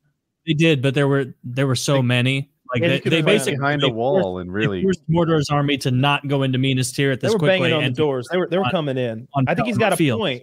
I think you have a point up until that last charge when he's like, "Oh, they have elephants! All right, everybody, rally on me!" Like when we saw the elephants, we should have ran away. For Oliphants. Sure. Yeah. Now the Oliphants. We should have really done a little bit of kiting there because those Mumakil were having no problem fucking up horses. Swinging their fucking. That was so. I remember watching that in theaters. What was that? 2003. So I was like 12, and just being like, "Oh, this is the coolest thing I've ever seen in my entire life." It was really fucking cool. Away. When Legolas killed it, that was the part that I got excited about. John Rhys Davies did a podcast like 2 days ago. Did an interview. Talked about Lord of the Rings and a bunch of other shit. I've got it on my watch list. I like that guy. He's the one who played Gimli. And there wasn't. I mean, I realized a good deal of like the Gimli Legolas relationship is kind of just in the extended editions. Like a lot of them. Like I think I've never watched the regular edition outside the theater. Like the cinematic like release one, because I don't think that little conversation they have after Helm's Deep about who killed more, they don't have that in the regular version. They just have like the very end clip of it and the pre-battle part. I'm looking forward to the extended versions. We've talked about this a bit before, but there is a lot more footage to make the extended versions. I think they've got like 30 more minutes per movie or something. As soon as it comes out, I'm watching all of them. Yeah, I've seen some of this. It's little extra scenes to fill in certain gaps. I know there's one after the battle at Minas Tirith where they're all just kind of recuperating. I think like healing up after that. But there's lots and lots. I've seen the still images of them, and I've seen some of the video, I think, somewhere, maybe on Reddit. I hope there's a little more Mouth of Sauron in it, because he was mostly included just in the extended edition. But if there was a little more, welcome, Gandalf Graham. Dude, that guy was spooky. It's like, how is he holding the helmet up? It looks so heavy. That's exactly what he said, by the way. Yeah. Well done. Bring up the Mouth of Sauron, Zach. The very, very spooky guy. Well, do you think the Harry Potter movies are better? Would you give the fact that there's 8 of them is kind of a, now if we go pound for pound, I think that it's hard to compete with the pile of Oscars, like 30 Oscars or some shit, whatever it is. But so no, I don't. But I think the Harry Potter movies do an amazing job at adapting those books, which I also love. Like, I love the books and I love the movies. There are parts in the movies where it's like I love that they skip over a lot of the Quidditch, for example. You don't need it. You don't need his couldn't care less about sports life. Yeah, I think they tell you he's a sports star in this school. That's all you need to know. Yeah, more or less. I mean, there's some plot points that sort of circle around it, but they do a really good job of condensing some very thick books into those 2.5-hour movies. I like those a lot. I'm looking forward to the new TV show for that. I think it's been long enough, and I don't think that's one where you necessarily only ever get to have one Harry Potter. Like, you can have another Harry Potter. I think it's good. Whoever tries to step into like Iron Man shoes, I think they're going to have a rough time of it. I saw the new James Bond. New James Bond is, you would know. Zach will have to pull up a picture of him. But the new James Bond is that guy from the Marvel movie Age of Ultron. He's like the speed guy. He's Scarlet Witch's brother. Oh, yeah. The Russian twins. Yep. I think that guy's the new James Bond. They finally picked one. I thought they were going to go with a black guy or a girl or something like that this time around, but I guess they stuck with good-looking white guy. I do feel like James Bond's supposed to be a good-looking white guy. I could do a good-looking black guy, but I don't think I could do a girl. It's supposed to be James Bond. Are they going to make it Jane Bond? Like, yeah, you should be a white. It's English Jamie Bond. Aaron Taylor Johnson. Yeah, that guy. I don't really remember his performance super well. I remember I liked his character. Going to be the new one? Yeah, it's new James Bond. All right, maybe a little haircut. I think that I want James Bond to have a nice, clean haircut. You want him to shave? Maybe put on a suit on? I agree with Taylor. Yeah. I'm really stuck in. I know who James Bond is. He's been the same guy since before I was born. Maybe, I don't know. Mm-hmm. Yeah, slick, suave British gentleman who's good at everything. Good, like clean cut hair. I'm sure this guy will be good. Well, let's get the haircut. Have they always been British? The actors, I mean. I believe so. Well, right? Is Scottish British? I mean, close enough. But don't tell them that. They would hate that. Sean Connery. Yeah, because I'd also be okay with any nationality as long as they could do the British accent, because the reverse happens, like where House gets hired, that guy's British. Mm-hmm. The goddamn British actors crush American accents. I can't tell. Tom Hardy's the same way. He's there's a lot of actors who are Australian as well, and you just don't even, they just turn it off. Kim Basinger. No, not Kim Basinger. Nicole Kidman. That's what I mean. I always thought Mel Gibson was Australian, and he did grow up in Australia, but he's American by birth. I think he was born here and moved there when he was 2 and lived there until he was like 11 or 12, which I had to live there longer because he did Australian movies. Mad Max was an Australian. He's got a little accent. Like if you watch Mad Max, he's full on Crocodile Dundee mode. Oh, really?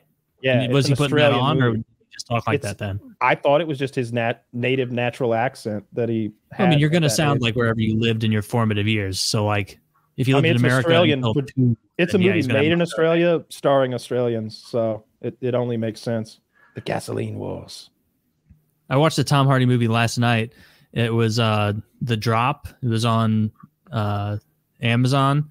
It caught my eye because I guess it's James Gandalfini's last movie, where basically a mob movie where they, Tom Hardy works at a bar that they use as a random drop spot for gambling cash every so often, and It was all right. It was pretty good. James Gandalfini, it's a shame he died because he was great. Yeah, he wasn't in a ton of things. He's in True Romance. He's like an enforcer, hitman type guy in that. He beats the shit out of Patricia Arquette. I haven't seen that. I think it's written by Quentin Tarantino. It's a good movie. It's Patricia Arquette and is he thinner? It's the who? Tony Soprano. It not significantly thinner, but like season 1 Tony, maybe around that time. That guy can't beat anyone up. Oh, come on. He's a big boy. You don't want to mess with Tony Soprano. He's a big boy. True. He'd give you the gabagool. Please, I think you walk backwards down the driveway while he chases you when he's out of cardio. Oh, what I do to you? He's just trying to work as a garbage management consultant. Yeah, I don't know. I don't suspend my disbelief that a really fat guy can be a great enforcer any more than a girl could. But he's got those big, beefy wop hands. Perfect for punching. How big is he? You're really focused on the size. He's 6'1". I think he's like 6'1". Oh, 6'1". That's ginormous. You never see guys like that in the wild. 6'1". Oh, I take it all back. I didn't know he was 6'1". All right, hang on. He's got those big shirts on. Fucking Shaquille O'Neal over there. Was he ever not fat? It skipped to like a minute and 25 seconds in this. This is him from the movie I'm talking about. Keep in mind he's only got to scare a woman. You know, it doesn't need to be a giant guy. He's roughing up Patricia Arquette, not fucking Muhammad Ali or something. This is the movie, Taylor, where they're torturing the guy, and to make them not torture him anymore, he makes them mad so they'll kill him. He's like, "You're Sicilian, huh? Yeah. You know, the Moors, they invaded Sicily and they raped the Sicilian women. You know, where the Moors were, they were blacks." He like goes down that whole line until he's calling them the N-word. Yeah. You're an eggplant. An eggplant. That's the movie. They're torturing him because they want to know where she is. As Gandolfini's roughing the lady up. I watched it. Intimidating. Sucker punches a 115-pound woman. I believe he loses the fight too. That. Yeah, he loses that fight. Yeah. To the girl? Yeah, I think she ends up hitting him in the head with like the toilet lid or something like that. You know, that ceramic thing on the, not ceramic, porcelain thing on the very top, the lid. I think she clocks him with that at some point. I hadn't seen the movie in 10 years, but I'm not sure. And then maybe she gets the shock. I think she gets his gun. He's over 6 foot, but not the full 6'1". This guy is just so big. He's clearly Hollywood's hitman. All right, what about in the submarine movie with Denzel Washington and Gene Hackman? You ever seen that one? Mm-hmm. Nope. So here's the premise very quickly. Basically, nuclear submarine gets the launch codes. They're like, launch, but then it gets cut off. And it's like, whoa, we didn't get confirmation. This is ICBMs. We're about to destroy a continent. We need confirmation. Gene Hackman's the captain. He says, launch anyway. XO, I need you to co-sign, turn the key. Denzel's the XO commander. He's, no, we need confirmation. But there's James Gandolfini fucking in the background behind Gene Hackman. He's like third in command or some shit. He's ready to whoop Denzel's ass and take over. And they do. They like take the boat and they're trying to launch the missiles, and Denzel's trying to rally the good members of the crew and not launch the missiles. It's a fun little aboard of a submarine action movie. Fun romp. Denzel Washington kicks Tony Soprano's ass. He kicks everybody's ass. Denzel's a pretty tough customer himself. Yeah, well, good to remember they are all actors. They are probably not. That's right. None of them can fight. Some of them can. They can dance and sing, though. They were fruity little theater kids. Not all of them. Some of you like made Danny fun of them Trejo in high school until you learned they got more pussy than you did. That's the theater kid mantra. What actor do you not think you could beat up? Who's traditionally a probably The Rock. You know who I think might be tougher than gets credit for? Keanu Reeves often learns actual skills to do his roles, so he might fight well. Patrick Swayze, I could take him now, but not in his prime. Yeah. Keanu knows jujitsu a bit. I thought you were talking about Patrick Stewart, and I'm like, that guy? He's gonna put that Vulcan nerve pinch on you. Shit out of that guy. I could take Patrick Stewart. I don't mean to flex, but why are you beating me? Please, I'm straight. David Bautista and fucking Conor McGregor, I guess, is an actor. Yeah, Stallone. none of those. None of those sports stars turned actors. But we want to do regular ones. Yeah, we want to talk about regular actors. I feel like Danny Trejo was a pretty close, like, good one because he was a criminal. He was a fucking criminal, like a scary guy, and he just is scary. I agree. I think they hired him to teach somebody to box on a movie one time. That's kind of how he got into the business. Oh, I always thought Tom Hardy. Seagal. Is he tall? I think he's about average, about 6 feet flat. Steven Seagal is an enormous human being and is a piece of shit. So I think he would beat me to death if he wanted to in his prime. Probably really? I think today I wouldn't want him on top of me. I might not know how to get him off me. He might kill me today. He's so big and fat. He's 6'4" or something, probably 320 pounds. I don't know if I can get under him. No, I think cardio is so important that he'll lose everything. I wouldn't want to contend with Steven Seagal at any point. He's just a giant. Really? Well, yeah. I legit think I hate it when people like hop on the microphone and act like they could beat I can climb Mount Everest. I know where you're coming from. Okay. Thank you. But I legit think I could beat up Steven Seagal and it wouldn't be hard. That fat piece of shit would lose his balance in a heartbeat. That I swear, if I run 19 feet, he's winded. Like, I don't think Steven Seagal has any fighting talent whatsoever. And his Aikido martial art is not real. It is filled with people who are willing participants who you tug on their wrist and they roll 3 rooms over. Like, it is silly. Participants, pretty soon you'll be a dead man. I'm going to take you to the bank, Mr. Woodward. Please do. My God. Bank. Steven Seagal has nothing. That's a Steven Seagal line. You think you could take Jesse's body, Ventura? In his prime? Yeah, when he was a Navy SEAL. We can't pick old retired men either. I feel like that's cheating as well. Jesse Ventura in his prime is a lethal killing machine. He's a professional athlete who's like 6'6", maybe. I think he's one of those really big fuckers. Maybe he's Jesse 6'5", Ventura now. Well, I need to see him. My best ever against his best ever. Jesse kills me. Yeah, Jesse was enormous back in the day, and I think he did a lot of steroids too.